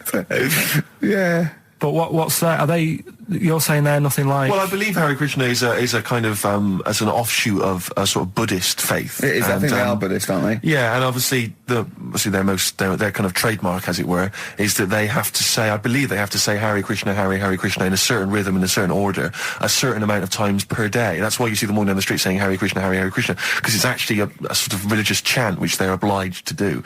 So you see, even if you go into the Hare Krishna faith, you may find yourself, in Tesco or whatever, forced to say Hare Krishna, Hare Krishna. Perhaps out loud, out not loud. just thinking it. Yeah, no, out loud. You can put it on an iPod and You couldn't put that on an iPod. No, it doesn't count. No, I think you have to actually say it. So I guess that kind of eats into your social life a little bit. And there's the wearing orange as well. Particularly frustrating, I imagine, if you're in a cinema or a library. A little bit awkward there, midway through. Or Star you Wars, live whatever. next door to a bloke called Hare Krishna, Yeah. who constantly thinks you're calling him. Yeah. That probably. Yeah. So that's in this. I mean, I don't think we've quite done the Hare Krishna faith its full service there, but so interesting to you. I mean, you got handed a plum. You've been treated well by them. Yeah, well, but he couldn't tell. I just wanted to know how much time it would take up. What are the benefits? What can you do? What can Well, I you think do? the benefits are they probably don't get stressed out. They've probably got that sort of that zen, that chi-ness about them, where they try and interact and Quite meditative. yeah. Yeah. I've got some nice trainers as well, don't they, with their orange. What are you looking for then in a faith, Carl? You say what are the benefits? I mean, obviously Catholicism, you get the communion wine and bread, so... Yeah, but I can afford that. Right. Probably, just I like the Crusaders. I was forced into joining that as a kid because a mate sort of joined it, and he sort of said, "Are you joining?" I sort of swore at him. I said, "I'm not doing that." Right? Yeah. He said, "Right, if you don't come with me, I'll tell your mum that you just swore." So I was like, "Oh." So I went. So I went along, and I used to just go on the Friday when they played, Sabutio and stuff. And then I went on one Sunday, and it was totally different. There was no Sabutio. There was no sort of, table tennis, the thing where you hold a thing and knock things over. Skittles. There was all that on a Friday. Went on the Sunday. It was rubbish. He said, "Right, sit down in this room." They gave me a Bible. Thought, this looks too heavy, this is too big, I'm not interested in this book. And I never went again. I used to hide on a Sunday when they came round. And that's been the only sort of I suddenly, why did it suddenly turn out to have to hide on a Sunday when they're coming round? because they wouldn't leave. They wouldn't leave. Who was the it? Were they house. adults? It was well, he seemed like an adult to me at the time, but he was probably about 27. Well, that is an adult. Yeah, but do you know what I mean? He seemed a lot older when I was a kid. Yeah. And he came knocking and that, and he used to say to me, Mum, I'll just tell him I'm ill or something. And he used to hang around to see if I'd eventually come out to play and that. And if I did, I think they would have grabbed me and took me there. I love the idea that for you, religion has to bring with it some kind of gift. It's like, join our faith and you get an alarm clock radio. It's like something like I think religion does bring a gift. Usually, it's the gift of the Lord. Well, the gift of everlasting life, isn't it? And that's the problem with it, A lot of people believe in it because they think. But for Karl, his feeling is like that should be a given. That's safe. I'm definitely going home with eternal life. But what else can I have? Is there an iPod? You have to have a religion because obviously I don't have a religion. I don't miss it, and I wouldn't want one. I'm an atheist, and that's out of belief. That's out of logic, and we don't get into the politics or the morality of it. Why do you feel you need a religion? Why don't you just get a hobby? Well, I didn't want one. I don't want one. I just was saying that, if I was to get one, which one would I go for? Is what I'm saying. I'd like to see you perhaps as a Jew. I think Judaism would suit you well, I think. What are the hours like for that? Tough. Can be tricky. That's what I mean. I don't want anything that's, And they have a day where they don't eat and stuff. I couldn't be doing that. Same thing happened when I was at school and I had to play drums in Little Donkey. I didn't tell my parents, right? But my dad turned up anyway. And what happened? He, How old were you, Carl? Well, it was the school that I used to go to. Oh, yeah. You used to go to the school you used to go to? No, but what I mean is, I didn't go to secondary, did I? So I missed a lot of that. Sure. But primary, I liked. Oh, it was all colouring in and stuff. Yep. And it was a Christmas play, and I managed to get a part in it. And, did you audition? No. Got a part in it, and I should have been playing the drums to the one about Kings. We Three Kings. Yeah. I was meant to be doing that, but Little Donkey came on, and it was one of the. What do you mean came on? That was like next up on the next song. Right. And it's one of them songs that you can't help sort of tapping along to. Yeah. Do you know like if I was to go Yeah, you'd have to finish it with. Yeah. Do you know that they actually send that into space? Do they? And what, hoping that aliens will respond with that? Yeah. They do that because apparently it is one of them things that you can't help. What, even if you're an alien life form? Yeah. They know that, do they? Yeah. But anyway, what, because they watch Star Trek or something? Hello. Knock knock. Yeah. No, seriously. Is it true, like, if you send out knock knock into space, they have to say Oggy, oggy. Oh, that is great. Seriously. Oh, hold on, what's something out there? What's a little green fellow? That is great. Yeah, so anyway, that is Little Donkey is like one of them tunes that you can't, and I was there and I had the drumstick and I thought, oh god. The drumstick! I could feel myself. And anyway, just wanted to do it, yeah. I started going along and playing Little Donkey, which I wasn't meant to do, but it went down such a storm. What, were there people like parents and that dozing off, and then suddenly they heard your version of Little Donkey, and they thought, wait a minute, now it's really picking up. What do you mean? I'm glad we paid £1.50 for this. What do you mean it went down such a storm? I'm going, hold on, was it like when people have Ringo lighters in the air? You know, like when Ringo joined the Beatles, now going, boo, Pete Best, but he went, yeah, they went, whoa! Oh, God. No, but the teacher just said, oh, it went down really well, you can do that again tonight. Right. When you're in it again. But anyway, so my dad was there, and you hadn't told him about this performance, so he just turned up off his own back. I never took the letters home and stuff to show my mum and dad, because it just put me off. So, anyway, he turned up, don't know why, he must have heard from someone else's dad. Yeah. He turned up, and he swore about me, which... Did he? I don't... Could you use a word that's allowed to be said? The word? Of course it is. Right. If you got a kid in the car or anything, you can turn it down now. Yeah. Right? But he said... there was a guy stood next to him with a camera, big video camera, filming it. And he said, yeah, film it, but try and avoid getting the twat in the hat in the shot. Because I had one of those porters, you know, the little round pork pie hats on. Right. This is so sad. What, was this a nativity play?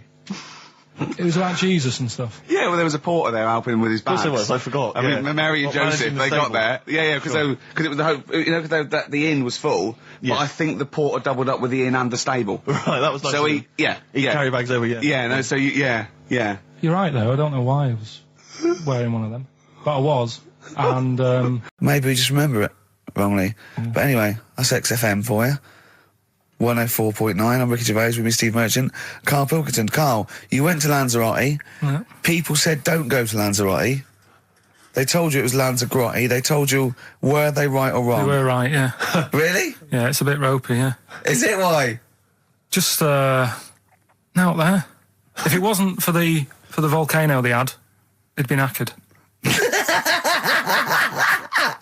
That's their big draw, is it? That's it, basically. That's all they've got going for them. When you landed, was it really hot? Were you quite excited? You were thinking this is okay? It was warm. It's we can't complain about the weather. The weather was all right. Sure. You know what I mean? That's what I went for. But it'd be nice if there just was something else. Yeah. What did you do all day then? Did you read your ritual book? No, I didn't read that. I read that book. Do you know the book that I bought and all the chapters were messed up? Oh yeah. I bought a better version of that. All right. And I read that. Excellent. And then did it make more sense in order? Yeah, a lot easier to follow. Yeah. And then we went and had a look at the volcanoes and that. They've got 36 of them to look at. How many did you look at before you realised that you've pretty much you've seen one volcano, you've seen them all? Probably about 6 or 7. Really? Yeah. And then when you got to the 8th, you thought, now I know what this is going to be, Suzanne. This is going to be like a mountain with a hole in the top. Yeah. Really? But it happened years ago as well. It's like, just keep a couple, fill the rest in, tidy it up. Fill the rest in? Yeah, no, Well, getting some builders. No, seriously though. I had a bit of good news this morning. Go on. I was on the tube coming down, and I don't want to sound arrogant, I don't want to sound pushy, but I was at Green Park, and I'm fairly certain, Rick, it's not 100% corroborated, I'm fairly certain that a woman pinched my arse. So what do you think of that? Yes. There's a lot of pickpockets around Green Park, so be careful. No, my wallet was still there. Really? But even if it wasn't, that would have been money well spent. But the wallet was still there. So what do you think of them apples? Eh? So what did you just pinch off? I can't confirm it at this stage, exactly what happened, but it certainly felt like a pinch. I looked round, there was a woman behind me. Right. She was fairly old. I think she's probably in her mid-30s. Right. Kind of reddish hair. Right. I don't know if she's listening. Right. But she knows where I am. And so I don't know how to proceed, really, Rick. I don't know if it's worth putting up some posters around the Green Park area. Well, what you could just do... to try and corroborate it. If you saw a woman pinch the lanky guy's arse... No, you could probably get in contact with British Rail and go back over their CCTV CCTV cameras, yeah. And then they could probably zoom in and, so identifying sort of birthmarks or she might have been holding something. Then I could hire a private eye. Yeah. Again, money well spent. Well, so there you go. I'm just saying maybe maybe things are looking up. Things it's getting are towards Christmas. The worm has turned. I mean, it's a little sexy story to get the show going. It is but what do you make of that then, Carl? What do you think of that, you're Carl? quite damning. What's your answer? Well, I mean, you're quite a tall fella. Sure. So she must have really wanted to sort of reach up and have a pinch. Mm. Do you know you think she was a dwarf? She did it with her teeth. He didn't say she was a dwarf. No, but Steve's taller than, his arse. Yeah, but his arse isn't 6'9", is it? His arse is about 3 foot off the floor. 4 foot? What? 4 foot off the floor? No, I don't think so. About 3. She'd have to be a midget to have to reach up to pinch Steve's arse. He is very tall, but I don't know what your point is there, Carl. You're just trying to, you're just. I think maybe just a little bit jealous. Just a little bit of jealousy. How many cats do you say you've got through? I'd say whilst I was living at home. I mean, it's still on the increase, even though I'm not there. So whilst I was there, probably 5. God. Wow. Oh. Yeah. And were you upset each time, or you just got used to it? It's one of them things, isn't it? Like I've said before, when you first see something, it's a bit of a shock. Do you know what I mean? It's like the Elephant Man or whatever. Yeah. First time you see him, it's that sort of, oh, look at that. Yeah. Do you remember the first time you saw Steve? No, I'm not being funny. Do you remember the first? Yeah, but I've said this before. It's always, then you get used to how people look, and you don't... No. I'm gonna burst. You have to play a record. No, because I just see Steve's face. No, but I've got used to it. Shut up. Carl, you know our mate Johnny, he's a Doctor Who fan. Yeah. Do you remember, he bought, the Doctor Who magazine, and he went, to the toilet, and Steve got post-it notes and put geek on every page. And Johnny opened it on the tube, right, and it had geek and everything. And Johnny bought in the new Doctor Who magazine, I think this week's or this month's, right?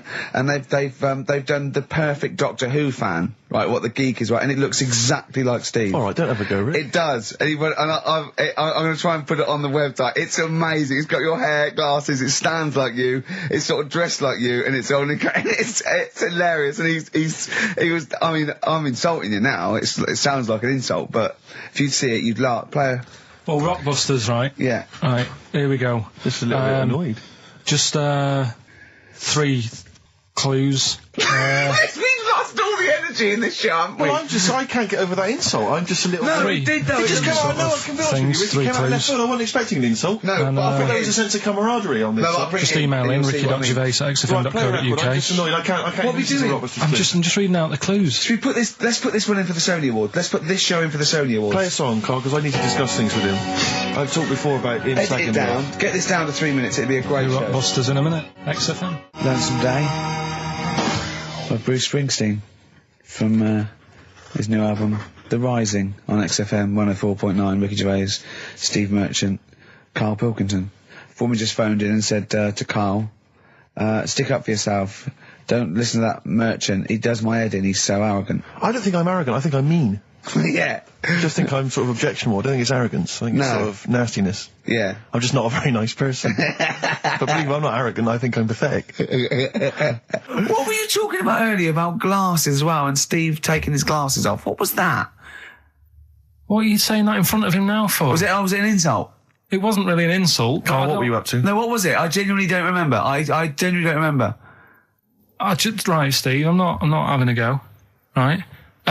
Just saying how people, it's a bit weird that you've got glasses because you've got a good pair of eyes on you. Right? That isn't an insult. What were you talking about though? What was it? Why did it was the fact that people who wear glasses always look a bit weird without them on. It's like, you know, they should wear glasses. Okay. Why did we get round to this? What was we talking about? I don't know. I don't know. I don't know what that was. It sounds like an insult, even it wasn't intended as one. It wasn't. It sounds like an insult, Carl. It does, yeah. No, it wasn't. I But should listen, be allowed to punch you every time you insult me now. No, but I'm not. Right, I'm having a doing go. it. I'm going to give you a dead arm. Look, Steve, It sounds it's like an you. insult. You And always even if it wasn't, you intended it to be one. What you?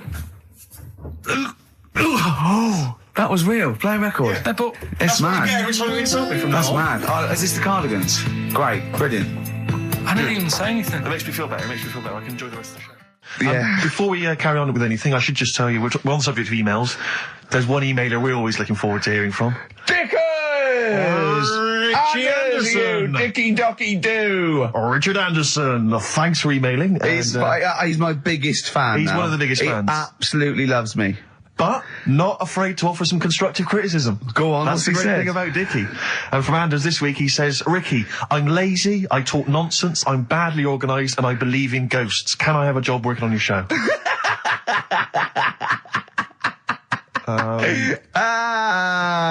Possibly, Anders. Maybe send in a CV. Or email a CV. He's put a little bit of all of us in that, hasn't he? Oh, I'll ask him if he's a goggle-eyed freak, Steve. All right, calm down. Well, no, I didn't mean no this. No need to get insulted. No, I didn't necessarily mean you, did I? No need to get nasty. Well, I was thinking about that actually, Steve. Oh God. Just talking of the old. What? What? Talking of the what? No. Do you know, like? This better be good. No, you don't have that many girlfriends. And that. What do you mean?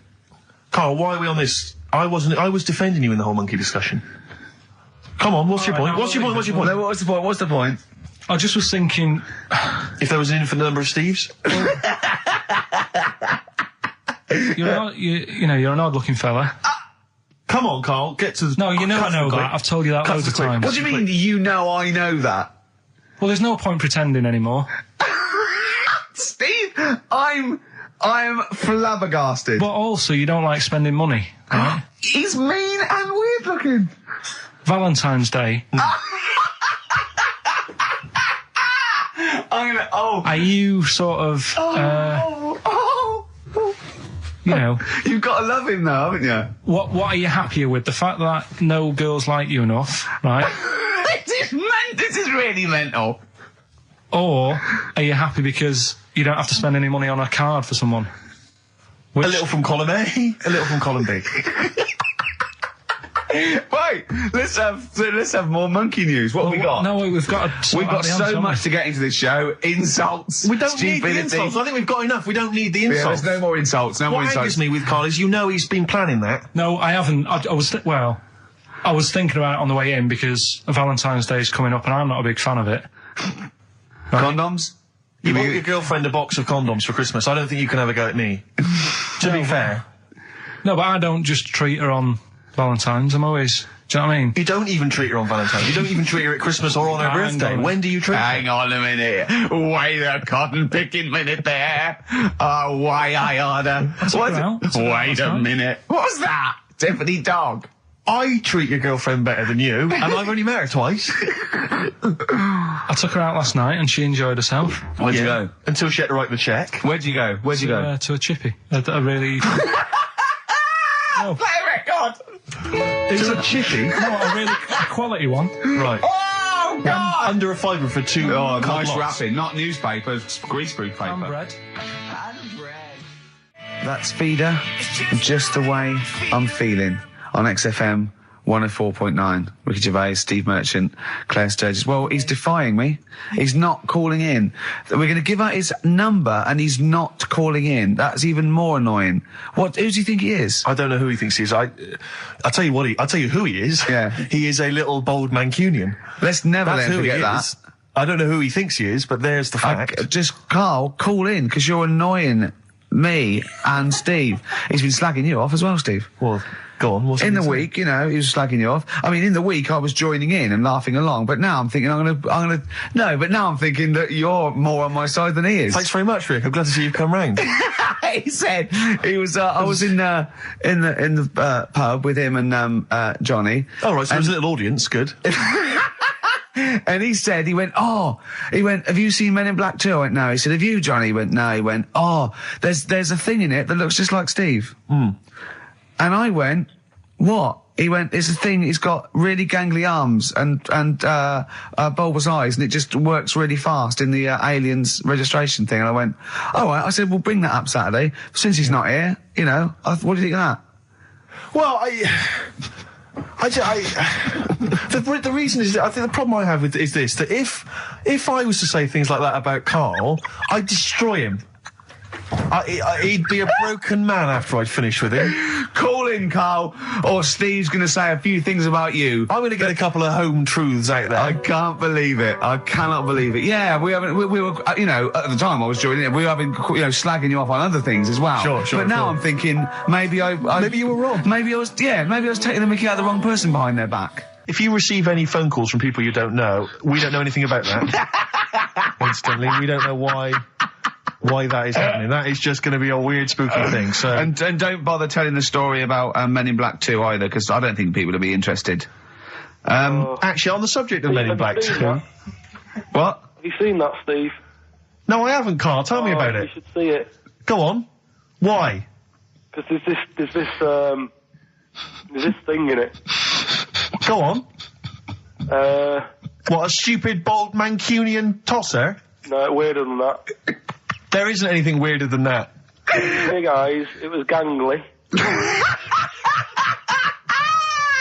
Keep talking. You've got to see it, because you wouldn't believe how the likeness and that. You've got to get the film out tonight. Right. It's not as weird, it had a normal voice, right? He's done you and he's not even here! I'll tell you what, mate, it ain't worth coming in next week. 104.9. Yeah, not bad at all. So everyone had a good Christmas though, yeah? Really? Karl, even though it was like a little bit Lanzagrotte, it was a nice Christmas. Yeah. What was the book you read, by the way? Someone just emailed in and wanted to know. What was the book you read? It was The Governor. The Governor? Yeah. Right, okay. Did you buy Susanne a gift in the end? Which you surprised her with on I Christmas did, Day? yeah, after that show that we did before Christmas. Yeah. I was walking home thinking, might as well treat her then. Yeah. Went and got her a necklace. Nice. Actually, she said she wanted a necklace, but I didn't know which one, but went and got one. Yeah. And she was happy with that. Yeah. That shut her up. yeah. But, yeah. And did she get you something? Did she get you a gift back? She did get me something, yeah. See, we knew she Of course would. she would. Yeah, but the thing is, right, she got me a little Game Boy Advance to take on holiday because she Brilliant. knows I get bored. Lovely. Right? So that was good, but I was like, hang on a minute. I know how much I spent, Oh, and I know how much these are, right? But I was clever, though. When I got to the airport, I bought her to get me an extra, bought me an extra game for it. Yeah. Got the value. Of course. when you were growing up, did you wait to ask your mum for sweets right at the counter so the woman would embarrass her into getting you it? What, you mean just slip it in the basket? Well, no, just wait till there's some, a stranger watching before you ask for sweets. Mum, can I have a Kinder Egg? Did you sit in front of Suzanne when it got to Suzanne, can you get me something else? Because remember I spent more on that necklace than you did, like Game Boy Advance. And the woman in Dixon's goes, oh, you better get him something else. And she goes, oh, bloody hell, all right then. Nah. She did well, though. You know what I mean? She's done well to keep you, hasn't she? Done well. Because you're such a find. You're quite a catch. Yeah, she must wake up every morning and go, ooh, I am the luckiest girl in the world. Well, she told you that the other night. What? She said the other night how good it is living with me. Oh, yeah. I said to Suzanne, it must be great, because I only see him 2 hours a week and I like to squeeze his little head. You can do that all day, every day. Does she ever squeeze your head? No. No? No. It's like that thing, though, isn't it? It's like when you work in a chocolate factory. You get sick of it, don't you? If it's there all the time. Yeah, she must think, well, I could squeeze that head any time I wanted. It's not worth it. I'll just, yeah. What about your Christmas? My dad, I'm wondering if you're turning into my dad, because he bought my mum a bracelet. He won't mind me talking about this, because he said you'll probably talk about this on the radio, and you're right, Dad, I am talking about it. He bought my mum a little gold bracelet. Lovely gift. You know, it was a lovely thing. And she opened it, she loved it, and everyone thought, what a great gift, lovely gift. He wouldn't stop talking about it. He wouldn't stop talking about the gift he bought. He kept on grabbing my mum's arm and showing it to people. Look at that. Look at the gleam on that. The gleam! Steve, look at the shine on that. Look at the gleam there. Look at that. Gleam! And do you know what he said? He said, the great thing about that's pure gold. He went, it's an investment. That's an investment, that. Because gold, you know, it's always worth something gold. I love that when people get a gift and it goes an investment. I love it. But what? Not only does it sort of take away any of the romanticism of it, but it was the way he constantly was talking about how great a gift it was that he bought. I haven't heard the word gleam for 30 years. Look at the gleam on that. The gleam. Look at that. Look at the sparkle on that. And look at that. And it looks like rope. That's what he kept saying. It looks like rope. It looks like gold rope. And he just, I don't know, I heard it, he disappeared, we were opening gifts, he went disappear, I could hear him in the kitchen going, think about that's pure gold, that, Elaine, that's pure gold. I might melt that down. Yeah. John, next door neighbour, John, look at that, look at the shine on that. That's great, that's brilliant though. But it's just, it doesn't sort of undermine the gift a bit, if you keep on droning on about how great it is. If people enjoy giving, that's nice, isn't it? And you got to, what did your mum say? She loved it. She couldn't get a word in edgeways. Can I just ask very briefly, I was quite interested by the family had to move because they lived on Butthole Road. Yeah, I quite like that one. I don't know if I've told you before, Rick, where I used to live. I'm not going to tell you the name of the street that I used to live on, not on air, because my parents still live there and I don't want, But I'm going to write it for you now. This is the genuine name of the street I used to live on. Just imagine when you're at school. Yeah. And like in class, for instance, in French, you've got to say, you've got to answer where you live. Yeah. J'habite, wherever. Yeah. That's the name. This is actually the name of the street we lived on. No, it's not. I swear to God. That is... Absolute right. I could phone my father now and he could confirm that for you. No, I swear because he doesn't want to God. And I tell you that... But listen, do you know what worries me? It's the apostrophe S. I know. Because that's blatant. Yes. Amazing, isn't it? That is incredible. But imagine how embarrassing that was. So if I look that up in the Bristol... You will find that in the Bristol A to Z. I swear to God. That is really... Why have you never told me that before? I can't believe I haven't. That's I'm incredible. still embarrassed now. Do you know, whenever I have to phone up, if I have to give that address, I always spell it instantly. Really? Like, somehow that'll hide it, that'll disguise the name. But I can't get over that. Anyway, if you perhaps live in Tits Avenue, or... Wankling Drive. Wankling Drive, just get in touch. Let us know, we're not really interested. Talking of campaigns and things and that, did you see Sir Bob on Jonathan Ross last night? Sir Bob Geldof. Sir Bob Geldof. Yeah. Are you going to walk to Edinburgh or...? sail to France, Carl? What do you think of all this? The G8? I think it's good that, you know, he's doing some stuff for the world and what have you, but probably won't bother. No. Having a walk. What do you make of all this campaigning? You know, he's dedicated his life to this now, hasn't he? Yeah. I mean, it's interesting. I was watching him last night, and I respect the man. I mean, he used to work here, didn't he? Did some shows and that. It's good.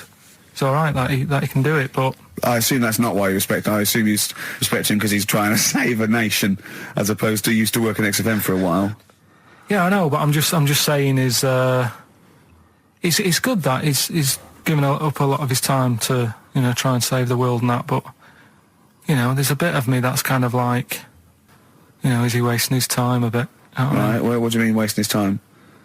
Well, he tried it before and... No, wait. What he's trying to say is that the G8 are I think the 7 most rich, wealthy nations in the world, and Russia, and they get together and they can wipe out the third world debt. I.e. they owe us billions and billions of pounds, they can't afford to pay it back. So he's going to say, let's wipe the slate clean and pledge, I think, a lot more aid and stuff to them, isn't it? So what do you think of that? But won't they just do it again? Right, what's you thinking?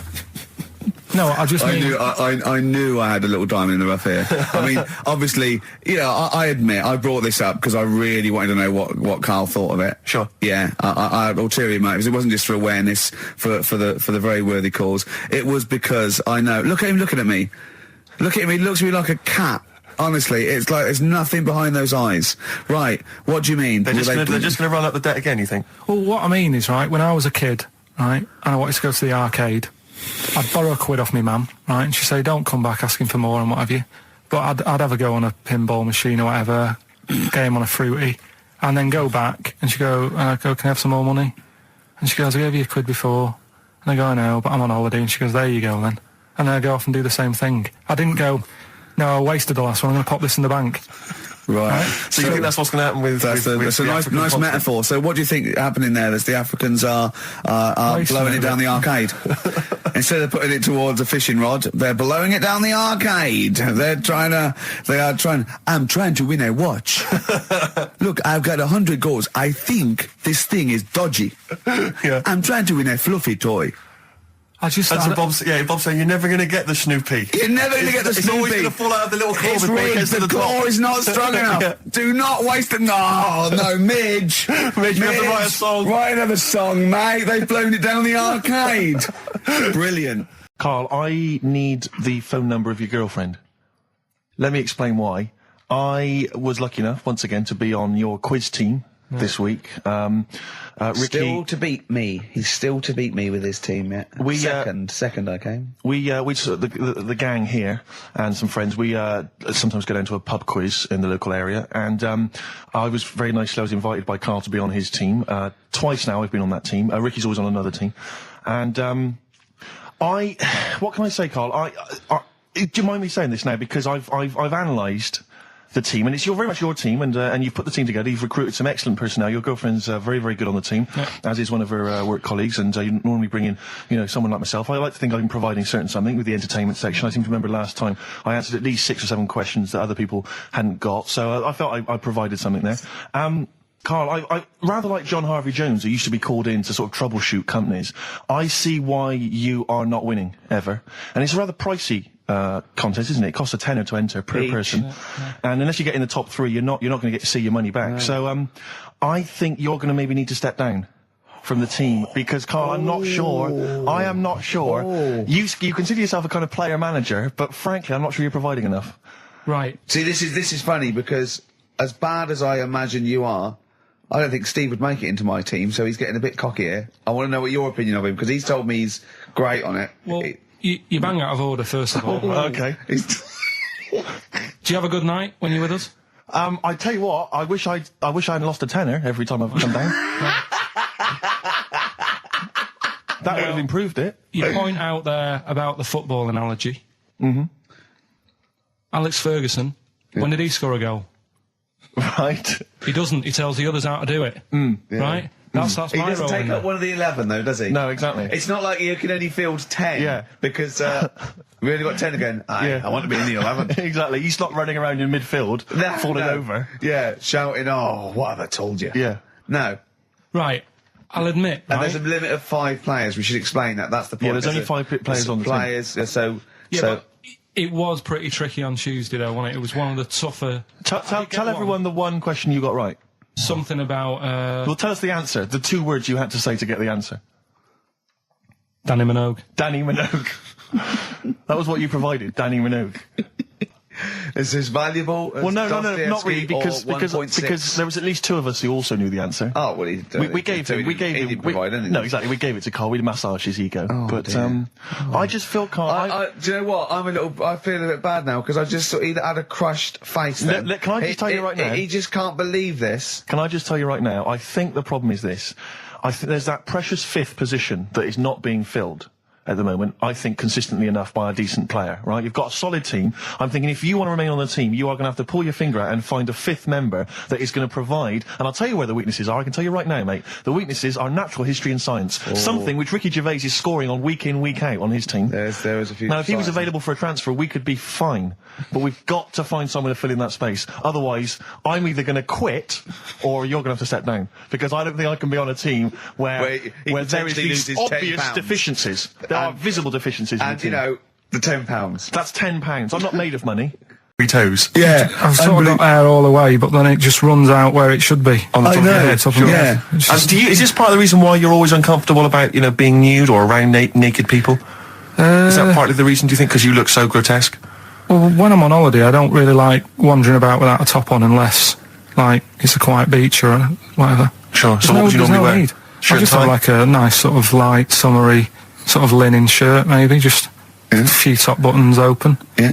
But I don't like... The naked body isn't that nice anyway, is it? You know what I mean? Whatever it is, if you're a cat and you're shaved, you don't look that nice. Do you know what I mean? But with I think you'll find a cat is naked even with its fur on. Cats don't wear clothes. No, but what I mean is, a bald cat isn't that good. You know it does me head in that I'm bald. I'm not, I wish if I could have hair, it would be nice, but that's life. Would you prefer animals to wear clothes like Mickey Mouse does?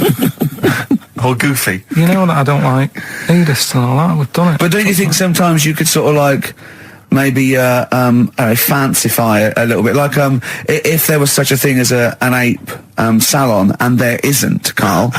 There isn't, right? Would you give a orangutan a trim, maybe sort of his hair? Because some of those look like they're going bald, but they've got a comb over, don't they? They should just have a shave. When it's like that. That's what I did. Just take it back. And the underarms as well. Yeah, they've really got a lot of underarm hair. Even the women ones. Really? Yeah. That's disgusting. I know. I don't know. I don't even know where they breed. I don't know how they get they laid, some of those horrible old hairy ginger orangutans. Yeah, they are particularly grim, some of those. I know, yeah. The big ones. I know. Ginger ones. Yeah. They can't be happy, can they? What is that? Where did that happen, the ginger thing? Why do people give them, hard time and that? Well, you just gave them a hard time then, so why did you do it? You were just buying in, were you, to people do sort of give... I don't understand why, but ginger people get quite a bit of stick, and I've never understood it. No, well, it's just, I don't know why. I don't know, don't they? I don't know, it might be historical, it might have been because... I'm sure they don't everywhere in the world. I'm sure it's probably... No, they are. They're always... I've said to you about even, ginger cats, they're always fat, because they're sort of sick of it, probably.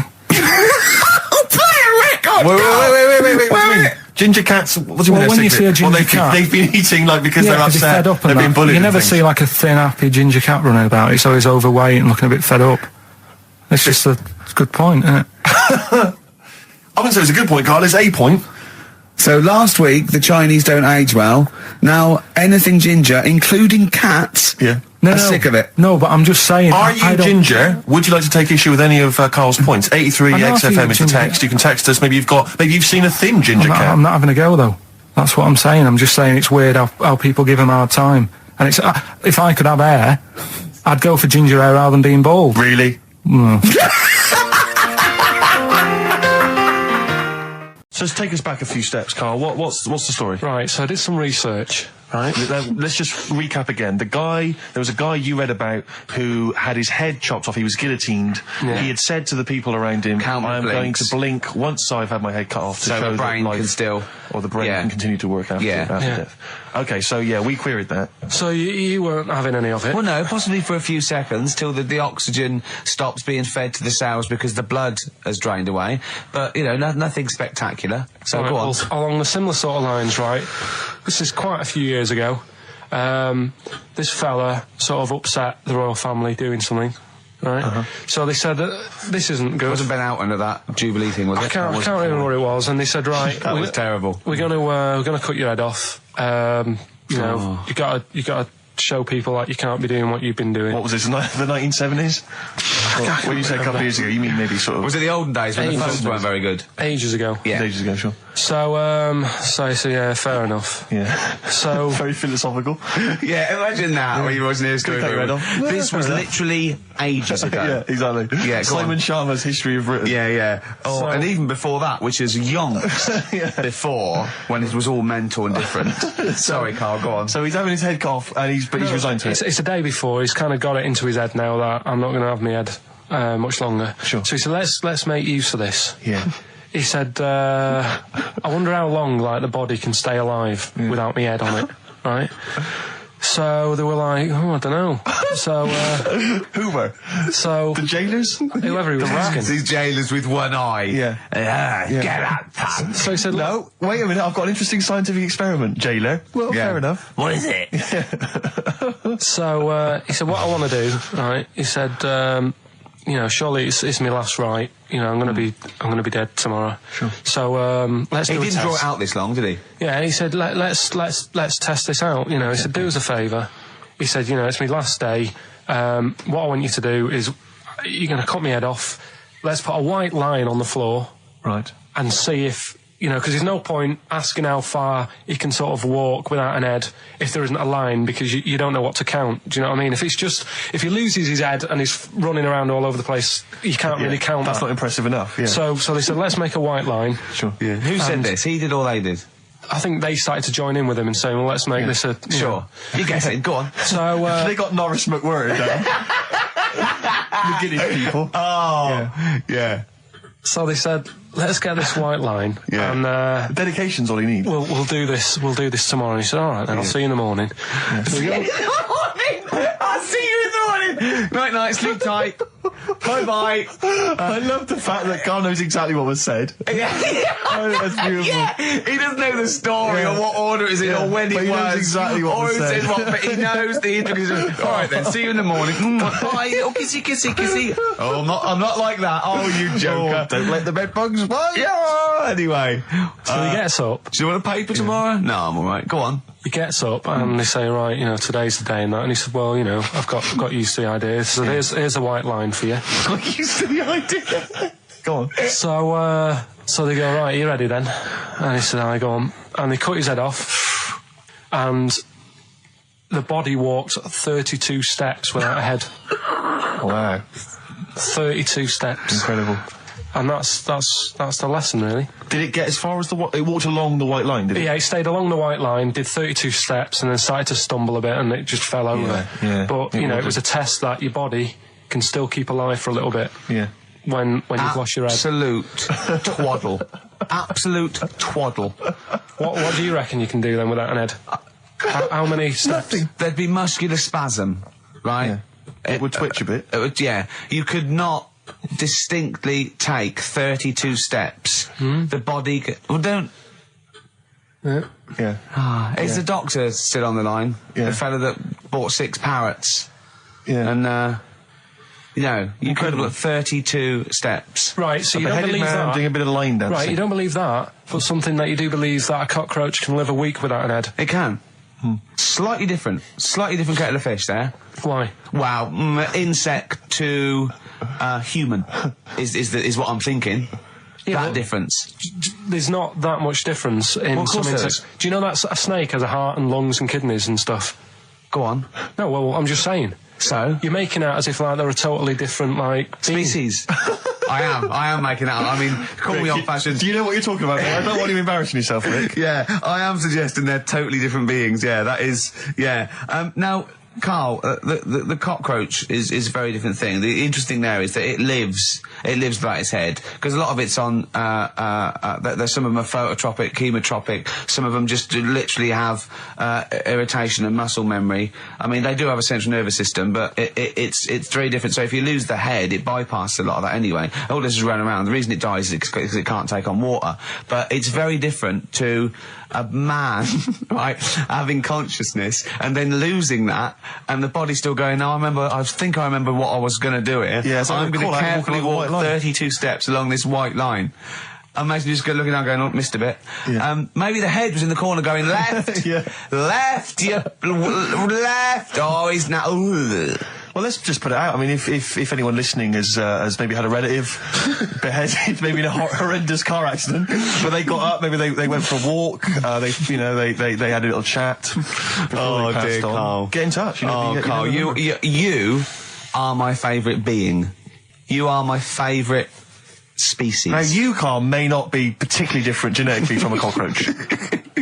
You are. Why can cockroaches do that? Why whoever made them went? Let's play a record. Do you know what? When I told him this fact, I send him little facts on text messages just to inflame his, interest. I just sent him a cockroach can live 9 days without its head. He texted back, "What's the point of that?" Yeah.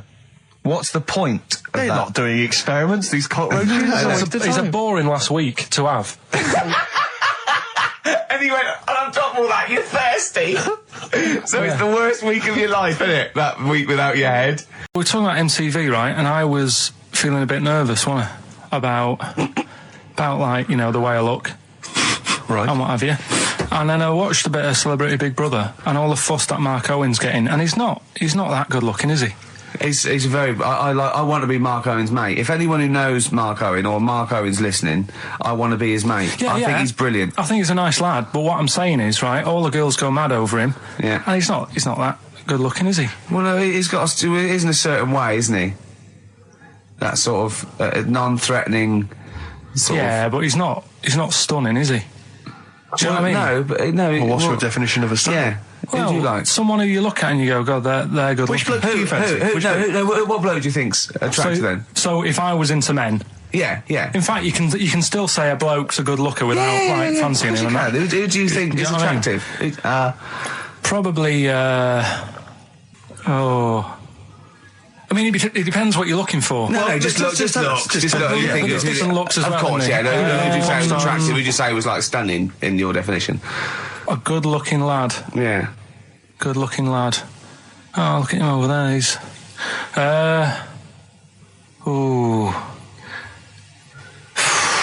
Do you find, Robbie Williams? Do you find him attractive? Boy next door. Look. No. Who do you? Karl, hurry up, because it's we've only got 2 hours. Probably. I can't think of one offhand. Mark Owen is pretty good looking then, really.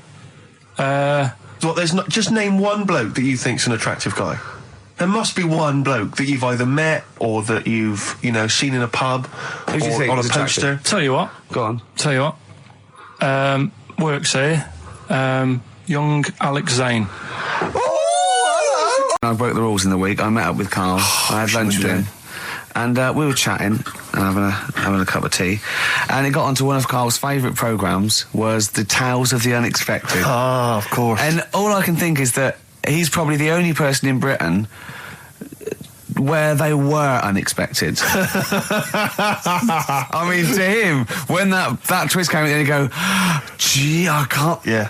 Oh, God. Can't believe so it was the tree that did it. I mean, he was probably the only... And we were telling all these stories of horror, and he liked horror stories. And I told him this story. And I don't know if this will come across in the way, but I told him this story. It was a short. It was a horror short. This was a film you saw, was it? Yeah. And what it was, it started off just there'd been a car crash. You see, it's a horrendous wreck. And you saw it from the point of view of the person in the car. And he was calling for his mate, and he was going, Dave...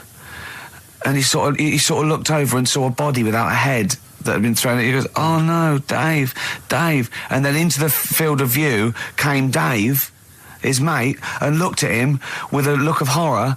And then it sort of went black, and you realised that he was just a head and it had been his body. Oh, wow. Right? Yeah. And I said, then it came up at the end, at the executions in the French Revolution, people experience consciousness for, you know, and he went, oh, no, he said, it wouldn't be for that long.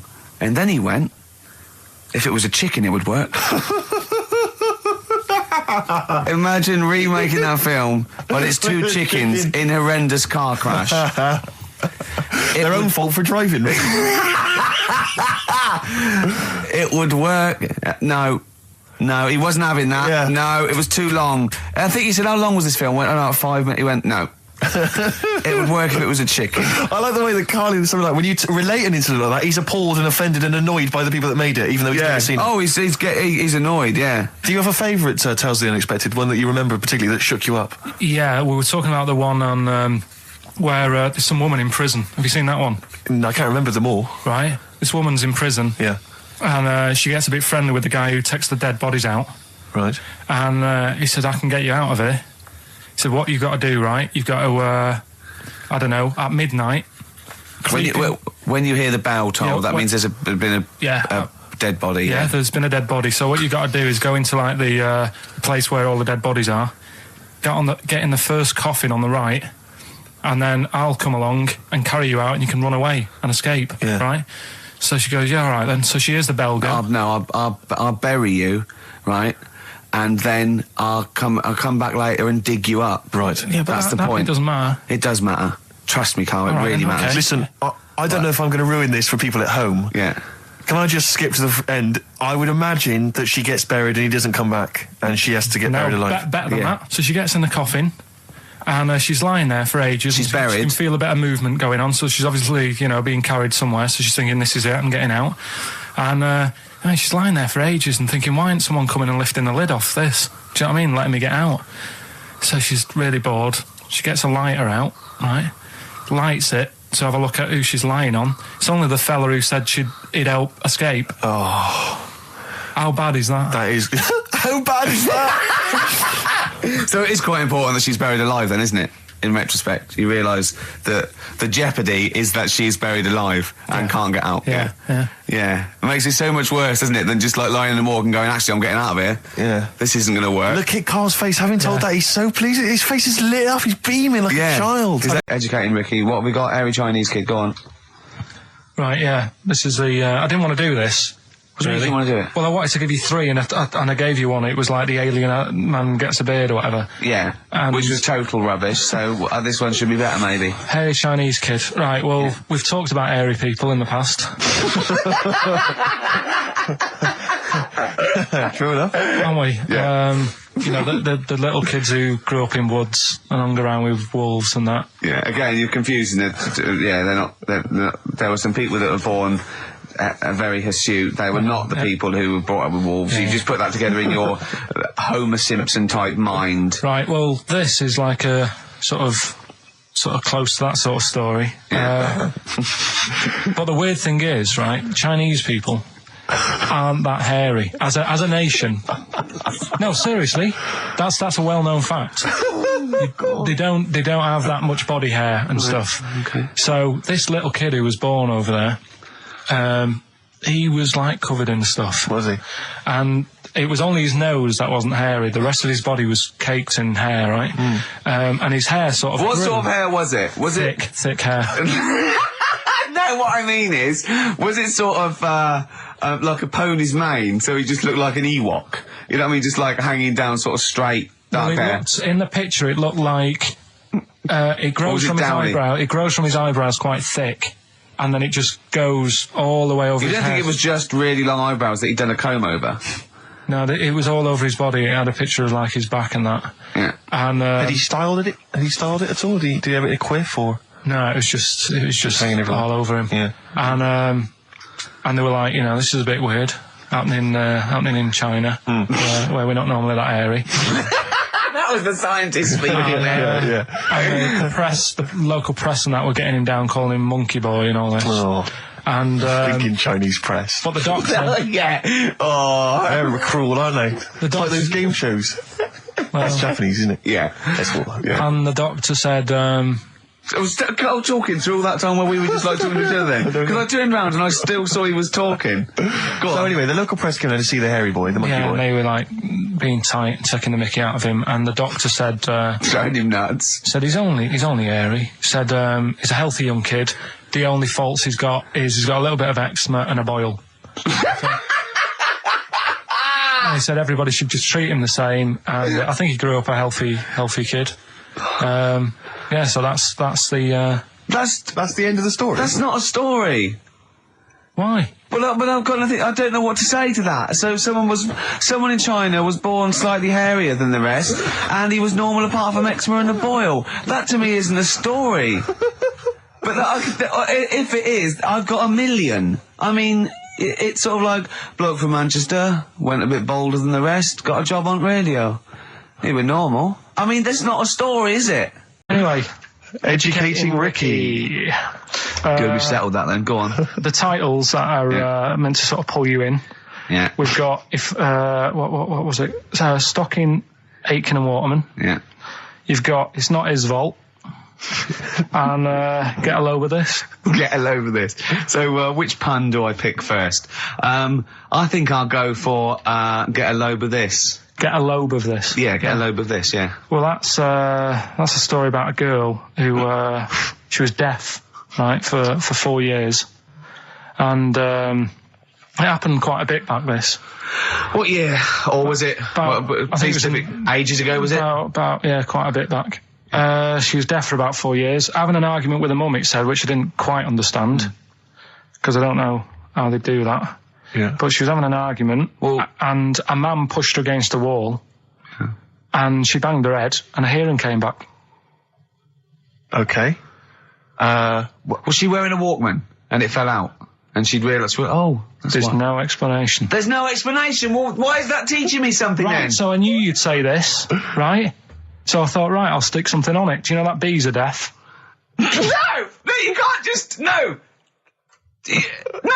If you ask someone something they don't know the answer to, they don't tell you something else. Just, I'll tell you something else then. I can't answer that, I'll tell you something else. Imagine that. If you asked a teacher. Look, how do birds fly? Wow, if you're going to do that. Tallest building is, I mean, what? Well, that was the equivalent, Carl, of running away when we asked you a question. Yeah, the intellectual equivalent of going, look over there, there's a monster. Yeah. Listen. What do you mean? What she? Okay, so her hearing. There's no explanation. There's no explanation, or you don't know. Well, there isn't one, is there? Really, it's a bit what? weird. Did the doctors not look into it? No, I think they just said, "Oh, that's good." So again, I don't. Where did this information? Is that if you read this on the net? Is that all they put on the net? There was once a deaf woman who hit her head and she could hear. Came back. It was bizarre things about being deaf. Was there three Was there? I've got that book. Yeah, it's a good book. That was there. 3 more pages you just couldn't be bothered to read on. Yeah. No, it was just a little bit. And was there a little picture, a cartoon picture? No pictures. I just read it. Ow! Look, ow! If you don't want to know, if you don't want to learn, you know. Yeah. Okay. It's not his fault. Let me have It's Not His Fault. You got to save this. This has got to teach me something. It'll be an interesting story. Right. It's not his fault. This fella. Yeah. What year? Ages ago? Olden times? I'd say in the 70s. Okay. Would you? Any evidence for that? Does he wear flares in the story? Right. Is that your reason? No, it's a bit like Yuri Geller, this fella, right? Where he's electric. He's electric. And, if he walks past the telly would fizz. If he walked past the radio, it all goes like that. Ooh. His hair stuck up all the time. And he'd be having a bath and everything would be all right. And then the power would sort of switch on in his body. And the electric in his body made him jump out of the bath. So... What do you mean so? What is that so? What does that so mean? You've given us nothing. You've given us nothing. You'd have to at least give us the scientific explanation. Yeah. Electric eels have 400 volts in them. Oh, is this the running away again? What was that one called? Yeah, but it's not his fault. But there's a reason not his fault. It's not his fault. I thought it was going to be something about. I think we should do these the other way round. I think you should tell us the story and then we'll hear the pun. It's not his fault. It's not his fault. Right, let's leave it. Play a tune. Educating Ricky. We're not doing it. No, we are. What are you going for? Oh, he can handle it, I think. Don't worry about him. He candle it. He candle it. Okay, let's hear this one. Right, are you familiar with the phrase burning the candle at both ends? Yeah. Do you know how it's come about? I know a man who does. I assumed that it was to get more light in the room. How would that work? Well, they'd put it sideways and light both wicks, so out of one candle they could get two. No, go on. No, what it is... Oh, it means you're doing too much, you're staying up too much, you're not getting enough sleep, and you're... Well, years ago... Yeah.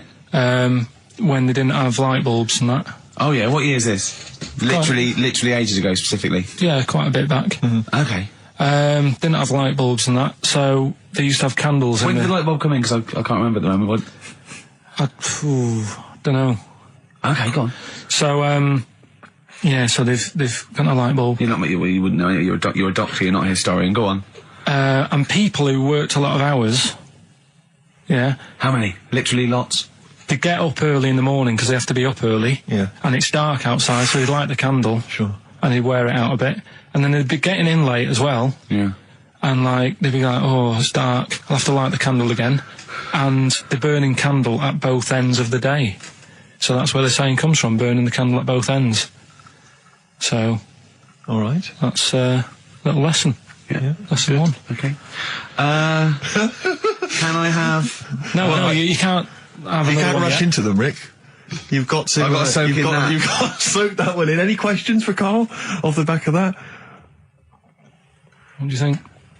So people were. I mean, basically, where this comes from is people were literally burning the candle at both ends of the day. Sure. There you go. So we've still got. Go on. I'm committed to this treatment. And I can't wait. This is like Christmas Eve for me. It's like Christmas. I've got to open another present now. No, I'm afraid we've got to save it. Rick, raw Nirvana. Amazing. We were just talking. We were getting excited about that. Yeah, weren't we? got an incredible brilliant. voice he has. And Grohl drumming is brilliant. You know, you're right. The new one from Nirvana. Well, it's time for Educating Ricky Part 2, isn't it? I'm excited, Karl. I'm going to learn so much from this. What's the choices again? What right, you've got left. Still keep phoning your answers to email. Email, sorry, yeah. The answers to Rockbusters. Yeah. Right, okay, Educating Ricky, Part 2. Right. I'm committed to this treatment. Yeah. Is one. Oh, I've got to go for that one. Yeah? Yeah. Or the other one is the police are causing a bit of a stir. He still says it like it's the best thing he's ever come up with, which in a way is. It could be. Right, go on then. I'm committed to this treatment. Right. Do you know the saying... Is it just sayings now? Are they all sayings this week? No, they're not. Okay. No, the other one isn't. Frog in your throat? The saying, there's a frog in your throat? Yeah. I assume it's when you croak a little bit. You sound like a frog. No. Right. Might seem a bit weird, this one, right? But years ago... Oh, yeah. Sorry, what is that clue? Committed to this treatment? It's about frogs Kermitted.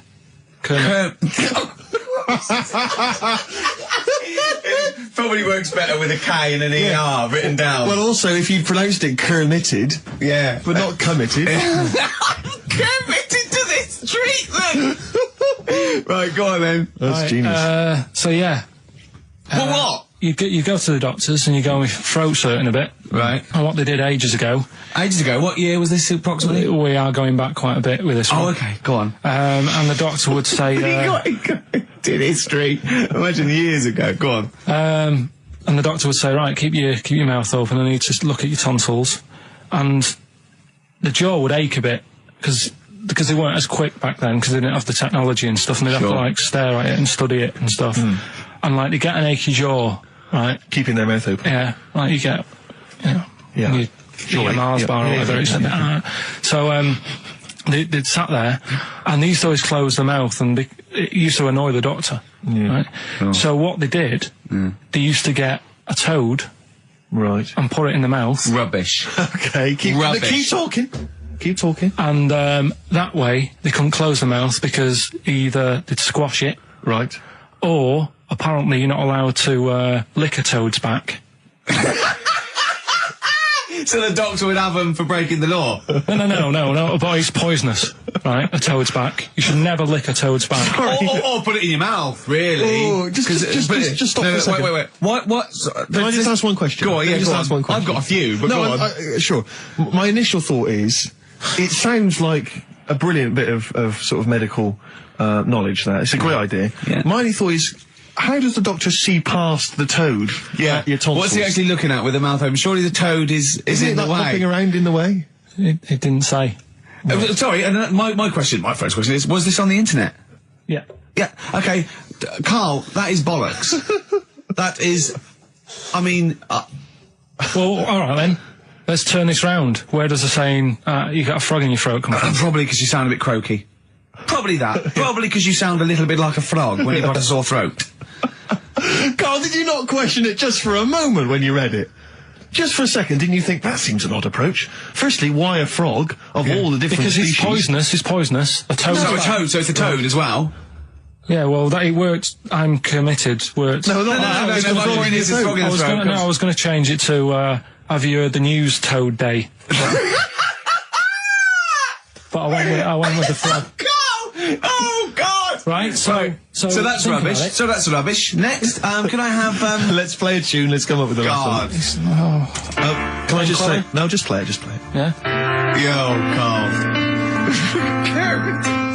I have to thank my mate Dave, who sent me an incredible 4-disc compilation. That was one of the tunes on there. It looks professional. It's amazing. It's incredible. The effort. Oh, he's gone to too much effort.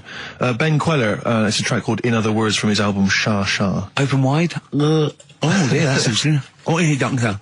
Look, you've actually got a frog in your throat. I didn't get there. I put it in there. That's the most ludicrous story I've ever heard, Carl. Why don't you think when you read these things? I think there's always going to be a bit of truth in all of these. I mean, that fella called up, didn't he, and said, I'm not sure about the, putting a frog in your throat if you got, problems with your tonsils or whatever. But he said years ago, if someone had toothache, they'd get hold of a frog and strap it to the face. Yeah, sure. So maybe down the line, maybe they did. Maybe they didn't do it. I think Caligula made his emperor a horse and emperor as well. But I mean, well, what about the frog thing with a poisonous back? It's rubbish. That's true. No, the toads have the secretions in the Why? But they didn't put it in people's mouths. No. So, well, I'll tell you why. When a badger or a heron tastes the toad, it's horrible. Ugh.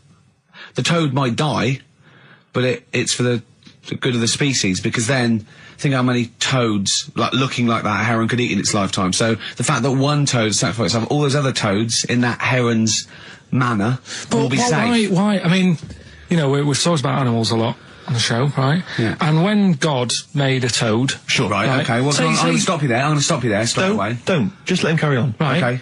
Like, there's annoying things out there. Jellyfish is a big problem with me. I don't understand what they do in the sea and stuff. Right.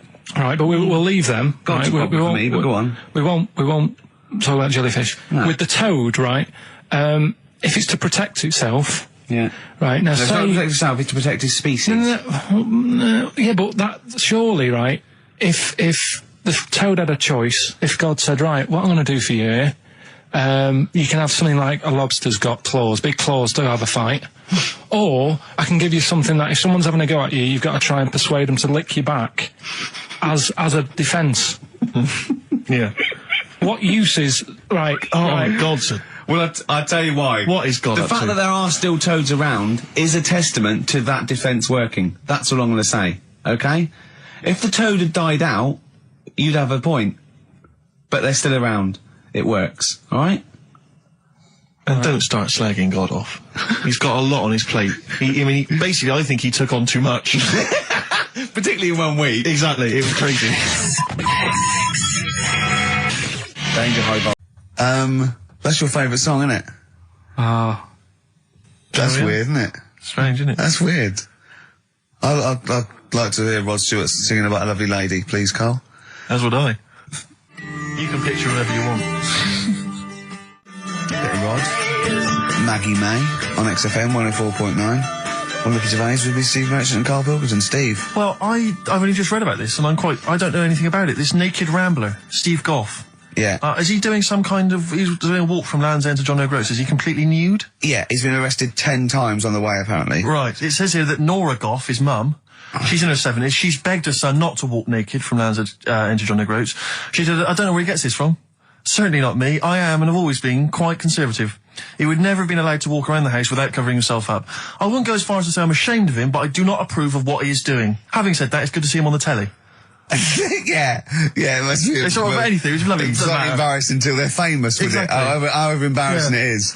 But I can't believe my son's a serial killer. Nice to see him on the telly. He looks like one. He's not, obviously. You know, I mean, what is he doing? I don't understand. Steve wouldn't say he was, and he's not. He's just a rambler.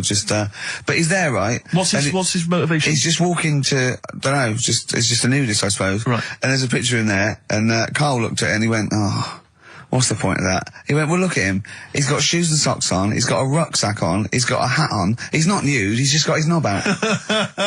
Yeah. But he's got a full beard, thinking, oh, I want to hide some skin. Whereas this little chap needs the hair.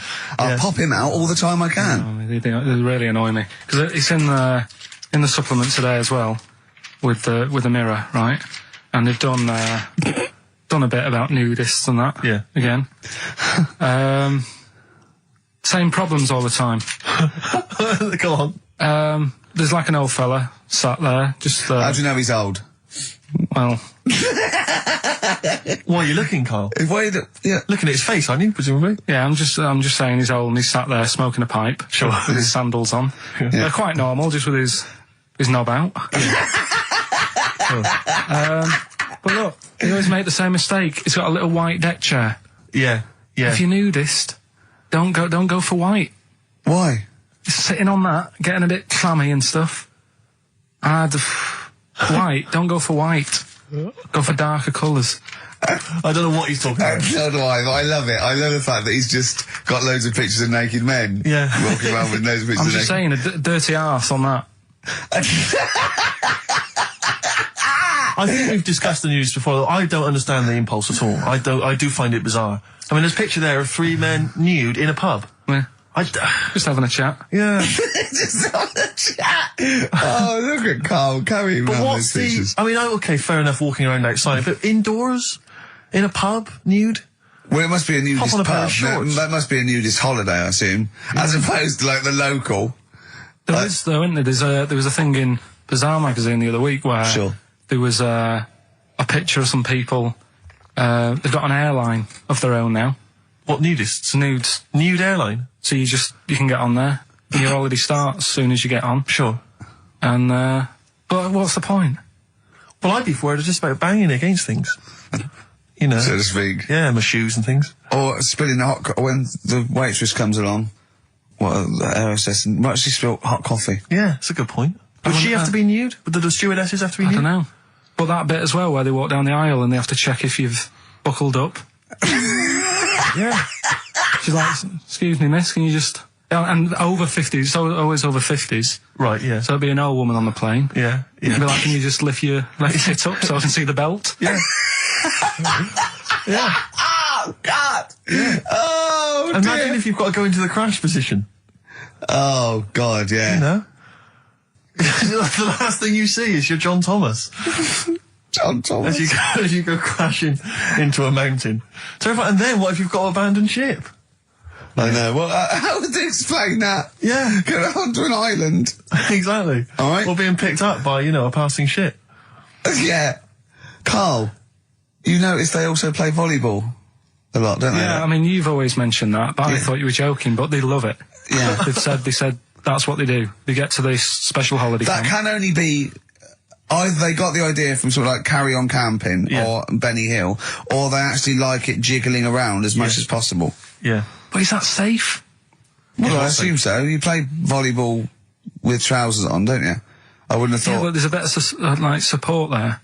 I mean, I was watching athletics, right, the other week. Yeah. Right?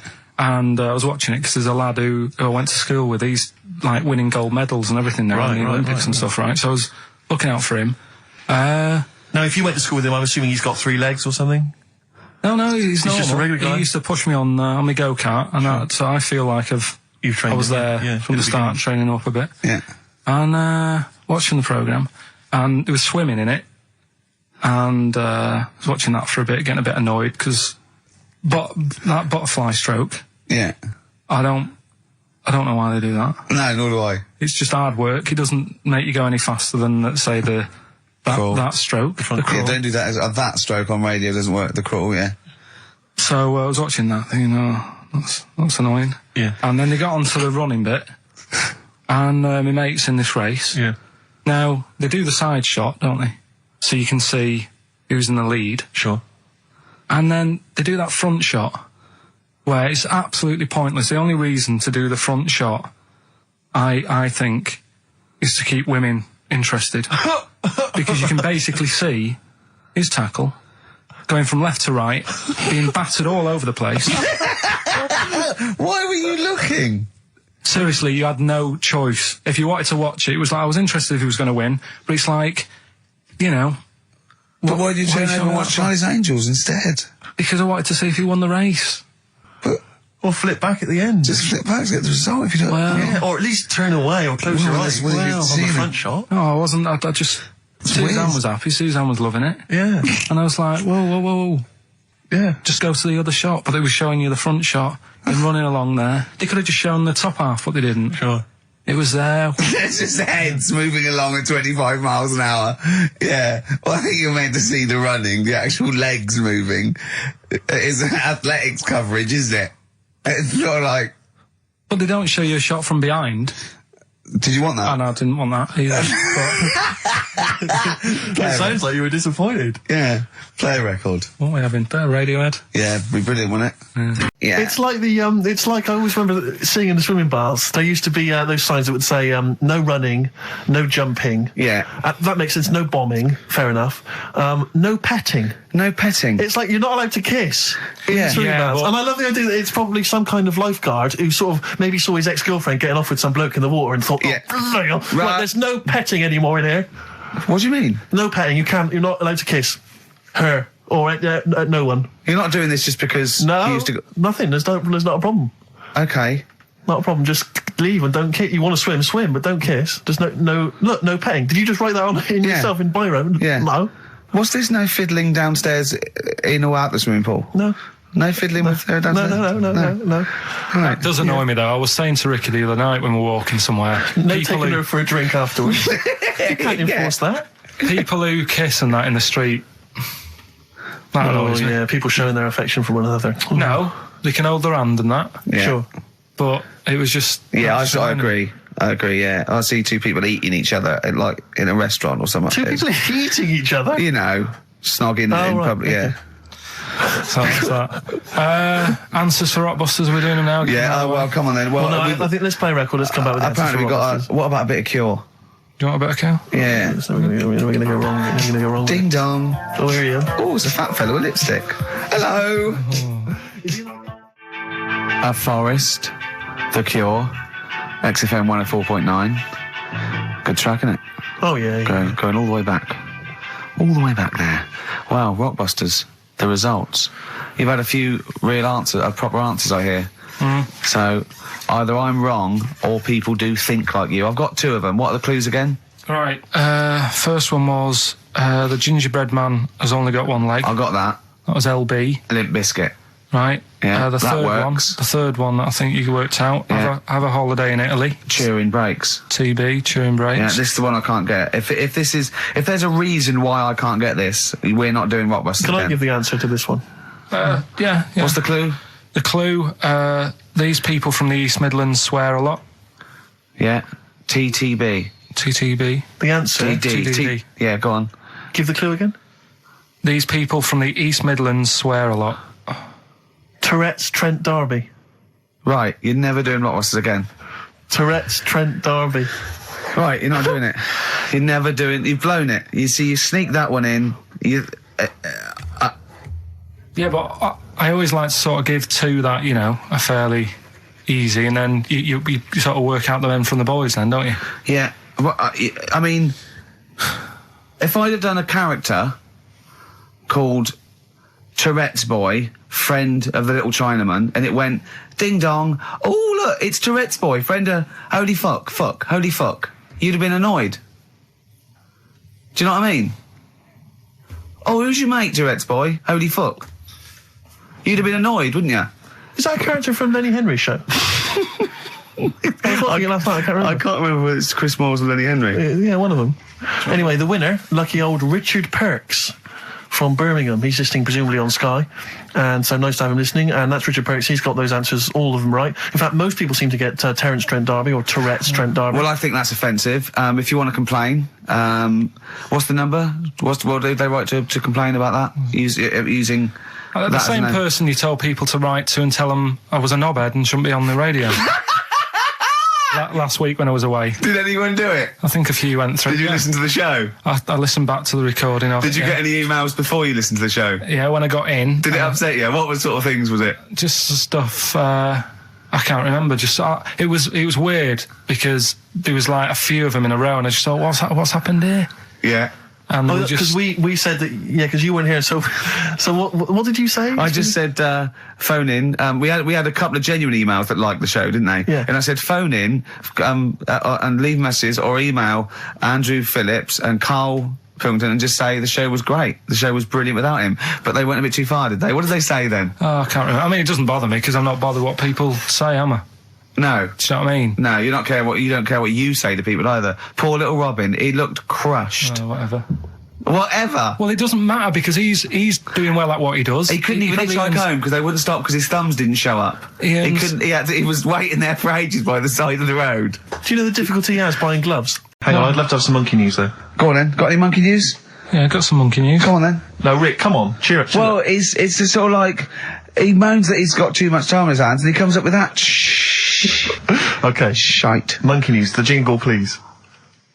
Oh, chimpanzee, that monkey news. Okay, There's been quite a lot of stuff going on. There was a few bits in that Guinness Book of Records book that cost me 20 quid. Yeah, well, that's not news, is it? They printed that probably last September. No, so that's there's one in there. new music, new monkey news from last September.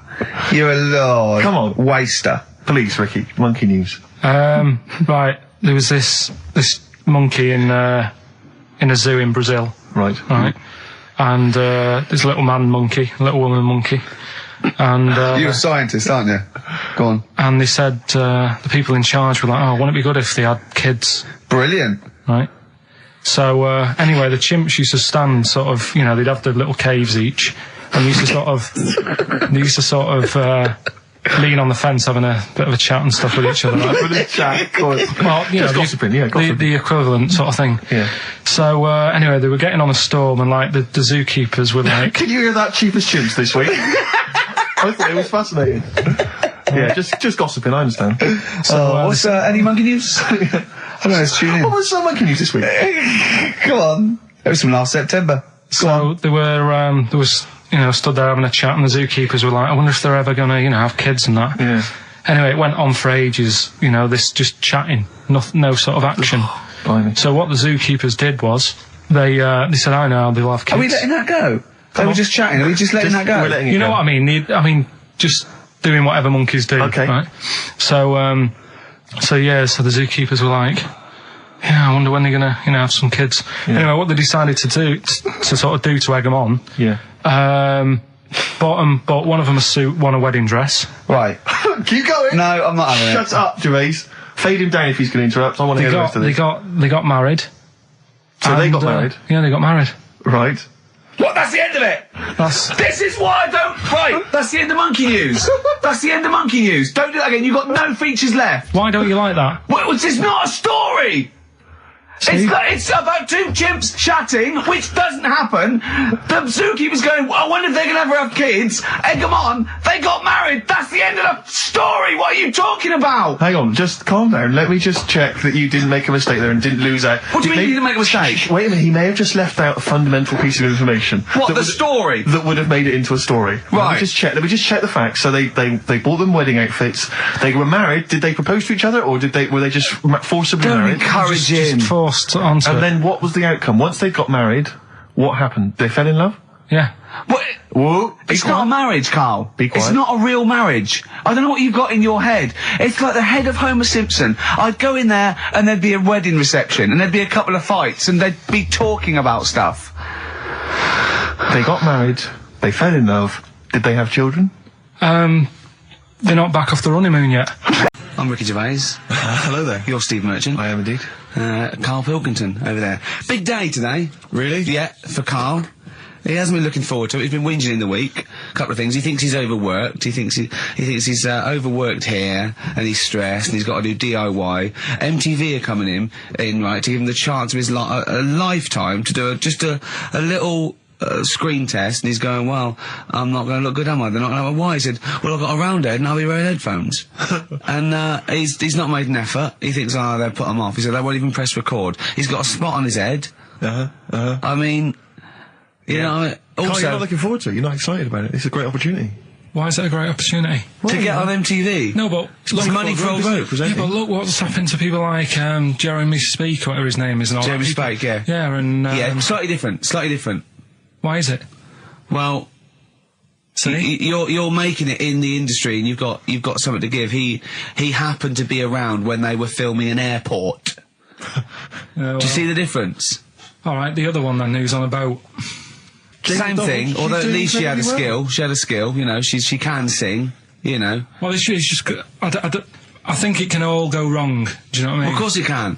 So can sitting in your little room moaning about nothing happening in the world. You know, he wanted to stop educating Ricky because nothing happened. He said, look what happened last week. I scoured the net. He said, all I found was a dog in a car wash and a parrot and a vicar. Right? I'll tell you what, there ain't much more going on this week. Well, you're talking... listen, me and Steve, yesterday, we took a day off to prove you wrong, and we've come up with two of the most incredible things I told you about, and they're amazing. So there are things out there. Or but just go for truth. Go for truth and science and discovery. Fact is stranger than fiction. You don't have to revert to sort of like God and ghosts. I know, yeah. Do you know what I mean? But the funny thing is, you know, like... last couple of weeks I've been saying there's not much going on. Yeah. I found out when I was looking that there was a day in 1930, right? It was a Good Friday. There was no news. There was nothing going on. They had to put a music video on or something on the telly because there was nothing going on. Play a record. We're going to play some classic tracks today. This is Debaser. Pixies, Debaser. I was looking forward to playing that. Came and said, Carl, I'll play that. I was looking... he put it on. Lauren just called through and said we played that in the last half hour. Embarrassing. Yeah. So what is the point of having a producer if he doesn't check things out? So, I mean, it's a good track. I mean, I'm sorry if you heard that twice in the last hour. Go on, listen to everything all the time. I've been running around. I get in early on a Saturday. You got in about the same time as me? I went out and bought you some biscuits, so you're happy. I put the coffee on. Yeah. I've sorted what prizes we're going to give away. I've been running to the library getting you certain tracks. Yeah. I can't listen all the time. I'm doing my best. Well, I'm not sure it's good enough. I mean, I'm worried when MTV come in, if they've heard this kind of shoddy production, they're going to start to wonder what... Is it the same songs every 5 minutes anyway. Sorry, are you sort of overworked because you were on Zoe Ball's show talking? Oh, hello, what's going on here? Well, he was exclusively on our show. No, I was in the car. I seem to remember, Rick, he was a nobody that got a chance to come on air and talk about that. And guess now what he's getting auditions for MTV. Guess what he was talking about on Zoe's show? Oh, hello. All the jellyfish stuff and all that. About getting believe it. Recycling material that you've done on this show. I phoned in, right, and I went, stop doing material Zoe's boy. He just hung up on me. Well, I had a job to do.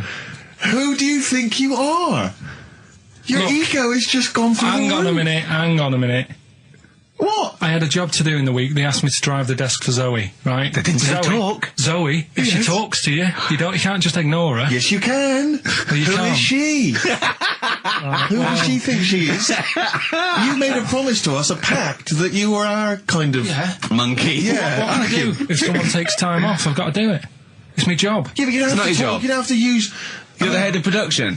We've given you this special gig. This is like taking you out weekends. Yeah, exactly. You know, if we find out you're getting too much excitement in the week, we'll have to just calm it down. Well, get another little... Well, that's it now anyway. It was only last week. I feel like kind of solid. I feel betrayed. It's like you were having an affair behind our back. Yeah. And you rumbled it. He was doing all the stuff. He was doing all this like, oh yeah, jellyfish and this, jellyfish Yeah, because that. she was asking, and I thought it was a good way of promoting this show, actually. Oh, did you mention the show? Yeah, I did at some point.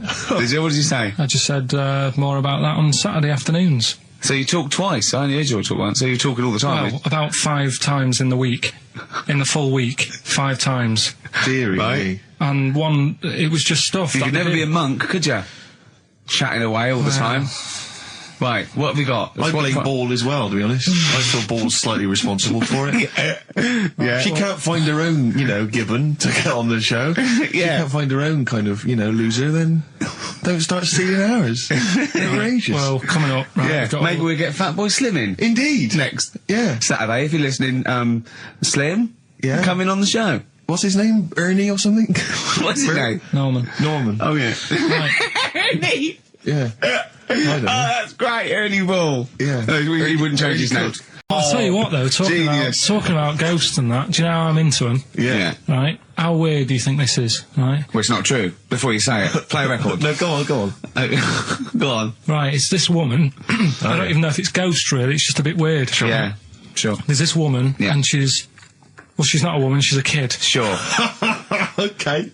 Sure. She's walking down, like, a street in her area. It's a nice day and everything. Everything's normal. She's walking down, and a woman comes up, cycling past, right? The woman on the bike looks at the kid, absolutely terrified, right? Got a really scary face on her. Yeah. The kid's thinking, why is she doing that? Yeah. Right? So anyway, she thinks nothing of it, goes, I think she was playing in the park or whatever, goes and has a nice day. About 15 years later... Oh, right, yeah. She's... I don't know, I think she was going to work, right, on a bike. She was riding her own bike? Riding her own bike, cycling down the road. Oh, yeah. Looks at the kid. That's the thing that happened, like, 15, 20 years ago. Right. It's her on the bike looking at her as a kid. Right. Not another child. No. So it's her, she's seen herself. Carl? I mean, I don't know where to start. Firstly, where's this information come from? But, I mean, why do you ever... I mean, I don't know what part of that you think can be true. I'm honest, I'm speechless. I don't know what to say. What are you talking about? Bit weird, though, isn't it? But it's not true. It didn't happen. Nothing happened like that. She said it did. Well, she's wrong. She said she saw herself. She saw herself as a kid, didn't she? Did she carry on riding and as an adult when she was a kid. Did she stop and talk to herself, or did she ride on by and think, that's a bit weird, there's me as an 8-year-old. I won't stop, I'll be late for work. Yeah, if I'm late again, the boss said he'd be in trouble. Yeah. Oh. Well, and where is this information? Did it happen to someone you know? No. You overheard it on the bus? No, it was in the 14 Times. Oh, right. Well, okay. That's the answer. Good. We've got to the bottom of that. Right. Right, Silence of the Lambs. The bit where Jodie Foster is having a chat. Good evening, Clarice. Right. Just thought I'd come and see you. How very thoughtful. Don't mind me popping in though, do you? It's just no one else is interested in the sort of things I like talking about. People will say we're in love. Well, say what they want. Did you hear the show last week? We were talking about gay people, if they should have their own toilets or not and stuff. That was good. Yeah, it was alright, wasn't it? Got a good debate going. Enjoy doing the show. It's a favourite part of my week, really, just talking about weird stuff and that. Oh, Clarice, your problem is you need to get more fun out of life. I have a lot of fun in my life. Come and see you and spend a lot of time on the internet looking up weird stuff. We're reading something about a hairy Chinese kid. There's another thing, there's a fella who, no arms and legs, is known as a pillar man. Everything you need to find him is right there in those pages. Bizarre magazine. Yeah, I get this. The hairy Chinese kid, what annoys me is he could sort it out. He could just have a shave, couldn't he? Do you know what I mean? No, he cuts. Does he? Well, he used some like Emacs stuff. Yeah, don't be getting funny with me, just because you're in a bit of a mood, right? You know you shouldn't eat people. Your eyes are bigger than your belly, I've always said that, so... I'll see you later. Interesting. Atmospheric, moody, and the question is... okay, here I have it this. How many films have been made featuring the character Hannibal Lecter? How many films They have haven't been got time made? to phone in now, have they? No, they can email in. They'll have time. Do you care? I don't care. No, exactly. Ricky.Gervais, xfm.co.uk, if you can be bothered. If you're interested in and you want a $4.99 copy on VHS of Silence of the Lambs. He's dissing that as well, Carl. Wasn't it that? Bit annoying, but that's it for this week. But remember what happened when no, it's not. It's 9 minutes to 3. How can that... Tell him, Steve. No. How can that be it? It's 9 minutes to 3. What's he doing? Is he playing a record? Carl, what can I do to get back on your quiz team? You're not. Right. Songbird Oasis, right. Send Carl a little present. Send him some essential oils or something, or, a little lavender pillow, or just a little message. Send him a little message. Tell him it's all worth it. He's getting all grumpy, aren't you? I just get sick of it, that's all. It's not worth going through the stress for 30 quid every Saturday. You lying little... You'd get more than 30 quid. Oh, not much more. Anyway, Steve, who's the winner? The winner is Mike McNulty. He correctly answered the fact that there were 4 films featuring Hannibal Lecter. There's a downer now, isn't there? There's a downer. I think it was you, actually. I mean, I don't know, Carl. It's not like I'm just trying to win myself a place on your team, but I actually felt that Ricky was really out of order. I gave him grapes. I thought Ricky was discourteous, if that's a word. I thought he was rude, aggressive, unpleasant. As one person emailed in, a dickhead. So, someone also said you were fat and talentless. I don't like those emailers who do that sort of thing, but one of them said you were really, really annoying. Well, cheers for that, but you're still not on the team. They didn't like what you were wearing. Can I just tell you some very, very interesting things about pigs? Please do. Right. One, everyone knows they have a corkscrew-shaped penis, right? A corkscrew-shaped penis. That's the tail, isn't it? 2, they can't look up. They can't put their head back and look up, right? 3, they can have a 30-minute orgasm. Rick, is it only pigs that have got a corkscrew-shaped penis? No, and landlords. Okay. Very handy. Right. And it was a Christmas play, and I managed to get a part in it. And, did you audition? No. Got a part in it, and I should have been playing the drums to the one about Kings. We Three Kings. Yeah. I was meant to be doing that, but Little Donkey came on, and it was one of those. What do you mean came on? That was like next up on the next song. Right.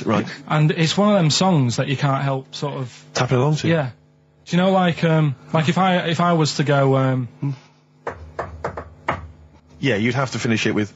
Yeah. Do you know that they actually send that into space? Do they? And what, hoping that aliens will respond with that? Yeah.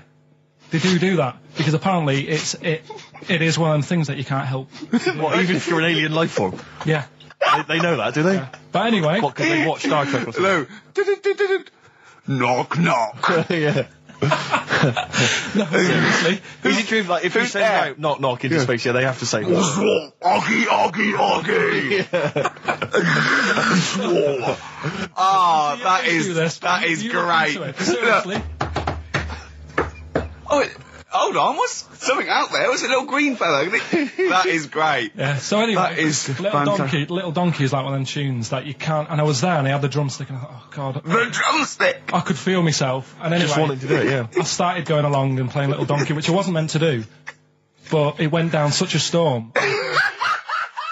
Okay. Does it worry you? I mean, you sort of joke about it now, and we're talking about it in the office, you know, like, oh, is Steve really touchy about the way he looks? And what's this? Where's that come from? He's done it again. He's done you again. I was walking home the other night, and I was thinking about it. And do you worry that when you're old, you will be on your own? You did start it, though, didn't you? Well, Carl, I'm glad you brought this up. Because I mean, for me, you know, a lightweight, frothy entertainment show on XFM on a Saturday afternoon is exactly the place where I want to discuss the desperate, lonely future that's inevitably coming my way. Oh, God. I'll tell you what will cheer you up and forget all that. A bit of Embrace. Oh, one of the most hated bands. What are these fellas doing? There's a couple of... It's quite noisy, it's just distracting. Yeah, there's a couple of fellas behind us taking pictures. I don't know why it takes 2 of them. I think one of them just got, a couple of hours out of the office. Yeah. They're from the, what are you from, X-Mag? X-Ray. X-Ray. What's X-Ray? It's the XFM magazine, Steve. The XFM what? Magazine. And where's that where, is this available in shops? Is it just a giveaway thing? It's kind of giveaway, bit of information on bands. Right. Gigs are coming up. How is it available? Who gets it? It's in top magazines. You're really selling it, Carl. You're obviously a fan of the magazine. It's all right. Yeah. I don't want to make it. This seems now like you've said, let's pretend we don't know what it is. You sell it on air, make it sound. I don't know what it is. Well, I'll show you later. Okay, cool. And if people want a copy of it, they can go to the website and subscribe, and you get it for free. That's all right. Yeah. Cool. And you're going to be in it. And we're going to be in it. Centre pages. I don't look my best. I don't dress for radio. And, you know. Well, it's okay, because I'm photogenic, so I'll make up for whatever you I'll wear. push you forward. White Stripes and their version of Jolene. What did you make of it, Rick? I loved it. Loved it. I want to ask Carl a question though, because Carl sometimes in awe of this newfangled world that we live in. What do you think of the scenario? What do you think is going on there? Because it's a bloke singing to a woman, begging her not to take his man. What do you think's going on there? Say again. Well, that's a bloke there singing. Yeah, to his wife Jolene. Right. Were you listening to the lyrics or? You see, I got mixed up anyway. I thought it was about that one about the person who chucks himself off a bridge. So I was thinking more about that than listening to that one. Right, listen. Well, go on it. Right. Jolene, I'm begging of you, please don't take my man. You flaming locks of auburn hair, even though you can, don't. He's all I've got. You're a beautiful woman. Don't take my man, because I can't compete with you, right? Yeah. What do you think's going on there, though? Because, you know, it's Dolly Parton singing it. We know what's going on. They're fighting over the same man, aren't we? Yeah. What do you think's going on when a bloke singing it to Jolene? What do you think of the scenario there? That's one of them names, isn't it? That could be a bloke's name. It's like Leslie. Oh, Christ. Okay, sorry, it was a... I wish you'd not asked him that question. It's so exhausting. I love him. Do I love Carl. Do ants sleep, Carl? Which bird's got a cock? Swan. Swan. Okay, nice one. Listen, I want to play that song for various people who've emailed and phoned in saying they want requests. We don't really play requests on the show. We'd like to mention them anyway. Matt Barr, Magic Thighs. That's not Matt Barr's Magic Thighs. No. That's Matt Barr and Magic Thighs. Yeah. Kieran in Dublin, Stuart in Hackney, Lisa and Alison in Crouch End, and Glenn in Crystal Palace, who was phoning up with a nice message earlier. All of you, thanks for listening and thanks for enjoying it. Sorry we didn't play your requests, but tune in next time. It'll be fun. Anyway, I just all I wanted to say, really. Here's tragic. What's tragic? What did you want me to say about that song? Just your opinion. Your own opinion was fine. It's In fact, your own opinion is better than anything I could really hope for. Without doubt. Whenever I ask you a question, you constantly surprise us. Yeah, it's wonderful. So only ever carry on telling the truth, carry on saying exactly what's on your mind, and I think this could become a great... You're like a man who was frozen in Victorian era and has been reawoken and he's kind of discovering the world. Some things make sense, other things don't. It's beautiful. As opposed to one that was made in a castle in Victorian times, like Steve. Oh, am I gonna have to thump you? Yeah. Do you know the saying, shut your face? Yeah, I've heard the well-known Shakespeare, innit? Yeah. Do you know how it came about? No, Joe Dolce. No, go on. It's ages ago. Oh yeah, literally. Like knights who wore armour. Okay. That's armour gonna have to thump you. That's how it came about. Okay, armour. They wore all the stuff and they had the helmet, and say if they're guarding something at night, stood outside a castle or something, and there's probably going to be two of them, right? So they stood there talking and that, and talking about stuff, and the future, medieval stuff. One of them's like, "Oh, we should shut up. You know, I've been stood here for hours," and he's going on and on. Yeah, sure. So he'd say, "Shut your face," meaning, shut the guard down on your helmet, the visor, and I can't hear you then. So shut your face. Shut your face. And that's how it came about. Well, I suppose it would be interesting if I could just rely on it. That's me just turning on my phone because I want to read to you a text that I got from Carl. I think you sort of sum up the holiday in this text, don't you? Do you remember it? I can't remember. Let's have a look. Let's have a little look. Instantly, what did Suzanne, your girlfriend, make of it? Similar view to you, that they should fill in the holes? Yeah, it's just that thing, you see, I went on a coach trip, right?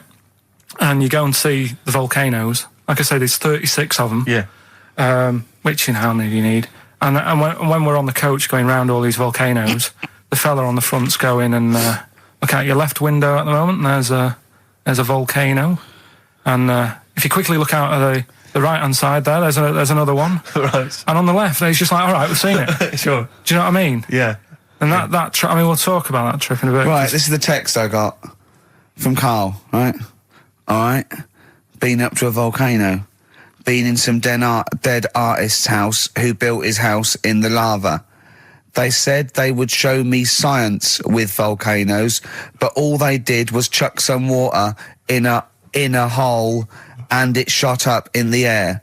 No dwarves in the canteen, no Scousers here, but there is a Swede woman with a big head. She looks effing gormless with a cap on. Alright? So a little reference there to... A Swede woman? What's that mean? Do you mean Swedish? Yeah. Or she looked like a vegetable? No, a Swedish woman. But they've all got sort of quite big bill, aren't they? And I sent him a text. Oh well, it's just good to be on holiday because I'm working. He sent back. So am I. Just been watching Sky News. There is a school for monkeys who want to get a band together. Is that monkey news for later?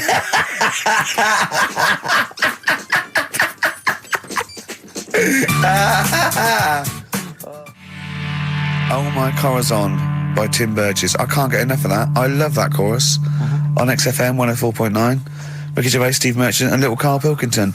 But it was a nice holiday. Yeah, it's all right. It's just, I went there to relax and that. Exactly. Did a little bit of that.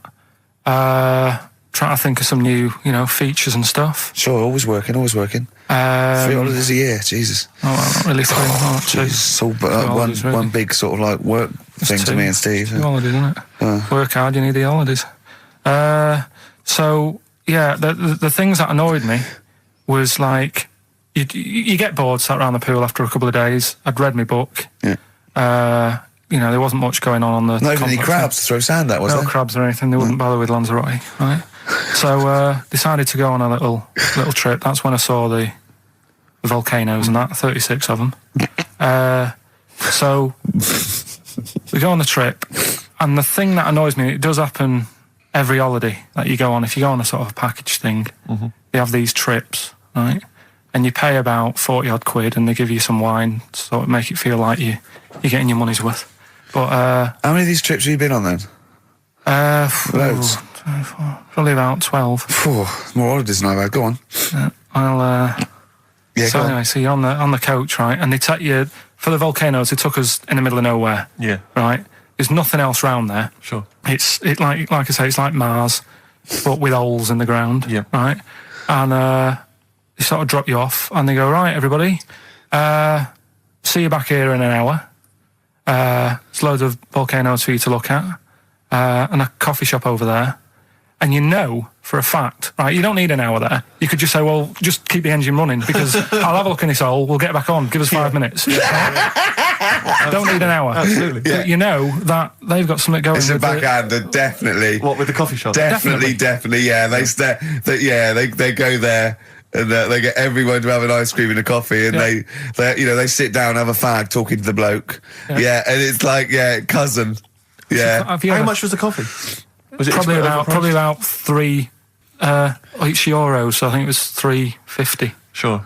Yeah, which is, I don't know, that's about 2.5 quid. Yeah, they've stitched you up. Well, I remember we were on a family trip to France once. We went to Paris. We got a coach coming back from Paris to one of the ferries, one of the ports, Calais or wherever it was.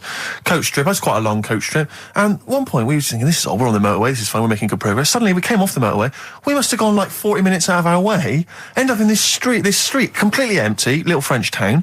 And it's parked outside this, what appears to be a restaurant. And a guy jumps on, dressed like a Butlins red coat. He's French, but he's putting on a kind of English accent. He goes, hello, thank you very much, top of the morning, good morning, hello. Come in, we've got food, drink, go upstairs, we've got rooms if you want to have a rest, or play around. No, it's up to you. And we all had to funnel off this thing into this restaurant, and this one family went, well, we don't want to go in the restaurant, we brought sandwiches, we just want to get to the port, we're not interested. And they said, well, you've got to come in the restaurant. And well, we don't want to come in the restaurant. So the guy said, well, I'll have to lock you in the coach. So this family were locked in the coach while we all traipsed off in, and I could just look, but I looked back and just saw this little kid with his face pressed up against the glass. Take me with you. I want to go in the restaurant. They were just stuck in there. Look, it's 10 past, isn't it? We haven't done a little bit of knob news. No, right? We haven't done knob news, no. But it's been 3 months. It's been 3 months coming. There's this thing. I don't know the full story. I don't know how it happened, right? But little Russian fella. Yeah. He was sort of having a sort of emptying his bladder, right? And somehow electrocuted himself. Right. And sort of did a bit of damage. How did he smashed onto some live wires or something? Something like that. So did anyway, it damage to himself or to an electric fire or something? No, to himself. To himself. Yeah. And so the doctor didn't slip and curling tongs went up his arse when he was pissed, because that's happened a lot. In we've all been there. We've all shoved the old curling tongs up the arse when having a piss. Right. So I can't even be bothered. No, go on, we're interested. We're interested. Come on, we're interested. Don't You can't be bothered. You get Mondays off. Do some work. Right, so anyway, so the doctor says, it's not looking good, we'll have to take that off. What? And he's like, Novectomy? Yeah. Really? But the funny thing is, right? Nothing funny about that. They've done, you're doing me head in. Just tell the story. Just doing me head in. Oh, you can chill out on Monday. I've only got 15 minutes, but I'm going to talk to you every Saturday. I'm going to get the money's worth out of this, because you get Mondays off. And I can't bear the fact someone getting away with something like that, because it's terrible. So you're going to stick this out, or you're going to have to work Mondays. So take it on the chin, right? Okay. Just finish the story. Yes. I command you. Just do it. Anyway, so he said, you know, will you be able to sort me a little knob out? A prosthetic cock, yeah. But they put him out for the operation. Yeah. He woke up. Yeah. Right, and he's thinking, thank God that's over and done with. Yeah. They've only grown it on his arm. What are you talking about? You twat. Shut the you're an idiot. What do you mean they've grown it on his arm? Apparently, like, that's the way they do it. Oh, yeah, but to then put it on, that wasn't a mistake. It wasn't doctor going, did it go there? Some bloke I didn't do a degree. Are you a real doctor? Yeah, yeah. No, but why put it there? Because it's got to grow, it's got a graft there, so they can control it. To the skin tissue. But on your arm. Well, but they're going to remove it from the arm itself. What do you mean on the back? On your back? Somewhere, well, we can't wear a t-shirt. Yeah, but you could have He's in hospital. But this way you can still have a little tug, can't he? But they'll leave it there for quite a bit. It's not... Do you know what I mean? It's not going to be like, it's just there for a few days. Yeah. It's there for a bit. That's not good, is it? So he's got a cock on his arm? Yeah, what's up with that? What do you mean, what's up with that? Well, I mean, he could say it's a thumb or something, couldn't he? Yeah. But they remove it. Be good for hitching. Down below later. If you had a knob instead of a thumb and you went hitchhiking, just tickle it, and they can see it like a mile down the road, couldn't they? Posting. Yeah. If I'd lost my knob, I'd go, I'm not going to have all that stuff. Just whack a pair of tits on me. Do you know what I mean? I think, just forget it. But why not just put it where it should be straight away instead of messing about? Where should it be straight away? You know. On the forehead. Listen, are we doing a competition? Let's play a tune. Come on, Carl, you can't be bothered. Right, okay, we're going to scrap this. If you want to send a necklace in for Suzanne, that'd be handy. Mm-hmm. Oh, yeah. That's what she wants. Is Suzanne listening today? No, she's out. Right, okay, this is the dilemma. Me and Steve, yesterday, were trying to convince Carl that it would be a good idea to buy Suzanne a Christmas present. Okay? Now, why aren't you going to buy her a Christmas present? Explain, Carl, why you don't think you should buy her a Christmas present. No, I've told her I'll get her one, but in the new year. We're going away on holiday and that, so there's no point taking stuff away. Yeah. Going to Lanzarote next week. Just get something in the sales after Christmas for this, yeah? Yeah. Right. Me and Steve were trying to explain to Carl that she would love it if you bought her something on Christmas Day. Yeah, but she knows now. But knows what? I've told her. So I'm going to tell her. Do you know, right, this, dear listener, this was Carl's worry. I said, I bet she's got you something. And Carl was worried in case he got her something and she hadn't got him something. Yeah, he'd be livid. He didn't want to be down.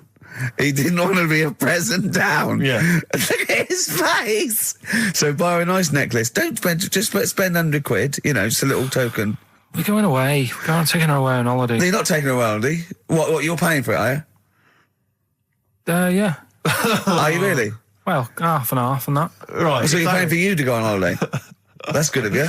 So the gift is your company, really? She's done all right. She's done all right. Why do you talk like you're 60 years old? And you've been working down the mines. I don't know, she's done all right. Do you go home to her and say, Suzanne, you're bloody lucky? I mean... You've fallen on your feet. Look who fair, you've got. What? I'm not sure she has done all right. I don't want to be critical, but... Oh, dear. So what are you going to get in the sales? What are you going to get her? Yeah, it depends. I'm thinking... I mean, I'll give her the choice. She can have Kingsley and or Bob Marley. Right, I'll let her decide there. Oh, dear. I can't wait to see you. Where are you going, Lanzarote? Yeah. Where's that?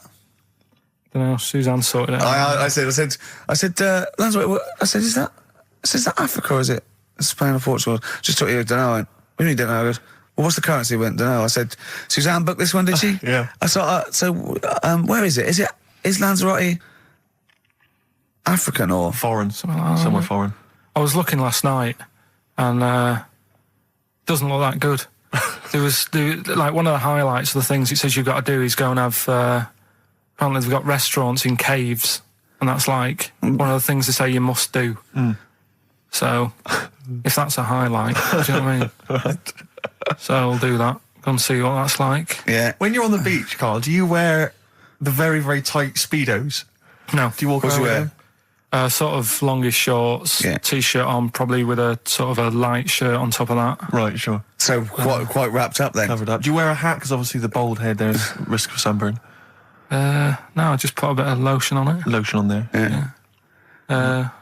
Just have a bit of a wander down the beach, have a look. Yeah. See if there's any old blokes with their tackle out and a backpack. I'll have to look forward to, so yeah. Well, there you go. Yeah. Well, we're looking forward to finding out how you get on. Yeah.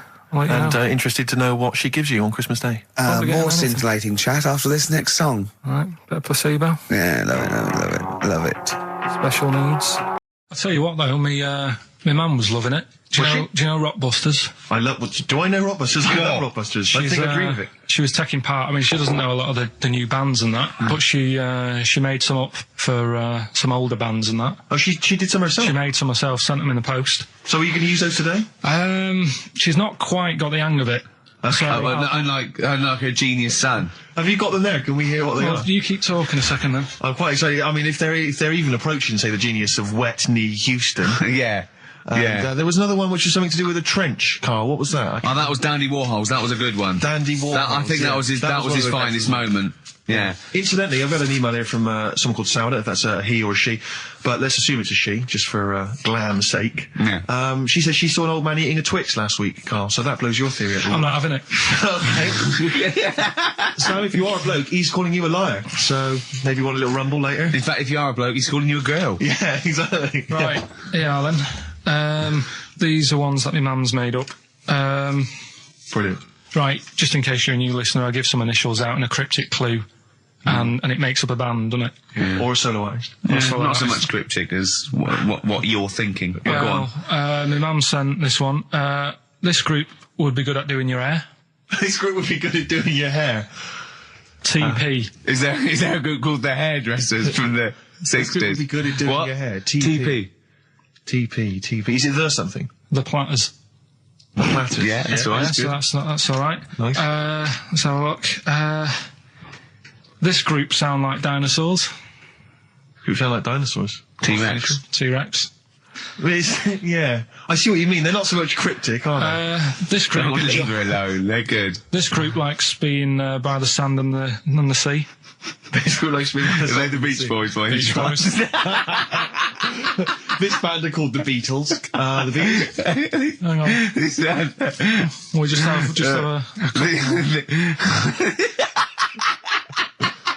What else you got?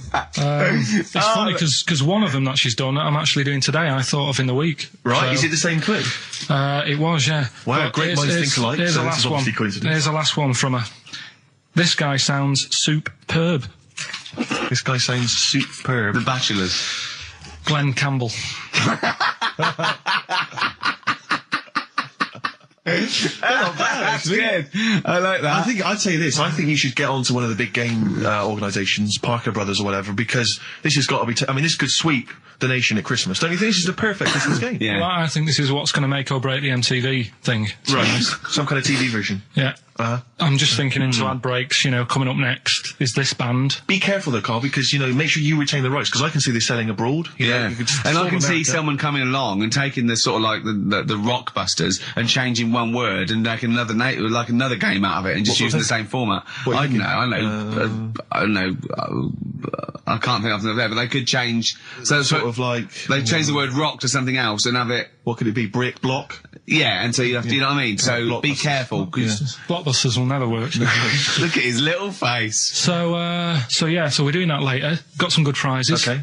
The big moment here. We've had Rockbusters. Now we're going to have Carl's film quiz thing, isn't it? Yeah, it's a film quiz thing. I've done Planet of the Apes, right? Because one of the things we did in Lanzarote went on this tour with sort of 3 northern blokes, and they didn't really know what they were talking about. Joking. You're joking. What? Northerners not knowing what they're talking about. You're having a laugh. No, they'd obviously sort of not had much luck here, right? And thought, let's go over to Lanzarote, buy some vans, right? Get people in it. We'll do a tour of the island. And whenever someone asked the question, like, what year did the volcano happen? They go, oh, we'll take you to the visitor centres. You can read about it there. So they never actually answered anything, right? So they were useless. But one of the things that they told us was that Planet of the Apes was filmed in Lanzarote. Right, okay. Right? That makes sense. A bit of it. Well, does it? Does it make sense? Well, what do you mean? Well, maybe it was, maybe it wasn't. Okay, anyway. No. I mean, if they wanted to show sort of an barren, sort of post-apocalyptic sort of subject, choose where you went on holiday. Yeah. Obviously. Yeah, but when we were there, he took us to this sort of beach, and I said, "Is this where they did it?" And he was like, "Yeah." I said, "What? Right there, yeah." And I watched it, and I couldn't see where I was. Yeah, you know that if you watch a film from 1968 and you've been to the same place, you're not going to feature. You're not going to see you in the back walking along the beach. It's a new one, new Planet of the Apes. That was a recent Planet of the Apes. Yeah, that's what they said. Yeah. Right. So I thought I'd sort of. Now that sounds a little bit more far-fetched. I'd have thought that was probably a lot in Hollywood. Yeah. Well, anyway, is this the current Planet of the Apes or the old one you've done? Current Planet of the Apes. This is the recent one. All right, there'll be a question at the end of it, so listen on that. Is this entertaining to anyone, this? I mean, just take the last 4 minutes of conversation. But seriously, Rick, who cares? I don't. Do you? No. I don't.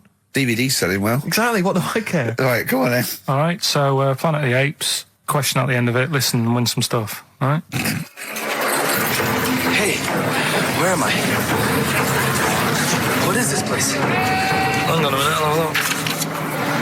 According to the Lanzarote guide, we've been dropped off at the volcano bit. Apparently there's 36 volcanoes here to be seen. I hope you don't mind my saying, but this is a waste of time. I know what you mean. Don't know why they need 36 volcanoes. Just keep one. Fill the rest in. Like a car park or something. Excuse me, guide. Why's the bus dropped us off here? What's so special about this place?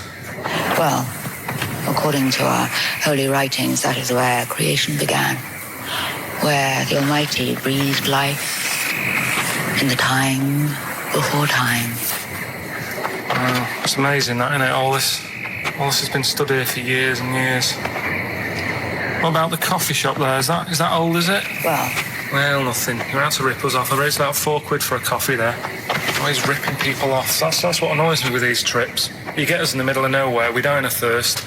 I'm not able to do without. The reason I've come here, I believe this is where they did Planet of the Apes, innit? Love monkeys. Especially the ones in Planet of the Apes, because they talk and that. Talking monkeys can't exist. Joking, aren't you? Of course they can. Getting up to all sorts of stuff. I read about a monkey the other day who worked on the railway. Right, there was another one about a chimp that did a bank job and went off to Spain to sort of... Shut up! Oh, yeah. What is that? Little monkey fella. It's come from that little coffee shop. It's been serving coffee. Now that is worth paying £4 for. No, you're teasing him. I'm not teasing it. It's working, isn't it? It's serving the... We want some coffee. Get us some coffee. I've heard about this. You can buy coffee that's been sort of hand-picked by monkeys. It's like Coffee Mate, except it's more sort of coffee primate. Yeah. Hello, little fella. We want coffee. What do you mean, we? You're gonna have a coffee, aren't you? What else are you gonna do? Go and look at another 35 volcanoes? I'm staying here. I'm having a monkey coffee. It's brilliant. You find this amusing? Jesus, it's a talking monkey. Right, mate. Have a couple of coffees. Don't start now. We're off duty. I'm starving. What do you mean you're off duty? Have you bananas later? Just get us a couple of...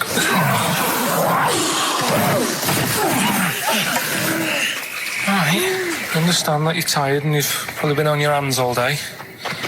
Just forget the coffee. You go and get some lunch. After you've got some coach, you lazy ass. You damn human!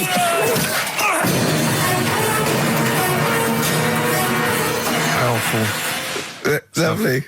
Excellent. So, what's the question? If you've been listening to the whole show, how many volcanoes do I think's on the island of Lanzarote? Okay. Yeah. I might have it wrong, what I've been saying, but it's roughly around that. Yeah, so what have you been saying? Yeah. Yeah. All Brilliant. right. Ricky.gervais@xfm.co.uk. You're more likely to win the prize if you leave your address on the email. Yeah. Because otherwise we can't really be bothered to phone people or email them back. So, Good point. Put your address on there and you could win some crap. In a jiffy bag. Carl's theme tune there by Placebo. Special Needs on XFM 104.9. Alright. New Year's resolution, Carl? I don't know. I don't do it. Really. It's more like something like, I don't know, start smoking. Do you know, there must be something. No, it's a waste of time, isn't it? Don't bother with that. Right. You see? Yeah. Me, no, I've never really made any New Year's resolutions. I just be good to people. Just treat everyone as you want to be treated yourself. Give to charity. Hate crime, racism, famine, sexism. I know you're going to keep to all those, except the give to charity. That's...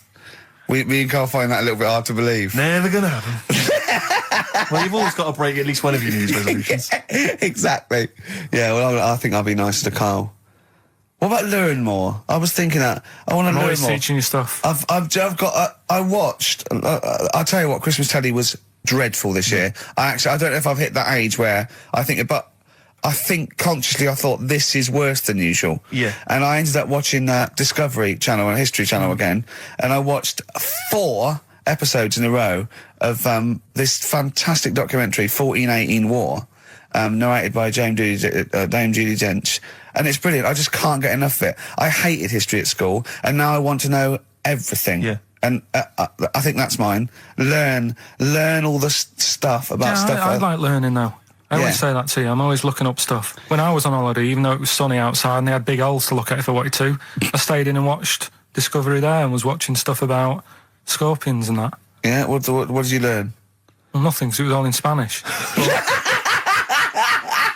I just watched it. What I found out, right? What I found... Scorpions, I'm going to get it. It's only about poison you get with. What I don't understand is with scorpions, right? They have like this sort of weapons, don't they? They have the poison and stuff, right? Yeah. Which can kill a man. Yeah. But there was a couple of little animals and that were its sort of enemy, and it stung them, and it didn't kill them. So what's the point? Well, firstly, not all scorpions kill a man. Some of them, this one did, they said. Yeah, well, they range from like bee stings to so much venom it can take down a horse on things like spiders and snakes and scorpions. So it depends. But a scorpion that will kill a man would kill a rabbit. So I don't know what you're talking about. No, there was a snake that it stuck its thing into, and some sort of beaver, and they were just like running about. There's nothing funny about that, so why are we laughing? Well, the snake wasn't running about, was it? Well, it was slithering about a bit. Yeah. What was the beaver doing when the snake... Just sort of, I think it ate it in the end. What? Ate what? Ate the scorpion. Just wandered off. Well, it wasn't a beaver. There you go. There's no way it was a beaver. All right, an otter. It was This is what you've pieced together from a show in Spanish. Well... I'm just saying though, how come it can't kill something that small, yet there's someone on holiday that's no sort of danger to that scorpion, we're not going to harm it, right? And yet it can kill a man. So you say, but I don't believe it. Shut up, mate, seriously, this is gobbledygook. Taught you something again though, that's what I'm saying. No, what have you taught us though? What is that? What is the fact that's come out of that? A scorpion can kill a man, but the beaver was dancing with a snake, then it ate it. You do that That's all the not time, a fact. That's not a fact. Down. New Year's Eve taught him something, right, about dead people. No. You know, it things that taught me. I was saying you're talking shite. He says they found out your soul weighs an ounce. Your soul? Yeah. Your soul weighs an ounce. Right, who found this out?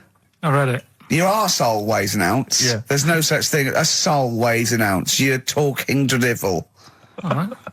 Have you got any monkey news? So what did they do? They measured. They weighed someone who was alive, and they would wait for you to die, then weigh you again. There was someone you've lost an ounce. Yeah, it must be your soul shooting off to heaven. It was someone who was really ill, and they said, we can't do anything for you here, but we've got a bit of an idea that we want to do. We've been wanting to do this. Stuck him on some scales. He said, right, you weigh 9 pounds and an ounce or whatever, because he was wasting away. He died, 9 pounds. Right? Fine, well, that's proof if proof be needed. Nearly got to wrap it up. I think we've got to do the Rockbusters winner and give someone those lovely prizes. Monkey news, then we're out of here. We'll maybe come back, maybe do some Christmas specials. I don't want to make any promises. Right then, first one. Chewing breaks. Fishing for a dream. That's what we're fishing for, isn't it? We're fishing for a dream today. What's that mean? Poverty. I don't know. I don't know what I was talking about. It doesn't matter what you're saying, Rick. No one's listening. No one's listening. Well, we've got to finish anyway. Think about the fact that think how small our percentage of listeners is anyway. Anyway. And then you two are on stage at the moment. This is like broadcasting during Christmas dinner. This is the same. It's just on hospital radio. Yeah.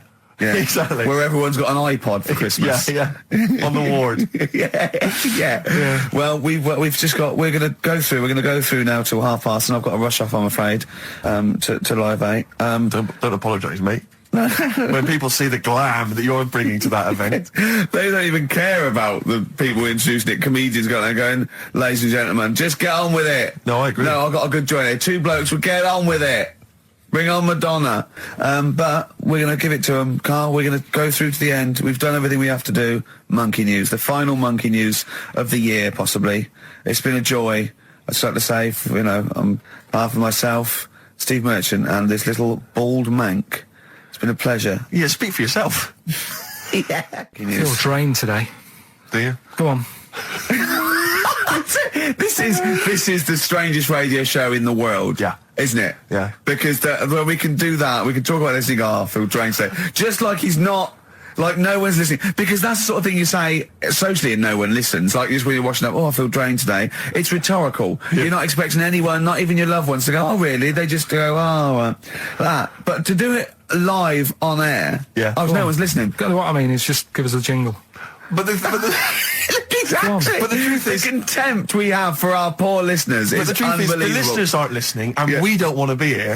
So it really is one of the most pointless things ever. No, would have been quite happy to do a full show. But you know what? The flow of it's just. I would love to listen to this back in 10 years. This actual show. Let's keep this forever. Let's keep this show forever. The show we went early. We were bored. It was a day we're trying to save Africa, but we're a little bit annoyed that no one's listening. Yeah, right. Right, once and for all, the final monkey news of the year. Oh, go on. What were you going to say? No, I was just going to say, if you're not into the Live 8 and you're gay, you're not listening. Because you're on a walk. Game went on for hours, right? No one's listening. The terrible thing is that not even we're listening to Carl now. I know. Literally no one is listening to Carl. It's so insulting. There's a lot of smoking going on. It's going on. A lot of eating and nuts going on. That was a bit weird because they don't normally get through as many, but for this night. So, come on, let's just play Bruce. Goodbye, everybody. See you maybe at Christmas time. Goodbye. Have you ever read the... You'll never learn. Come on. I think I've got SAD. What's that mean? That thing when it's... Sade. When it's dark outside and you feel depressed. Oh, yeah. I think I've got that. But you're from Manchester, aren't you? Isn't it like pitch black there all the time? Isn't it like which country is it? Iceland, where it's like dark all year. The land of the mole people. No, I was telling Steve before. In fact, I'm not going to bore you with it. Go on. What were we saying about? Well, you bored me with it earlier. Can't you bore him with it? Yeah, it's only fair. What were we saying about what? Wayne King. Carl, play a record. Oh, that's disgusting, Carl. You're a pervert. Tickets for K-Fest. Right, go on. What's that? It's like a rock thing that's going on tonight. Right. If you're into that Welsh. Right, well, name some of the bands. Names of the bands. Nile. Go on. Right. That's one of the bigger ones. Mark Lanigan. Who? Not Lanners. Is Lanners playing? He's not really. Yeah. Mark Lanigan really playing there? I think so. God, who's that? What? Who's that? Who is Lanigan? Is he someone you went to school with?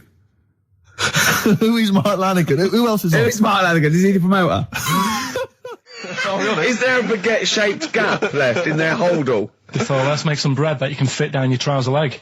What? That's not true! No, it's not, I read it in Euston train station. I was waiting to go back to Manchester. Where did you read What, this? scrawled on the wall in graffiti? Yeah. Do you know the Was it also meet me here for cock fun at 12 o'clock? The upper crust sandwich shop, Euston Station. It's on the wall. Ages ago. Yeah. Only people with money had drinking or something. That's like one of my film reviews.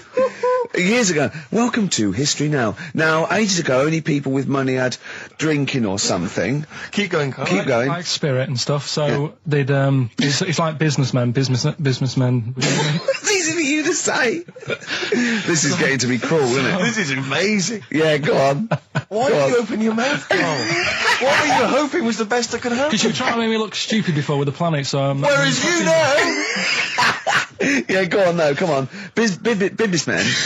No, businessmen with money. I've got to drink, I'm ching. The pigs come, if you like. Sorry? What did you say? What did you say? What did you say? When you do what, Carl? What? What did you say? No, what did you say? Because I don't want to have to go to the radio authority again. What did you say then? Just remember. We are going out live, Carl. Yeah, remember Tom Binns, right? What did you say? What I'm saying is, why were they shouting Vera? Because pigs don't come to the name, do they? Hey? I don't know the ins and outs of pig, you know, how to lure a pig into your trap. Can I just tell you some very, very interesting things about pigs? Please do. Right. One, everyone knows they have a corkscrew-shaped penis, right? A corkscrew-shaped penis. That's the tail, isn't it? Two, they can't look up. They can't put their head back and look up, right? Three, they can have a 30-minute orgasm. Rick, is it only pigs that have got a corkscrew-shaped penis? No, and landlords. Okay. Very handy. Right. And it was a Christmas play, and I managed to get a part in it. And, did you audition? No. Got a part in it, and I should have been playing the drums to the one about Kings. We Three Kings. Yeah. I was meant to be doing that, but Little Donkey came on, and it was one of those. What do you mean came on? That was like next up on you know the next song. Right. And it's one of them songs that you can't help sort of tapping along to. Yeah. Do you know like if I was to go yeah, you'd have to finish it with. Yeah. Do you know that they actually send that into space? Do they? And what, hoping that aliens will respond with that? Yeah. They do that because apparently it is one of them things that you can't help. What, even if you're an alien life form? Yeah. They know that, do they? Yeah. But anyway... What, because they watch Star Trek or something? Hello. Knock, knock. Yeah. No, seriously. Is it true, like, if you send out knock, knock into space, yeah, they have to say... Oggy, oggy, oggy. Oh, that is great. Seriously. Oh, hold on, what's something out there? What's a little green fellow? That is great. Yeah, so anyway, that is Little Donkey is like one of them tunes that you can't, and I was there and I had the drumstick and I thought, oh god. The drumstick! I could feel myself. And anyway, just wanted to do it, yeah. I started going along and playing Little Donkey, which I wasn't meant to do, but it went down such a storm. Okay, the film review. Gladiator. It's alright, nothing great. It's like an old, sort of an old version of Rocky done in the olden days, really. Right. A bloke fighting other people. Sure. How sort of well known is the story? Do you reckon people know the basics? Well, just very quickly, just do the plot. Quickly. There's a guy called Max. Maximus, yeah. Yeah. There's Caesar, and there's Caesar's kid, and Max goes to war, sort of wins it, comes back. Caesar says, you're good at what you do. I wish my son was as good as you. So I want you to be in charge when I die. His kid finds out, a bit annoyed about it, kills his dad, because he don't want anyone to hear that he said that he wants him to be in charge. Yeah. So his kid gets in charge and thinks, I'll show you. You're not going to be a king, I am. You're going to be a slave or something. And then Next thing you see is... Sorry, can I just stop there? My only thought is the film's 3 hours long, so maybe we shouldn't go through the whole plot. We've done the first 10 minutes, but go on. So, yeah, he's a slave and then... Yeah, but then, that was an interesting bit that I thought, right? I mean, I was watching this with a girlfriend, she was already annoyed because she wanted to watch Friends on E4. Okay. Yeah. It was a good episode as well this week. Was it? Yeah. Don't tell her that. Okay. Right, so she was annoyed and she said, come on then, put it on. And I got it wrong straight away because it says on the back 149, so I thought that was an hour and 49 minutes. It turned out it was 149. No, I thought it was 1 hour 49. Yeah. But it was 149 minutes. Sure. So it overran anyway. By 40 minutes. Yeah. People got sick of him and they said, oh, we'll have to get rid of him. So they tried to, he loved cakes as well as women. Okay. So they said, let's poison a cake. And they poisoned a load of Easier than poisoning a woman, wouldn't it? And he ate these cakes, and it just didn't kill him, and they were like, God, what's going on? And they kept giving him more and more cakes, and... He was suspicious. And that didn't work, so the fella said, that's it, I'm going to shoot him. So... They were like, you know, I'd be there sort of punching people in the arm.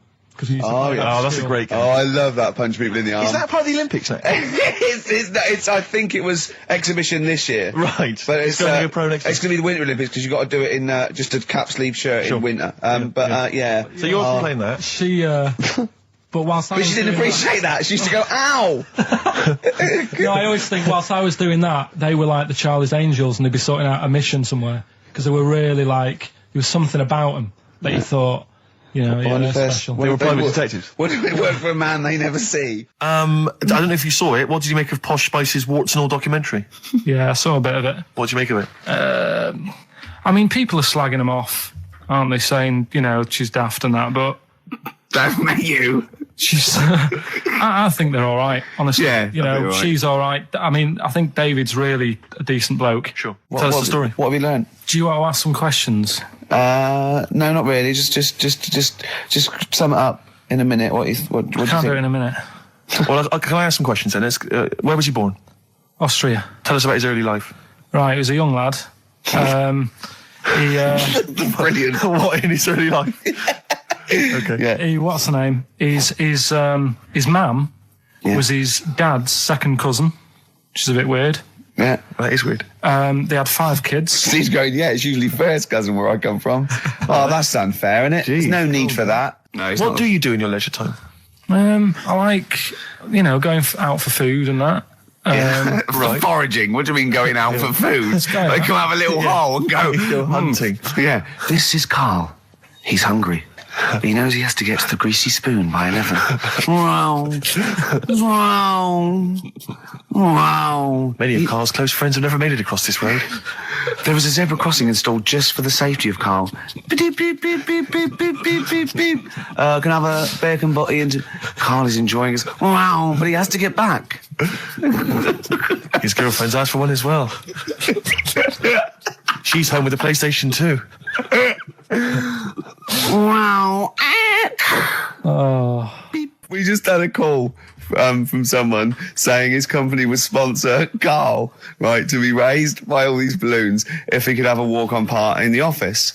And we immediately went, oh, we're worried about that sort of thing. You can't really promise that artistic, you know. And I was worried about the legality of it as well. How can you promise someone that for personal gain that's a private and all that sort of stuff, right? And I went, oh, I don't know. And anyway, put the phone down to him and Karl went... I love the fact you're more effing worried about that than me being raised 30 feet in the effing air. You started getting scared, did you? Are you worried about it? Same problem, massive eyelids. I don't know what that means. I don't know what that means. I used to say to my mum, I'm going round to, you know, Dave's house. Yeah. And, or to say, well, that's all right, but make sure his dad doesn't take you out in the car. Because he could hardly... He could hardly see. He had to have his head. He gets to tilt his head back to keep his eyes open. Sure. Did he have a couple of matches with him at all times? Oh. What a load of gobbledygook. This began as educating Ricky. I know, so it's like he was people thinking, with eyelids. But it's like you're supposed to make that leap as well. Yeah. If I mentioned the trousers, Ricky will probably be thinking about people with big eyelids and women wearing leggings. Play a record, Karl. Got nonsense. Adverts. No. Oh, all right. I had so much mash last night. I had so much sausage mash at the second helpings that I had to sit on the edge of a seat so my stomach could hang down. I love spuds. Spuds and bread. I could not do without spuds and bread. I feel like maybe I could make my own bread. Spuds, I wouldn't know where to start with a spud. Yeah. And it's like, they're amazing. You can boil them, you can broil them. Yeah. I don't know what broiling is, Nor do but I suspect it's tasty. I don't think it's as good as... I mean, obviously the chipped potato is... For the working classes, the chip. It was always on. The chip fat fire was always on in my household. The ceiling, the death trap fire, polystyrene ceiling was yellow. Exactly. Come Wednesday in our house. Yeah. And, always had chips. Because all I remember hearing, if I think back to my childhood, all I remember was, gotta stop and get some potatoes, or phone your dad, tell him to get some potatoes. Well, that was your job, wasn't it?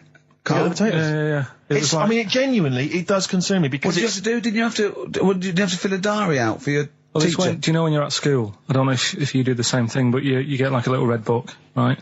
And every night, I think it was a way of the teachers sort of keeping an eye on you. So if you went out robbing, if you wrote it in your diary, they'd go, what you're playing at. Sure. Right? So you'd have to write down what you did every night. Yeah.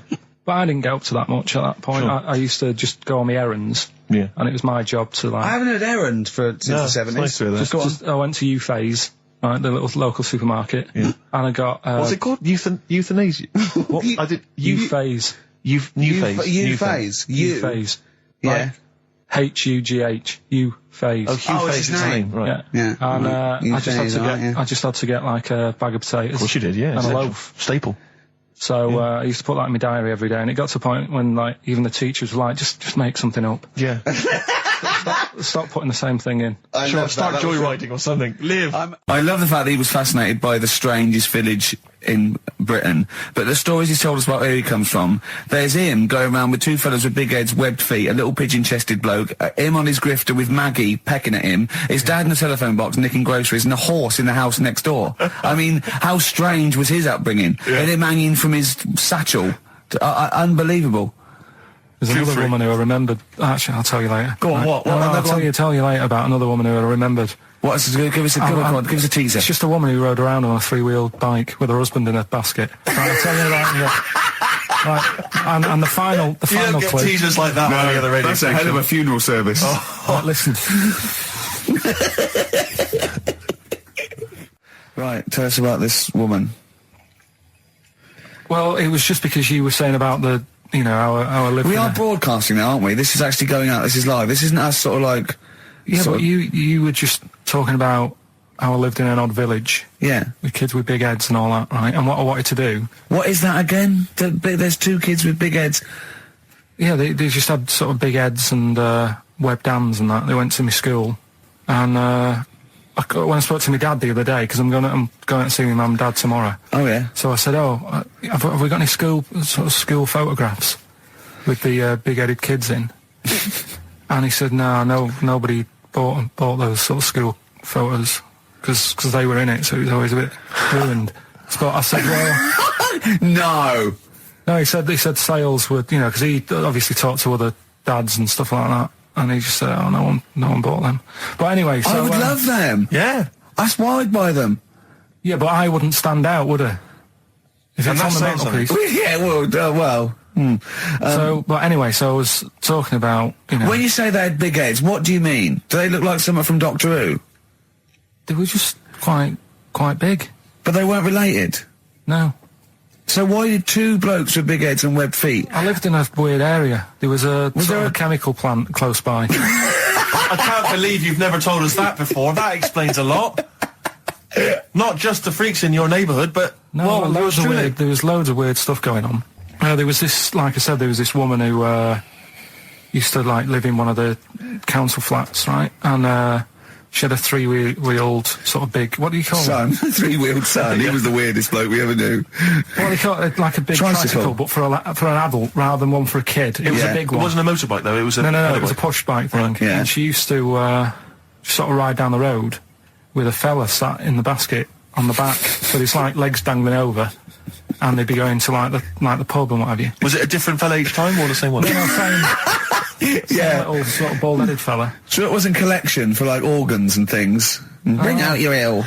And then people just throw Grandad just in the back and go, right, we get £4 for Grandad. But she's got a lovely pair of testicles on him. They're very low, but they bring out your dead or nearly dead. She used to pick on her husband quite a lot. They'd be in the pub and what have you, and they'd be sat by themselves, but she'd always be sort of, you know, having a go at him, moaning at him, sort of pushing him about and that. So my dad and his mate, right, they went round to their house, knocked on the door, she answered, and he said he was a copper, right? He said, you know, Detective Pilkington, gonna come in and have a word. So I'm just going to make a note of impersonating a police officer. Yeah, but for the good, he went in and sort of, now, I've heard, it's a superhero. I've heard, you know, you picking on your husband a lot. Yeah. We'll be keeping an eye on you. Do it again, and there'll be trouble.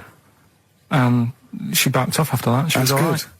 And how was the husband? Was he still in the basket, though? Was he allowed to ever sort of, like, ride up front with her? Or was he just always in the basket? She'd sort of stop picking on him in public places and stuff. That's good. You can't get done, can you, just for doing that? I think impersonating a police officer. Well, you probably did. There was no gain. I think you can't impersonate a police officer full stop, but I think they'd probably be lenient on him that he was, you know. But let's face it, he's not going to be caught, because why would anyone know about it? It's not like his son's going to say it on a radio station, is it? And stitch him right up. Is this something you did generally? Kind of a little bit of light vigilante work? Just whatever, him and his mate, just, you know, if they saw something going on, they go, what can we do? What little scam can we do, or whatever. Oh, that's fantastic. See, Christian's giving away a trip to Salem, Massachusetts. That's bizarre, actually, because I was in America recently, and I went to Salem, Massachusetts, and that's not a prize. Isn't it? Believe me, we were there, we were sort of obliged to go because we were at someone's birthday. It's rubbish. Really? I mean, that's a really poor trip. That's such a boring He probably can't believe his luck. It's probably the biggest thing Christian's ever had to give away. The great thing about, and you've just dissed it. The great thing about Salem, Massachusetts is that I don't think we're good for this station. I don't think we're selling this station like we should. Well, you know, it's its own fault, you know, it shouldn't have hired us. I blame it, you know. Yeah, and paid us in advance. Yeah. They're lucky we turn up. No, I went to Salem, Massachusetts, and this is the place that's famous from, like, Salem's Lot and the Salem witch hunts, famous for all things Salem. Salem. Yeah, anything with Salem in the title, that's what it's famous for. The whole place has gone mad over, like, witches and anything. Basically, it's like, there was the Salem witch hunts in, like, 17 something or other, or 16 something or other. So the whole place now is just full of, like, people dressed as witches. Yeah. And then it's, like, any supernatural stuff. So I went in, and it was amazing. It's quite like Glastonbury tent. It was, it's awful. Every single place there, every single shop is kind of horror related. Yeah. And I went to the, Boris Karloff World of Terror. Yeah, right? It's amazing. You went in there, right? I don't know if Boris, the famous horror actor, has actually been involved, but you go in there, you walk in the door, you've got to put these 3D glasses on, right? And it's supposed to be this kind of chilling journey around this kind of, like a sort of, a crypt, you know? And you put these glasses on, and I couldn't tell. They were so poor, I couldn't tell what was supposed to be a 3D effect and what was actually three-dimensional. Really? So I couldn't tell if, like, the floor was actually sloped or if it was just appeared to be. Yeah. Whether the wall was actually kind of knobbly or whether it was... What changed it? Just calm down a bit. Yeah. So. The chilled out vibes of PIMP probably helped you. Yeah. I think we should just say, give massive props to Adam and Joe, who stood in for us. Oh yeah, stood in for us. Did a great job. Yeah, great, really good. In fact, interesting. Are they going to get their own show here? I think they should. Yeah, they'll probably get something. Well, there you go. Well, it's interesting, as I was listening to them, they had quite a nice selection of features. They had a couple of good competitions and things. Now, I don't know if, having done them for XFM, is it somehow they may be kind of under some kind of XFM copyright? Which would mean, as we've got no ideas, maybe we could just hijack some of theirs. Maybe you could look into that. Obviously not Monday, you're not here, but... I was with Joe Cornish last night, went to a little, do at, Jonathan's house, and Joe was there, and he walked in, and I was taken aback by how tall he is. Sure. Because I'd forgotten, and he's about 6'4", but he's unlikely to, do you know what I mean by that? It's sort of like some people surprise you. And, he was going, you know, I don't consider, 6'4", big. I said, well, it is pretty big. I said, but I know what you mean. I walk around with Steve Merchant. Yeah. And, he went, how tall's Steve? And I said, 6'7". Yep. And Joe went, oh, that's nearly a disability, isn't it? Do you know, he's absolutely right as far as I'm concerned. No, do you know, I've genuinely, since school, I used to go to school with a little disabled fella. Lovely guy. No, I swear to God, lovely guy.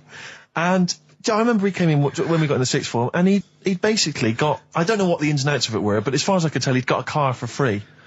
a specially converted car. Yeah. You know, because he was disabled, and he was driving Same as Carl. Me. I need this, I need that. But it seemed to me that I was thinking, well, why can I not get something similar? Because there are some cars I can't fit in. Because I'm too tall. I genuinely cannot drive the smaller cars, the cheaper cars. I'm obliged to buy a more expensive, larger car, because I can't fit in the tiny one. That's like saying you've got to pay more for your shoes because there's more leather, which is true. Which is absolutely true. It's a nightmare getting shoes. But fat people have to pay more. Do you know what? It's a nightmare getting chairs, comfy chairs that I can sit in the home. I sit in a chair for very long and my back's killing me.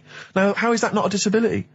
But no, I don't see, you don't see people like me whinging. But I think tall people, I read an article that taller people on average, get higher wages through an advantage, or just because they're taken more seriously than little dumpy fellas. Sure. Do you know what I mean? But I don't think I genuinely don't think there are many benefits of being really tall. People seem to assume there are, but beyond the fact that I can reach things down from a high shelf, I know. I don't think there's any real perks. I've seen you hit your head a few times. That's a disability. I know, I have seen you hit your head a few times, and I think, oh God, that must have hurt. Obviously I'll make sure okay and then laugh. Of course. But I know it must be annoying. Thanks, mate. No, but I mean, there's one pub in Soho that he has to go down backwards. Yeah. He has to lean there, it looks like a limbo dancer. Yeah, they've almost got to lower me in on routes. I always find it amusing. But like, for instance, on an aeroplane, I can't get some of the seats, I can't fit in some of the seats. Not in any way, not the way that I could. Because how is that not a disability? There's some seats that people can't afford because they're poor. It's not a disability. That's irrelevant. Don't go on a plane then, because you're poor. But if you can't afford to go on a plane, you can't afford to go on a plane. You should have studied hard at school. But what annoys me about that is there's a physical disability I was born with. There's a weight allowance, so I might not be allowed loads of bags on, but there might be a big fat pig in the queue who's allowed the same chocolate allowance as me. That's because they've been eating like a bloater. I couldn't stop myself from growing this tall. It wasn't a conscious decision. I didn't think, I'll tell you what, I won't smoke when I'm a teenager. Maybe I'll shoot up. I'll eat healthy. I'll probably add an extra 2 feet. It just kept going. You do eat too healthy. You eat way too many greens. But that's not why I grew to this height. It's a genetic thing, isn't it? Yeah, but if you'd lived near some sort of pylon or something and just, as I say, smoked from an early age, you wouldn't have been that tall. Don't think when I was a gangly teenager having the piss taken out of me, I wasn't thinking I wish I'd been born near a pylon. Or Chernobyl. Could your mum or dad, could they have banded you like they did with little, didn't they do that with someone's feet? Well, yeah, yes. I didn't come out this tall, did I? No, but how would they bandage it? They'd have to bandage him round the feet and round the top of the head. Yeah, I'd be walking around like a mummy. Yeah, or a bonsai boy. But people didn't really realise I was going to be this tall until I was 14 or 15. You know, you don't realise when you're an 8-year-old. How tall were you when you were about like a gangly, so a typical gangly teenager, 15. How tall were you at 15? I don't know, 6'5" maybe? And I bet you were like a beanpole, weren't you? Well, of course. Yeah. And what sort of glasses did you have? Cool. No, what did you have? I don't know, a monocle. No, I can't remember. Did you wear a bow tie once? I wore a bow tie? I thought I was trying to preempt the styles that might be coming round. I think I've been watching a lot of George Formby films. And I thought it can only be a matter of time before the bow tie comes in. I thought it might be quite kind of urbane and debonair. Yeah. So I wore that was Robin Day at the height of his fame? I think he might around this time, yeah. Yeah, I wanted to go for that dandy look. I thought that's what the girls would go for. I know, yeah. The dandy. Oh dear. So I still want to see you with a pipe and trilby. Yeah. I just think you'd look great walking on the street. Yeah. But I genuinely, I really, it does frustrate me that I don't get any allowances for being very tall. It doesn't count as a disability. Well, it does count. No, it doesn't. It's not a disability being 6'7". But how can you explain, for instance, travelling on a bus or a coach? There's some seats I can't sit in. The only disadvantage is, people look, I've seen people stare at you, but they stare at me because I've been on the telly. What's that a disability? People being recognised? Yes, but you could avoid that by not being on the telly. It's your choice. This is my point. It's your choice. Yeah, it's the same as the big fat people. It's their choice. It's a different sort of stare, isn't it? I've been there. Yeah. When, the sort of stare that you get and the sort of stare. Well, obviously sorry, Steve, but I'm gonna, follow up this inquiry. What do you mean, Carl? No, I'm just saying it's more of a stare of fear than, like with you, they go, oh, it's him. Yeah, go on. Whereas with you, it's more like, jeez. Do you know what frustrates me? What? I thought he did deserve having a Monday off. I've changed my tune. Yeah. I was sometimes you don't realise this, listeners, but sometimes I'm an intermediary. I do step in when he's winding him up, because Karl gets to the point where he's going to explode. Yeah, and it's crazy. crazy. Okay, Jerv, that leave and him I for a little step while. in, and this is the kind of response I get from Karl. This is the kind of back chat I get. Well, I tell you, he's a little user. I'll tell you what, because he's too scared of winding you up, because he knows that you'll just walk out of here and he won't get his Monday off. Absolutely. Play a record, you little oik. Weasel. You're a weasel. Title track from an album called 1972 by Josh Rouse. Well worth listening to. XFM. Yeah. Ads. Joe Jackson, Different for Girls on XFM 104.9. Ricky Gervais, Steve Merchant, Karl Pilkington. He's annoying me now, because he's got a day off, and he's got 2 hours, and he's miserable. He's not even doing anything to the show. It really annoys me. Well, hang on, wait a minute. You've forgotten his brilliant film quiz. Yeah. He's contributed that. That he probably did during the week. Well, do you know what I mean? What, are you going to change your attitude, Karl, or what? Or should we just, not bother with this show? Told you. What? Don't annoy me, and you'll get the best out of me. Yeah? I told you. I told you. This show is to annoy you. You knew that. But this is what you're going to get. Do you know what I mean? But no, you've got to be good and get the day off, or there's no point for any of us. Right, if you were having an operation, would you annoy the doctor? What? He can't concentrate, can he? Don't wind him up. The fact that he's a doctor. All of a sudden. Yeah. He's got to press a button and find out what a monkey did in 1932. And he's, Where's the monkey news? It's been a bit quiet, hasn't it? I've been... What, in the last 3 months? Okay, there was something that I found last week about one that was in an old people's home. It escaped from some zoo. It was wandering about. It was enjoying itself, and then when it got to the night time, it was like, oh, what am I going to do? And the first place it came across was like this old people's home. Yeah. Went in there. I think it was there for about a week and a half without anyone realising. No, it did. No, so the helpers and the nurses and the social workers and the matrons and all that, they thought, well, Mr. Sanders looks a bit hairy. But I mean, that happens, you know, it comes out your ear and your nose when you get to about 70. And he stooped over, yeah, of course he has. He got bow legs, yeah. And he eats more fruit, of course he does. Well, that's when they realised. Why? Because someone in the kitchen said, hang on a minute, getting through more bananas than we normally get.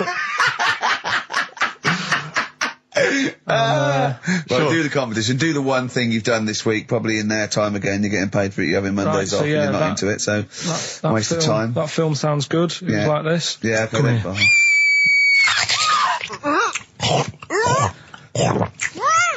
I'm well happy now I've had that. Oh, yeah. Right. So that's a bit of a cryptic clue. Yeah. Someone eating this woman. Yeah.